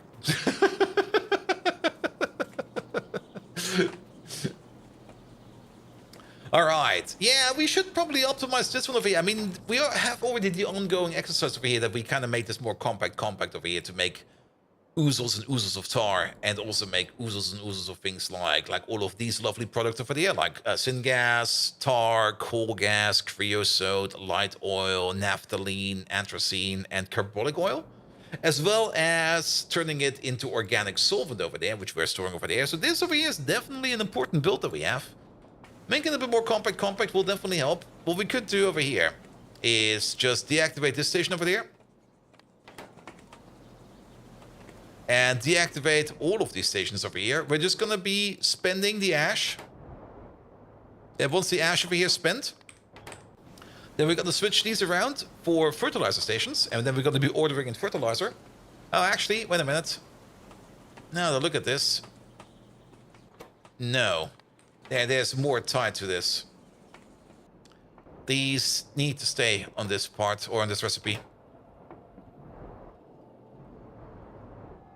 Because they are sinking some kind of ash over here. And they are sinking the ash that's coming from this ash provider, which is getting the ash from... Oh, that's coming from over here, from our hot air machine. It's tied to the hot air machine. I guess we're gonna keep it like that then. I think it's fine. Though these are still Phosphate Forestries Mark 1, so how about we turn these over here into Mark 2s? Mark 3 trees? I think we got the recipe for those. Never really looked at them. Yeah, we could technically make Mark 3. This is actually pretty easy to make. That is for... Wait a minute, we need the tree seeds first. There we go. That's pretty easy to do. Maybe upgrade the ash station belts. Yep. But that's only if they request over here. And... yeah, it's going down. Simply going down. Especially once we upgrade these. We should also maybe just upgrade the belts over here in general. So you get a bit of an upgrade. Those belts over there are fine. It feels a bit like a waste over here to just all upgrade this over here to Mark II, to like Mark IIs. What we could do, we could meet ourselves in the middle over here and compress this with beacons, because this is definitely a thing that will be running all the time. And doing a bit of beacon compression over here could be good, because what do we have over here? We got a total crafting speed of... There's a total crafting speed over here of 20. If we use like beacons, we can compress this down into a singular build. And then over here we got the total crafting speed of 1224. Same. With beacons, that will be like one build. Only downside over there is actually, wait a minute. Ooh. Okay, you're kind of full. And you're kind of full. Yeah, picking up this stuff. Yeah, I'll do that later. I mean, I don't really want to spend or bind our bots too much over here on picking up like soil and stuff like that indefinitely. There's definitely going to be an upgrade target, but not for today. It's definitely something I'm going to be doing on the side. But let's upgrade these phosphate forestries. Even if we could not make enough of our lovely tree saplings over here, upgrading them is definitely going to be something we want to do. And we're just going to... strobing. And we're just going to be putting in more trees over there as well. Good, but now we're exporting logs again. Excellent. Which also means that the log train over there will probably pick them up sooner or later. And the log train is currently standing at the mall because we do need some logs over here every now and then. Do we still need logs over here? Oh, you're already here. Well, we got logs over here now. We should probably turn this off. Because if we actually want to get logs for anything in here, let's just order them in from over here. And as a passive provider, can we make something like a low priority passive provider? This should already be kind of low priority because it's kind of far away. And what we could do over there, not a lot. Only a bit. Have a priority over there. Have a priority on the other side. And then bish, bosh. And only hold a stack over here. So that we always try to prefer to get logs from like any of the outside... actually, maybe a little bit more than that. Let's go 4 stacks. I think 4 stacks is fine. Storage sheds will have lower prior though. Yes, but I'm pretty sure that the ones that are closer by will be picked up first.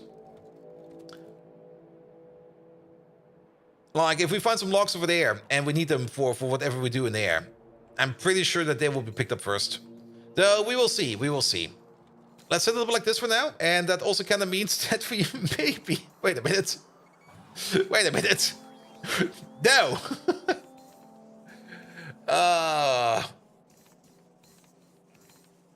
I think we can turn this off. Let's turn it off for now. Let's go for another loop.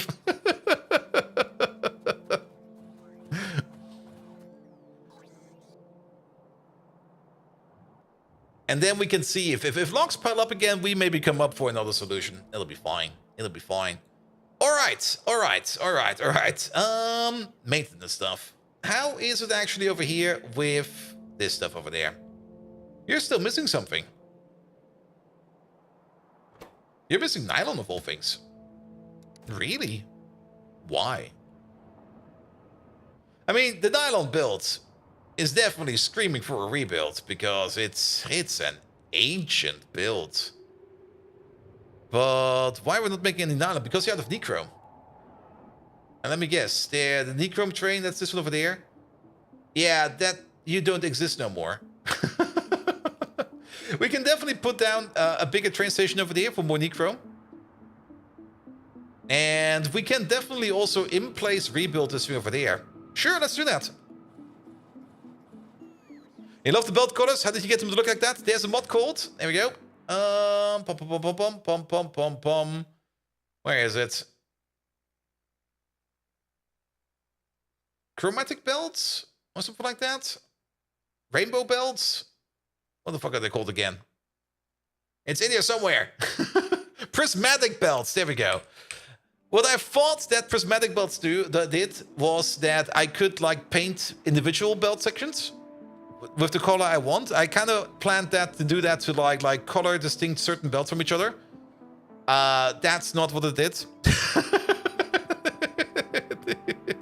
Instead, it just colors your belts into a different color. And to be perfectly honest, I kind of like it. I kind of like the color of those belts more than the vanilla color. Alright, if we are going to be redoing nylon, let's have a look if we got a better recipe. Well, that's, I guess, fine, because there it is. So there's the nichrome, benzene, ammonia, and chlorine recipe, which we're rocking down there. Then there's this is not something we can do. Is this a turret? No, this one doesn't exist.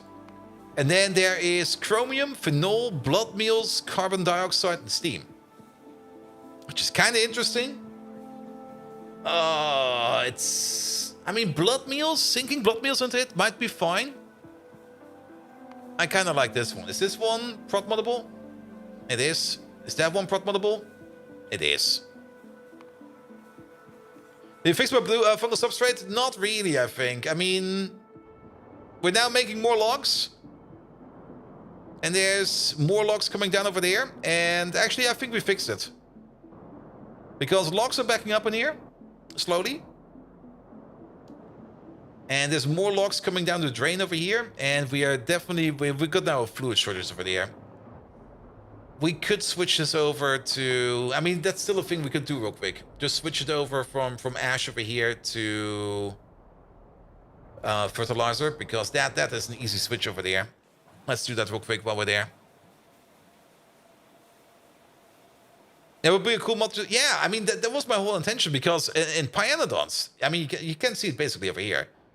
You get like belts and belts and belts next to each other. And my idea was like I'll just color code or color paint like certain belts that are next to each other, different colors. And that will help me like identify where belts are going a little bit easier. I mean, I do know that there's other helper mods out there which will basically show you where a belt goes. I do know that those exist as well. But I kind of wanted to like have something like painted on the ground because then it will look even more amazing. But I guess that's not how that works. All right, how about the following? We're just gonna cut this. We're gonna cut that a bit. We're just gonna wait over here for the ash to be depleted. And then once the ash over here is depleted, we are going to be hooking up over here the fertilizer.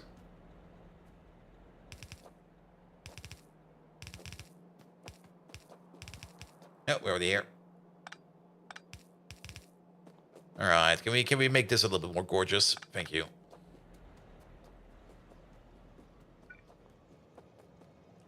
Same for over there, all the way around.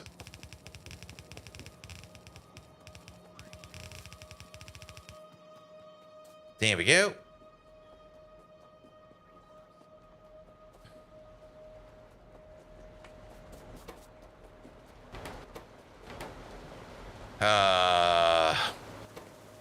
Kind of thinking about just speed moduling these real quick, just to make them go a little bit faster. Okay, I'm too impatient. I'm just gonna suck it up. There we go. I'm too impatient for it.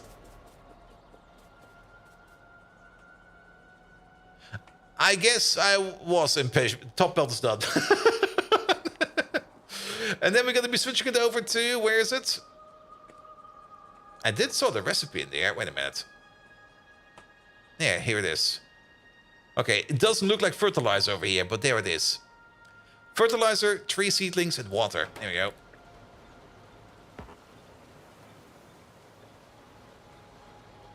Good. And then we're just gonna disconnect you. Yeah, take this whole thing apart. But it also kind of means we don't need any more carbon dioxide over there.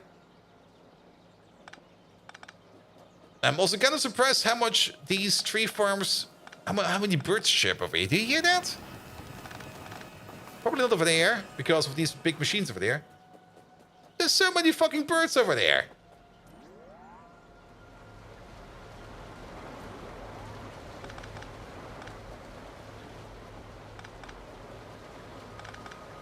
Here we go. Oh.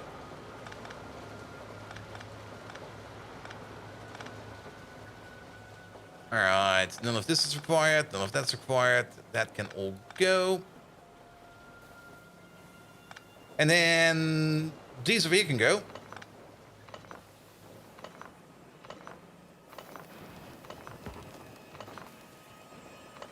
I'm just gonna pick up these by hand real quick. Stuck. Also, this power pole needs to be back. There we go. And then you over there, empty yourself out. Perfect. And then we got this water pipe over there. And then we just connect up you over there. And you over there. Oh, there's still more over there. No, wait, there's not. That is the other machines. And, well, let's just do it. It's gonna tie up the bots quite a bit. But could you pick up these machines, please?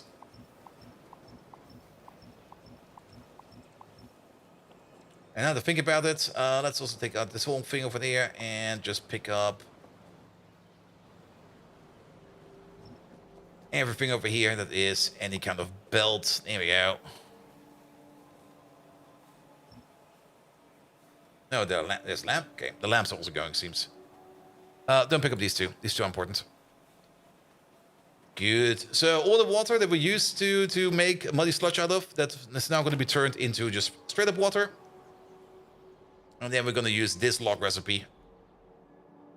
Good. And then hook up you. Hook up you. And that should be the proper fix for the fungal substrate. Because this recipe over here is making 8 logs every 10. The other one was making, I think, 8 logs every 15. What was it again? Let's give it a final compare before we go away. It's this one over there. Yeah, 8 logs every 15, and this one over there is making 8 logs every 10. So it's 33% faster. And it's already going. There we go. And actually, 8 logs every 10. That means every 32 logs every 10. This one over there is making 3 logs per second. This whole thing over there is making about 24 logs per second. So that's pretty darn good.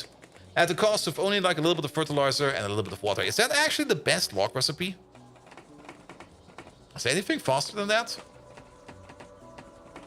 I mean, this is 0.8. That is slower. That is slower. That is slower. That is slower. Slower. Slower. Slower. Yeah, that is by far the fastest recipe we have available.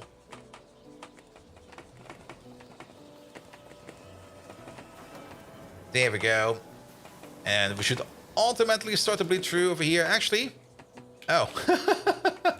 Fun little issue over there.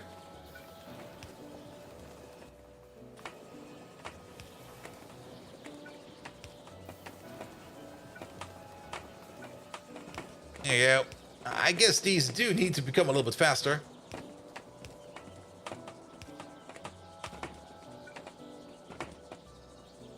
And well, I guess we put you over there then.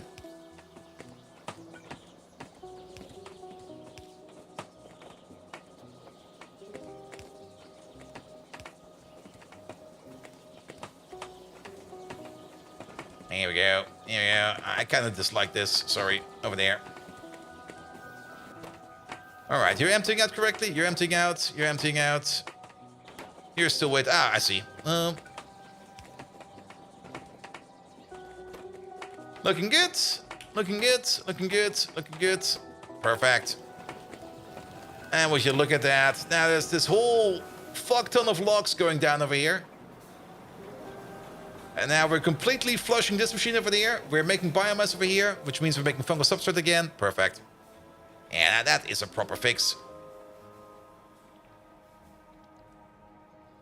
Alright, alright. Then, nylon.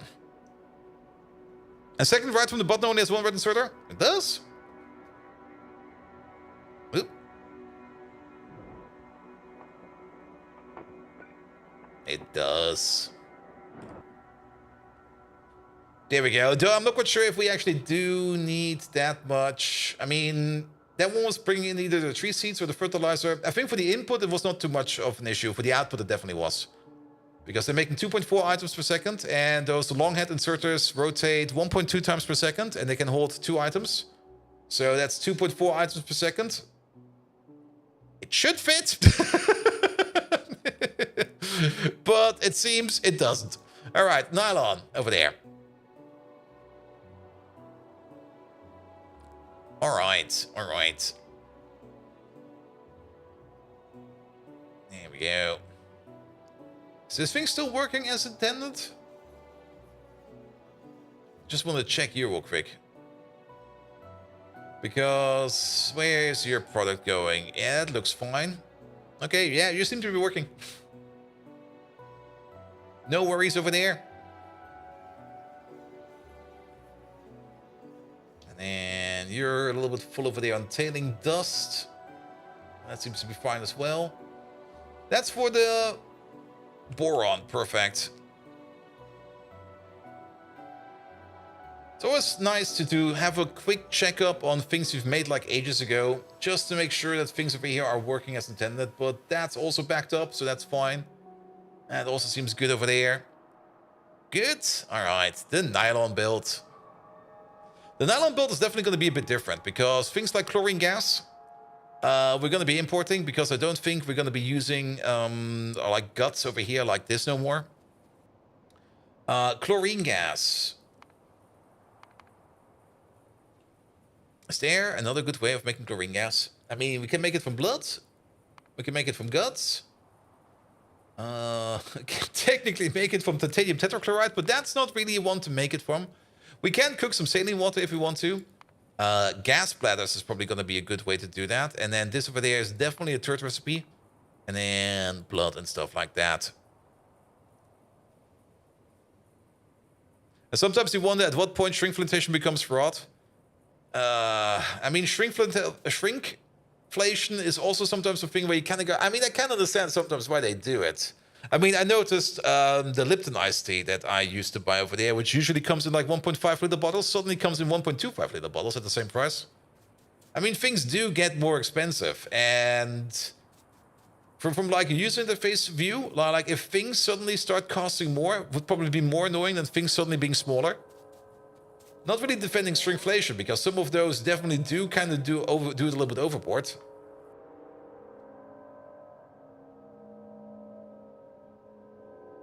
Yeah, doing it so it's more healthy for you. I mean, maybe.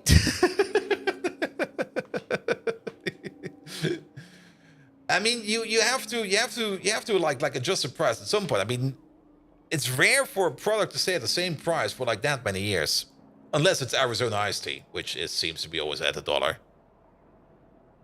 At 1.5, that's 16% inflation. Yep.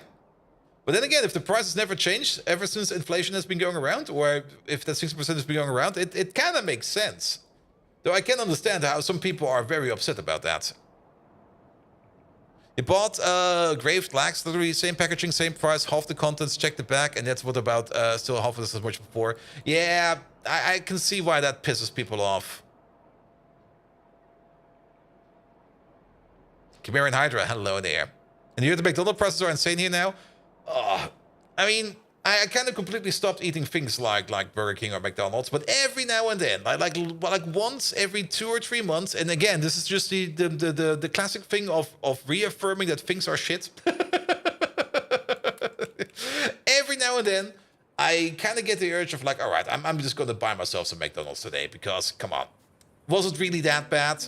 And whenever I do it, I come back to the same conclusion. It was like, yeah, it's terrible. It's fucking terrible. Like, you get that burger and you just go like, all right, burger. It tastes like cardboard. Why does it taste like cardboard? Excuse me, burger, why do you taste like cardboard? You haven't had it in years, you're proud of that? Perfect. Don't get it. Because it's horrible. What's my favorite beer? Ooh. Cellulose burger? Yeah, nom nom nom nom nom nom. I mean, there's a lot of things you can do to make a bad burger good by just like drowning it in sauce or something like that. I mean, if you just put like a good barbecue sauce on there or like a good ketchup sauce on there, then even like a cardboard burger will probably maybe taste like something better. But even that's missing. You just go like, no, not even that. You're getting like nothing over there.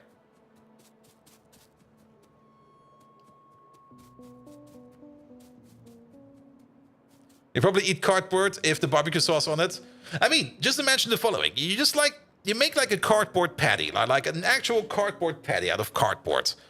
And then you just throw it into a grill that has been like frying burgers all day.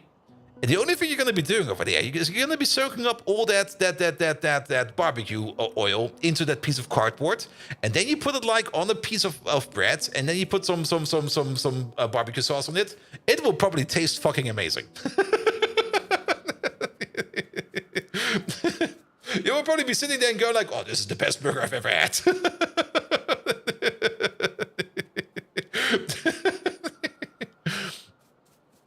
All right. I still got the mixer on me, actually. No, that's gone.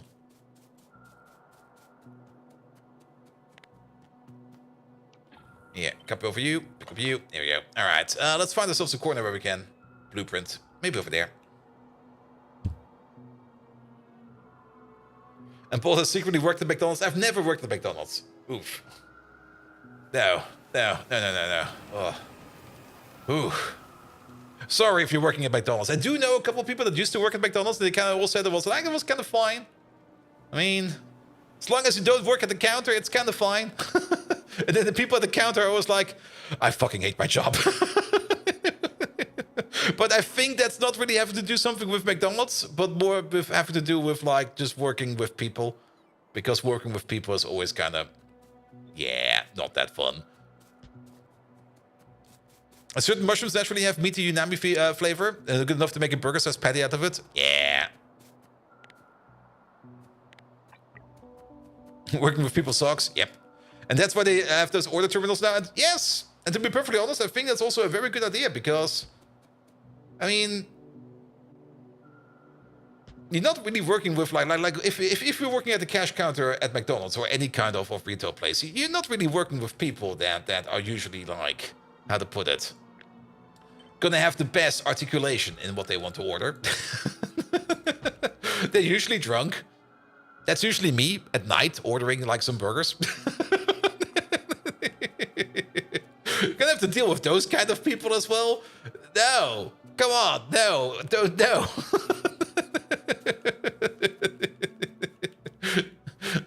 I would be very pissed off of myself drunk me ordering burgers, to put it lightly.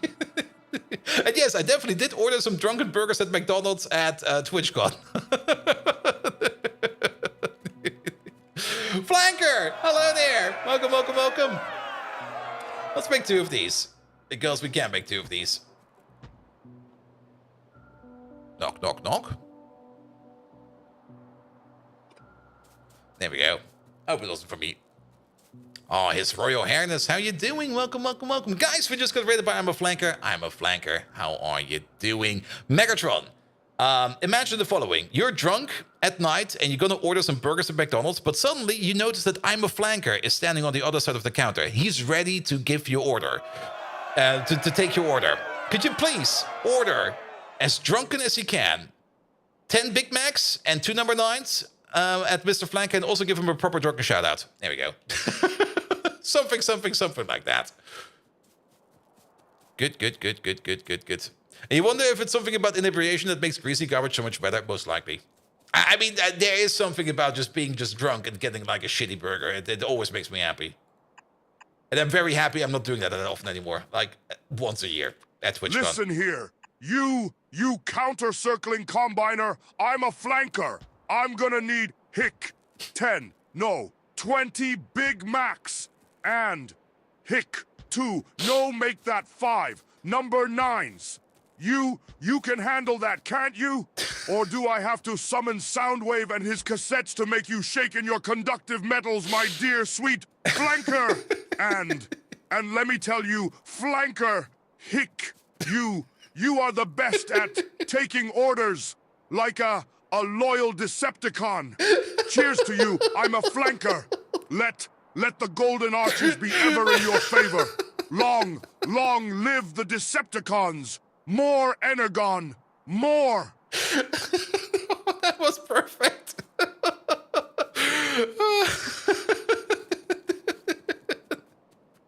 Oh.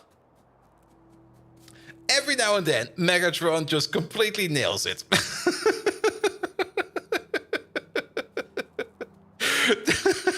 You think you just caught you a hick? Guys, we just got rated by Amber Flanker. If you don't know who Amber Flanker is, well, he did some Morto, I think, today. There we go. He did some X-Defiant, of course, that other game. I only saw his going live message, so I think back then he did something else. But nevertheless, be sure to check out Amber Flanker. Absolutely amazing content creator. Is doing a whole bunch of community-based games and also is a whole bunch of fun to be around with, especially when we every now and then play Ready or Not. And most of the time, we are... well, we're not. We're never ready. And the flanker said that means Bolt gets to sleep today. I definitely do want to sleep today because I already kind of overslept today, and I already was like, I'm already having a terrible case of the Mondays because I didn't sleep well. And to be perfectly honest, I was a bit cranky today. I was a bit like,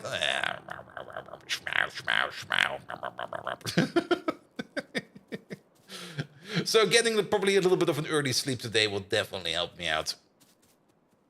Good. But mostly just because it was way too warm. Like I was like trying to sleep in my bedroom, and it was just like, it's warm. Turn around. It's still warm. Turn around again. It's warm.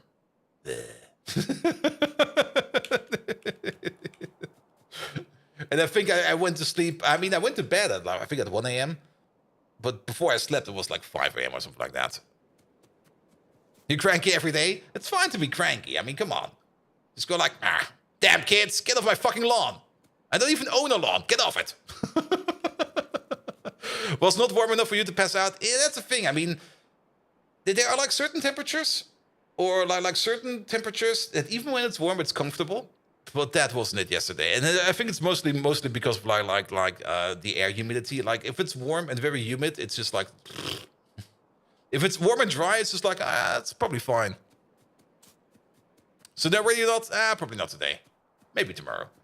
All right. So how much are we making over here? We're definitely making 36 per second per 36 per 10 per machine. So 3.6 per second. So 7.2, 14.4. And then a total of 28.8. However, we are going to be putting this onto 2 distinct belts. So we're going to have one over there. Not like that. Not like that. So it's going to be one output over there. And then we're going to take this whole thing over there. Copy it over. Flip it around. Turn it around. Put it down over there. And then you're going to be over there. And that's going to be our output. But if it gets really, really warm, it also gets dry, and your body just wants to crash and cool down more easily. Yes. Just as a heat stroke? Well, probably. Just like here, have a cool down heat stroke. I mean, from what I kind of remember from last night, it was mostly like sitting in bed and like everything just felt kind of way too warm and way too humid. Even like my mattress was already going like, yeah, I will probably need to put some dry packs in there or something like that, because it was kind of feeling like I was sleeping in water more or less. And I was like, and the fan wasn't helping, and everything wasn't helping, and it was just like, I might just need to move the AC to the bedroom at nighttime. But then where do I don't know, maybe just get a second AC for the bedroom. Just have a second AC.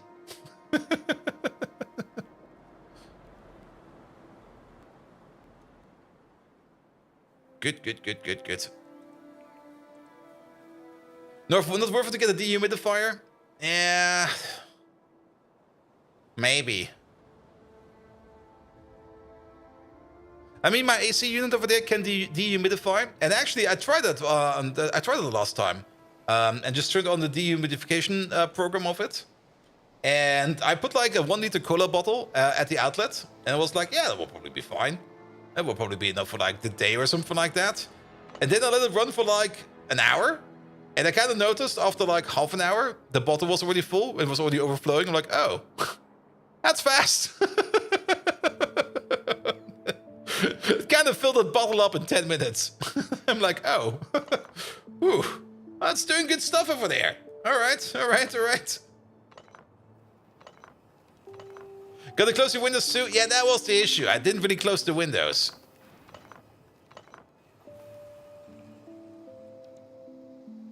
Here we go. All right. Yeah, get rid of the rest of there. Yeah, let's use a pocket pot for all of this. Homie dehumidified this whole block. Actually, to make it even worse, the window was open, I turned the dehumidifier on, and there was a thunderstorm outside.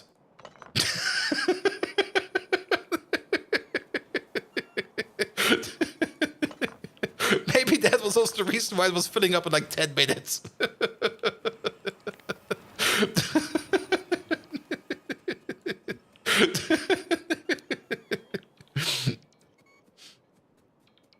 And see the thunderstorm over there? I'm just gonna suck it up. Let's get the dehumidifier out, it'll be fine.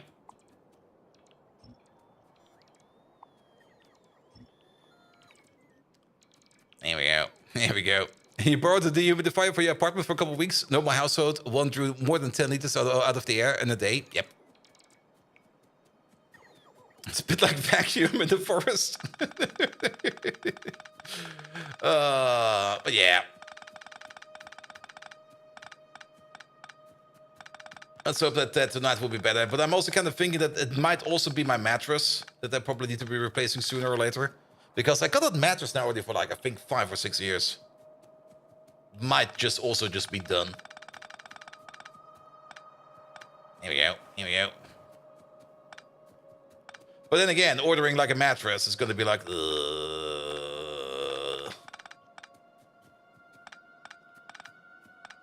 Last time I ordered the mattress, I need like 2 people to put that thing in there.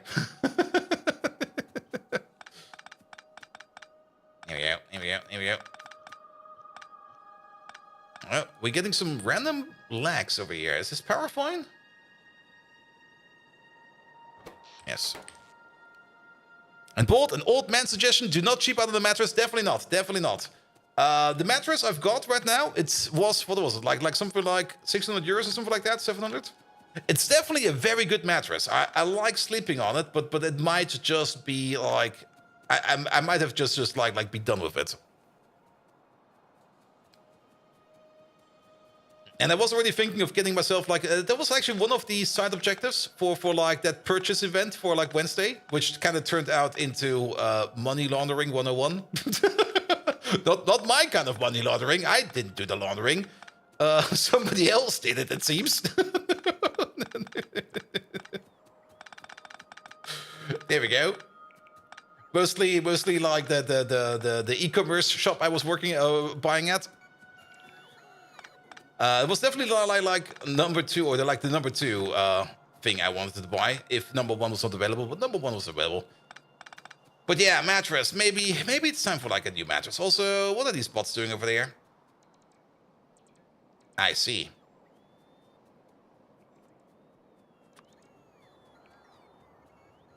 They don't know where to go. There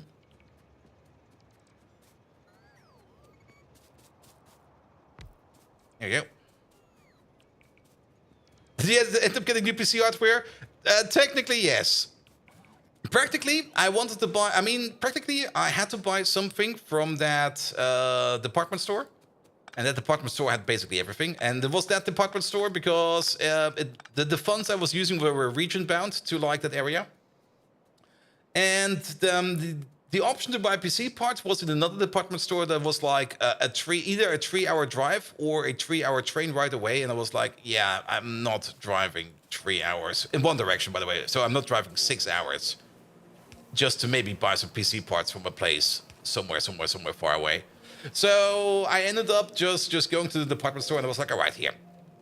Can I buy... Are you getting DDR5 memory? When I'm getting my PC upgrade, I'm definitely buying everything I can from top of the line. I'm not quite sure what it will be. It will most likely be DDR5 memory, because why not get DDR5 memory? We already do know what kind of processor it will be. I mean, it will be the X3D, the latest X3D from AMD once it comes out. Yeah, let's place you... I think over here is fine. But what kind of memory exactly it will be? I mean, it will most likely be DDR5. There's no reason to not buy DDR5, in my opinion.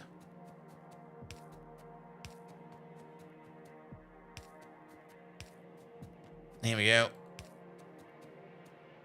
And he actually went bed shopping a couple weeks ago, and apparently he's selling 10,000 beds. It's a normal thing they do. Yeah... You can, I mean, as always, with almost everything where you can spend money on, there's always like, yes, you can spend this amount of money, or you can spend that amount of money, because that's always going to be the case. You have the 7800 X3D right now. It's amazing in every way. Yes, and the next generation of the X3D will be coming out maybe in September, hopefully in September. Like the new AMD chips. I mean, the new Ryzen chips should be coming out, I think, next week. And then shortly after, the X3D chips, the new ones will be coming out. And I'm kind of looking at those in terms of what I want to buy. Simrock, you know more than that about me. Let me guess, you have got some AMD news for me, which I don't even have yet. They've been delayed because of a production issue, right? Yes, but wasn't that just a delay of 2 weeks? And didn't they want to start... Didn't they want to come out at the end of July? So next week would be the mid of August? Or was it a couple of weeks? I thought it was only 2 weeks.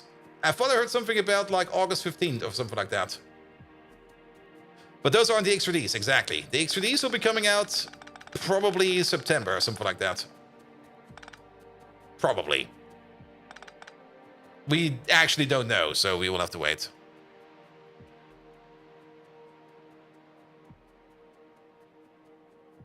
Alright, so what do we need over here? This over there, that is the benzene requester. Perfect, we need 2 more liquid requesters.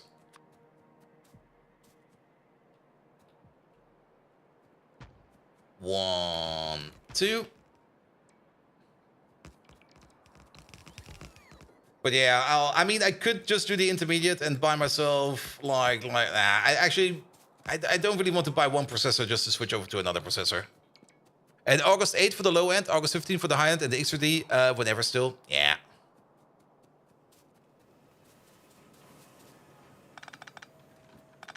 Actually, we don't need these guts over here. These can all go away.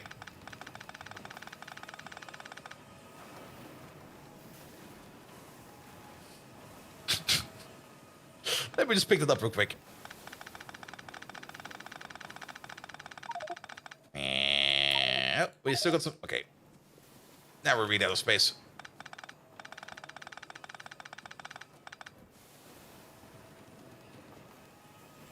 Oh wait, this benzene is connected somewhere. Where's this going? That is going... Oh, where the fuck is this benzene going? Oh, it's going over there. Okay, we do need to reconnect that.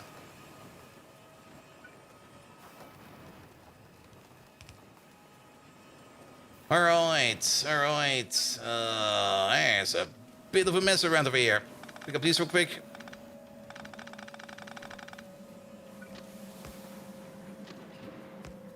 And projected September release date? Yeah, but September will be fine.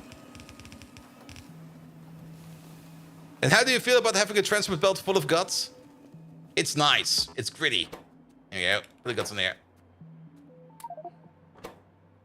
I mean, it could also be a briefcase full of guts.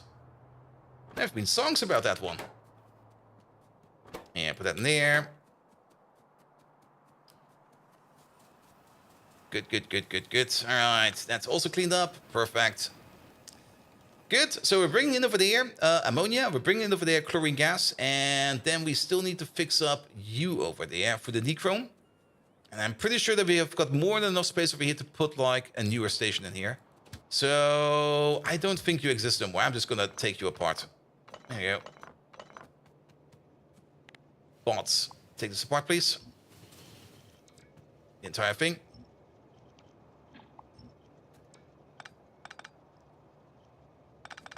Here we go. Here we go. And then 2-8 requester. Put you over there. I mean, guts usually smell pretty bad. Usually the intestines. Well, if you clean them, it should be fine, right? Then they shouldn't smell. I mean, I do know that they contain farts, but then again, you just carry the silent and deadly guts somewhere else, and then it should be fine. All right, that fits. That fits. You get this one over there. This is also still a weird custom station. Actually, while we're here, we can most likely just upgrade these over there. There we go. Don't need to upgrade this. Don't need to upgrade that. Perfect. And then that will be where the nechrome is coming from. Just hook up the gases, and it'll be fine. So how much nechrome do we actually need? We're gonna need, what is that? 24 every 10, so 2.4 per second. Crafting speed is 6, so 12.4. Red belt is fine.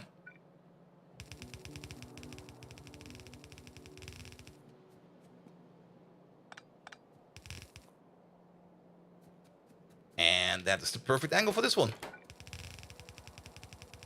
Alright, how do we get this thing in? How about we just use inserters and we split it. So one over there, one over there, one over there, one over there, one over there. Good. It also kind of seems that there are some bots coming from far, far, far away trying to bring me some modules over there. That's fine. And then very important, the most important parts. There we go. Some prot mods. Lovely. Alright, let's put you over there.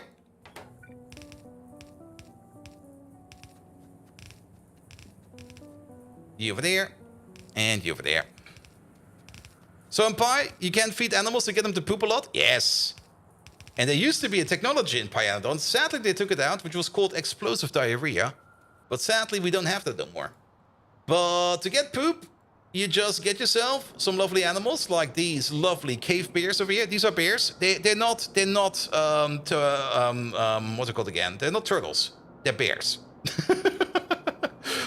And we feed them food, we feed them plants, we feed them fiber, we give them some beds, we give them some moss, and then they will just viciously poop for us. And then all of that goes onto a belt, which then goes into a big storehouse deposit full of manure. And then we will either load it onto a train, or if the depot is full enough, we will be turning it into liquid manure. And then the liquid manure over there will either be exported. I think it will be exported. Do we export it? We don't export it. But it will either be turned into things like urea, or it will be turned into ammonia, or it will be turned into manure bacteria. Good, good, good. All right, and then we just hook up the gases over here. So what do we need? I used to go output going this way. Yeah, it's no longer required. We're going to the top. And by the way, while we're here, we might as well already set you up. You over there, you're going to be an ammonia 2-8 requester, please. Here we go. Now they're both on the way. That's fine. And you're going to be a chlorine 2-8 requester, please. And he's already in transit. There's so much traffic over here. We might need to do something about that. All right.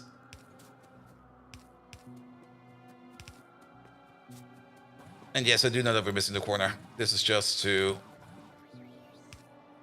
put them all on the same level. Yep. Good. You over there. You over there. And then we're going to start off with you. This way, that way, this way. And then you. That'll be fine. And let's use you over there. Which will be you over there. There we go. And what's my favorite turret upgrade? Now, that's a good question. We have not really seen all of them. We do know about a lot of them, but we have not seen all of them yet. We have not even researched all of them yet, because those turret upgrades, they are all very, very powerful. But at the same time... Wait a minute, what are we connecting over here? We're connecting you. At the same time, researching them takes like forever. We got in the queue over there the bonus upgrade, which will probably give us a very fun one, which will make, or which can make our plantations or our bonus cultures over there explode. And even though they have a risk of exploding, they will be at least 2 or 3 times faster, like base time faster, which is a lot, especially if you keep in mind that we're getting like a crafting speed bonus over here. But there's so many of them, and there's so many to choose from. And picking out a favorite of all of these, I can't give you that yet, because I just don't know them yet. Some of them are very special, some of them are very weird, some of them are good at the beginning and bad at the end, some of them are bad at the end and good at the beginning. There's a whole bunch over there. I mean, the ones we have chosen, and we haven't actually really chosen that many, we've only chosen like 1, 2, 3, 4, 5, 6 of them up to now. And for the fastwood forestry over here, what have we chosen over here? We have chosen... the one where we can turn wood into more fiber and where we can turn raw fiber into more fiber, because we thought that would be a good thing for us. I didn't choose one for the bees yet. No, the bee one is still open. I mean, unselected. We got 3 over here that are unselected. For the bees, we're most likely going for the intentional colony collapse. But for that, we need to, I think, quadruple or quintuple even. Yeah, we need to quintuple our queen bee production, and we just haven't done that yet. I mean, technically, we could just choose it. Even though, I mean, the way our queen bee production over here is set up should be able to compensate for that. Where is this thing over there? There we go. Can we, though? Wait a minute. No, we will be losing out on queens, don't we? No, we will be losing out. Ah, that will be risky.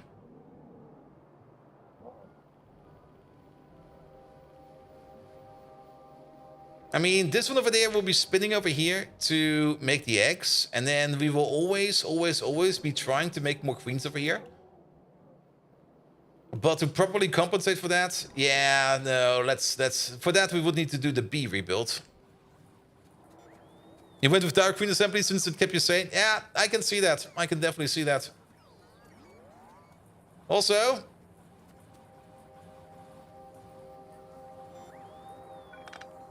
well, fuck.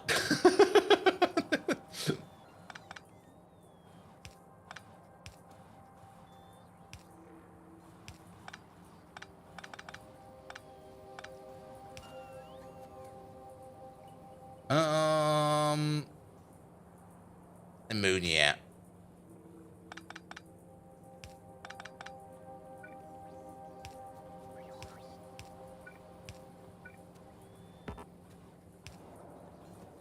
There we go. Vent this. Vent that. Yeah, we didn't really check what's coming from over here. I probably just assumed, like, yeah, this will be fine. It was not fine. Alright, let's put you over there. Let's put you over there.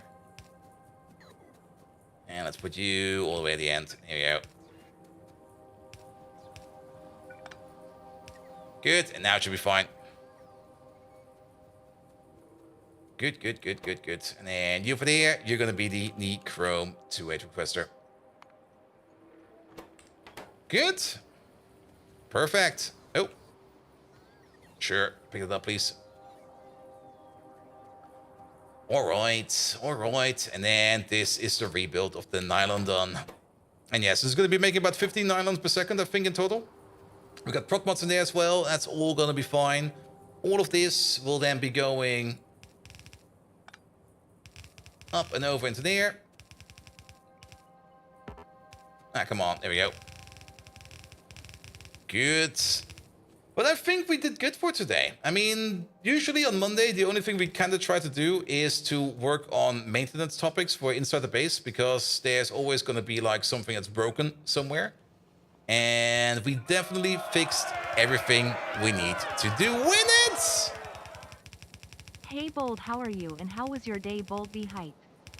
I'm cranky because I didn't sleep correct.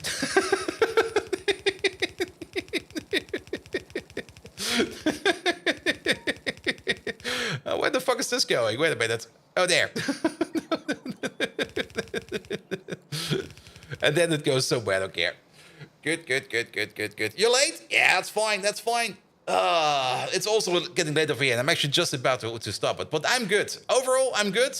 Just tired. It's Monday, and it's Monday. I think that's all I need to say about it, right? But for Maintenance Monday, we definitely... It's not even midnight yet. It's like 5 minutes to midnight over here. That's fine, right? Can we watch the what? Ooh, nice. But now we're doing good over here. I mean, we did fix everything we need that needed fixing over there.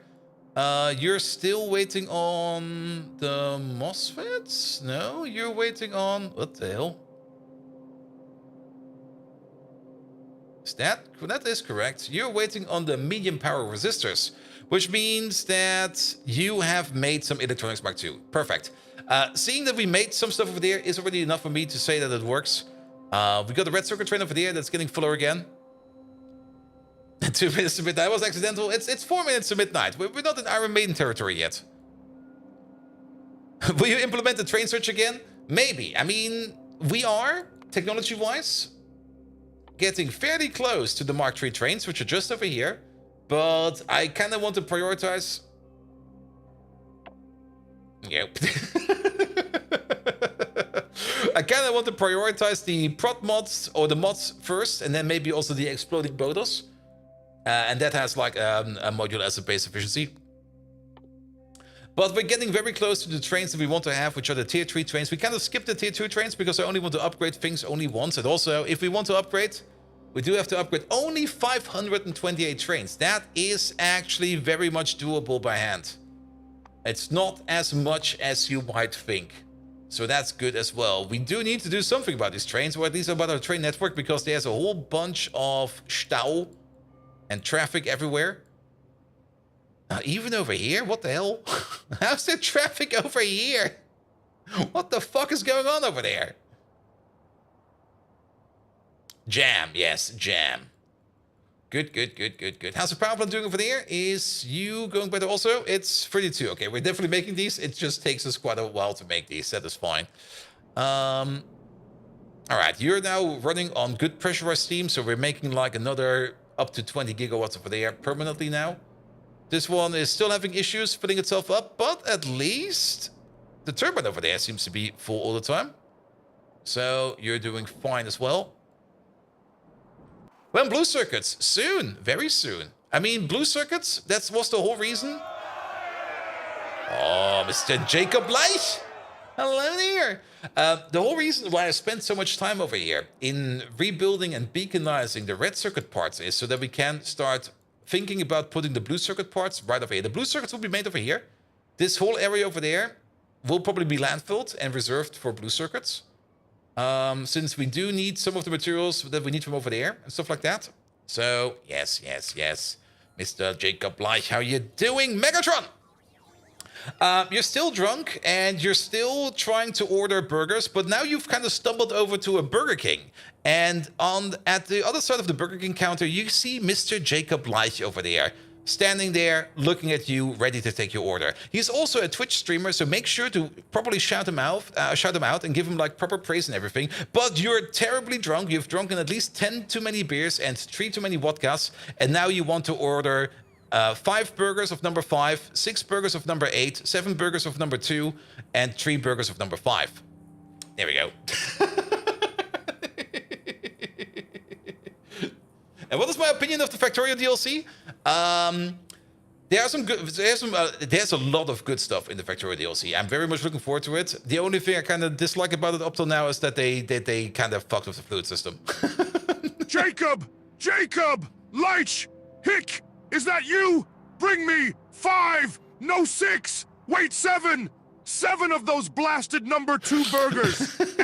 and burp, number 5, 3 of those. And don't forget, burp, the number 8. I'll have 6 of those, Jacob. You're doing such a great job standing there like a stoic ironhide. You're the best streamer, Leich, even mightier than Devastator. All hail Jacob Leich. More energon. Hick, now, where did I put my vodka? I think he forgot like half of the order.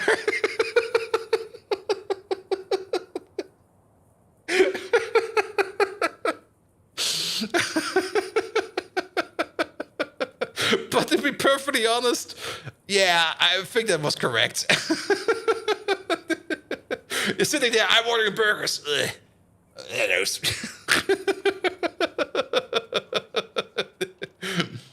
Alright, is this train actually coming? You're still going over to the provider? Good God, there is so much traffic over here. We might need a third track over here. I mean, that's why we still got some extra space in the middle to put in, like, there's still this bow over there. Yeah, maybe we'll just put like a speed track in the middle for people that want to go left. All right, he arrived finally. Okay, where are you going? You are going to us? Perfect. All right. We also need to give you a proper shout out. Where is he? Where is he? Mr. Jacob. There we go. So you've been doing some Minecraft. Ooh, what have you been up to? Tell me. Any big mod packs? Or anything else? Good. Also, you over there, you're set to 16,000. Wait a minute. Ah, we never set the limit over here. Good to know.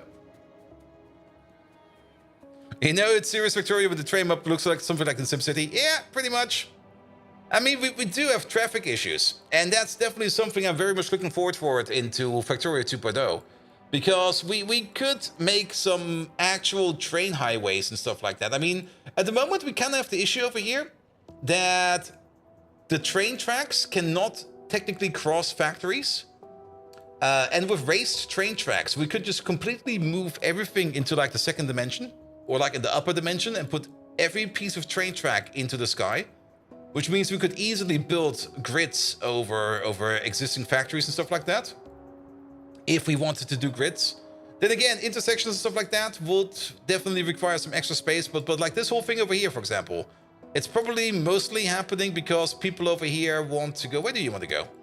Yeah, they all want to go straight. And they also kind of these these junctions over here, I think they're doing more bad than they're doing good. Because they are definitely snaking through here like assholes. Like there's sometimes the opportunity, like these two are not assholes. These are good guys. Because fucker! You fucker! I was just praising you. You are doing it as well. Please tell me you want to, okay, you want to go left. Okay, you're fine. But these trains sometimes just cut each other off like whenever they can. Like, look at this train path finding. It's just going like left, no, right, no, left. Fuck you.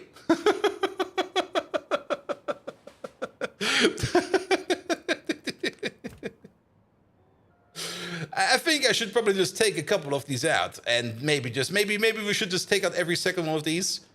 I think that would already do us so much more good.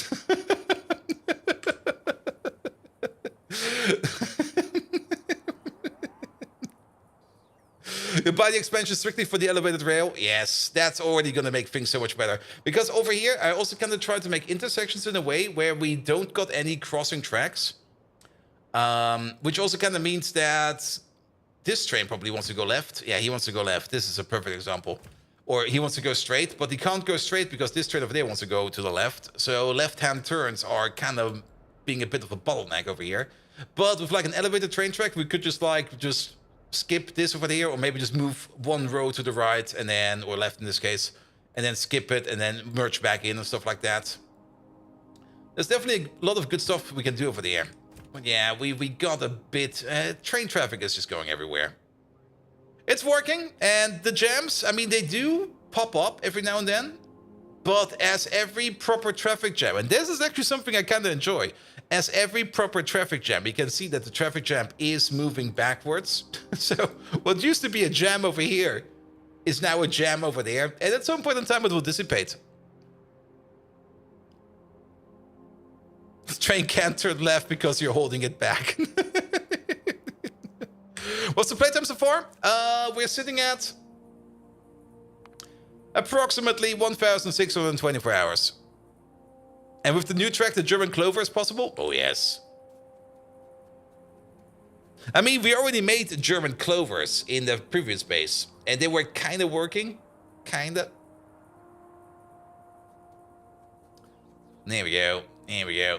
Good. But it's definitely midnight over here, and to be perfectly honest, I'm also getting tired, and it's Monday, and fuck Monday. Did this train arrive yet? Oh, he's just about to arrive. Let's just wait for him real quick. He is... Okay, he's almost there. He's only... How far away? Only like 3 kilometers away. He'll be here soon. How far are we towards finishing the run? Well, we've already researched, but not have it available yet. Production science. So production science is actually, it should be... Actually, not go this way, go that way. There we go.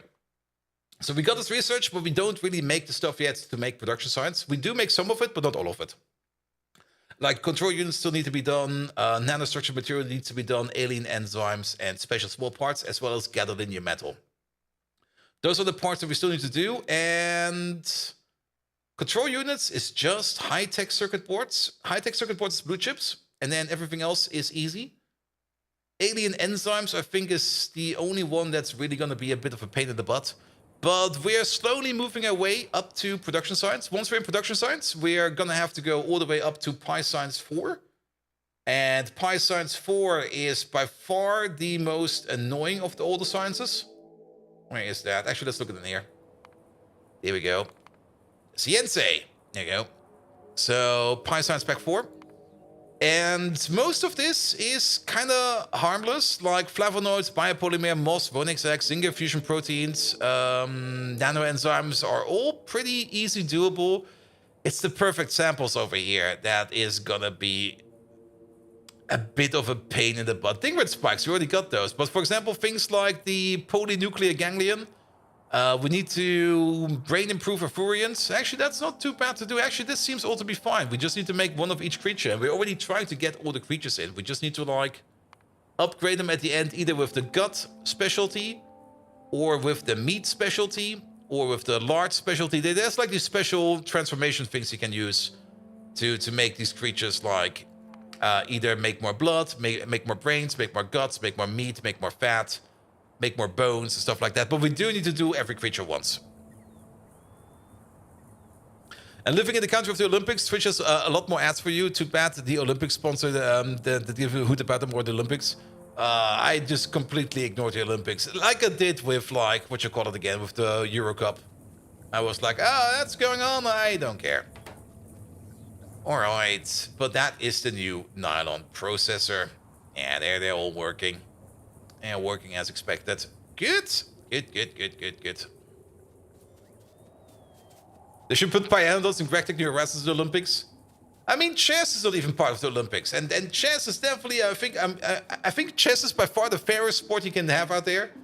Because, I don't really understand sports, to be perfectly honest. It's all, for me, like a bit of gibberish, in my opinion. But chess is by far the fairest contest of them all. Because it's just, like, everybody can play it. Just be smart about it and try to outthink your opponent. Chess is fun, exactly. Throwing balls as far as you can. That's a sport, alright. How's Megatron's train set doing? Megatron is not in a good state right now. He's kind of drunk. Megatron, you're still drunk. You've now entered a model train shop. They got every kind of model train available over there that you could imagine. You're still on the drunken bender, and you're gonna demand from the storekeeper to give you more drinks. The storekeeper will not give you drinks because he doesn't sell drinks. He sells toy trains and model trains. So try to make something up.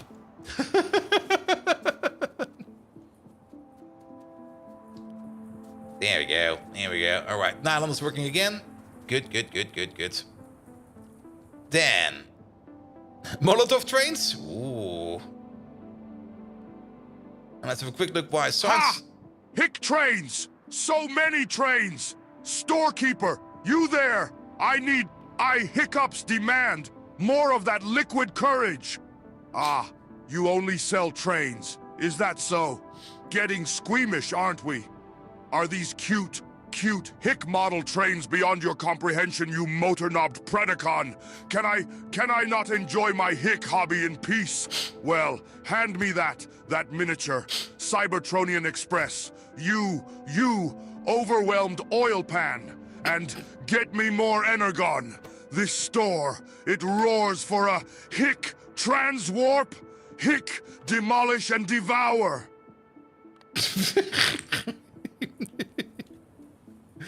All right, but I'm good for today as well. It's getting late, it's getting warm, and I'm getting tired.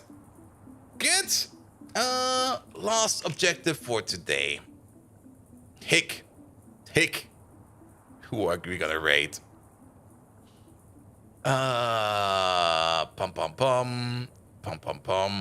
Oh, I see somebody streaming over there, which I have not raided in a while. It's been going for 5.5 hours. He's getting every bit of attention from me. Yep.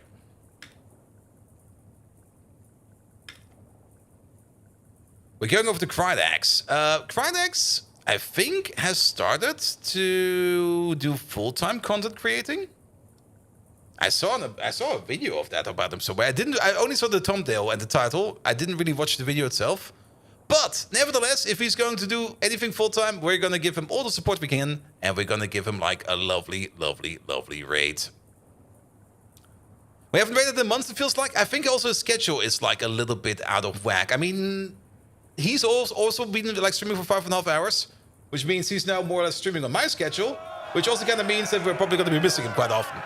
Nevertheless, thank you so much for everything today. I'll be back tomorrow at 7 p.m. with more Factorio. Thursday, 7 p.m. with more Factorio. And Friday with more Greg Tech New Horizons. Then, Winnets, thank you so much for the resub. Thank you, everybody, for all the lovely follows. They're anonymous, but I do see everybody over there, and thank you so much for that. I'm a Flanker. Thank you for the lovely raid. Mr. Jacob Leich, thank you so much for the lovely raid as well. Frap, thank you for the raid as well. Code Green, thank you for the raid. And Lucky Luke, thank you for the raid. And then the big raid, Team McIntyre, thank you so much for that as well today. Dan, Fermin, you left a resub. Thank you so much for that. I already said Megatron again. Maniac. It seems every time I read your name, I'm thinking of Megatron. I might need help. Maniac, thank you so much for the resub. Hundev, thank you for the resub as well as Demon BM. And I think that was everybody for today. Maybe I missed somebody, but doesn't matter. The raid is going out. Have an amazing rest of the day. Have a great evening. Blah, blah, blah, blah, blah, blah. Tired. Good night.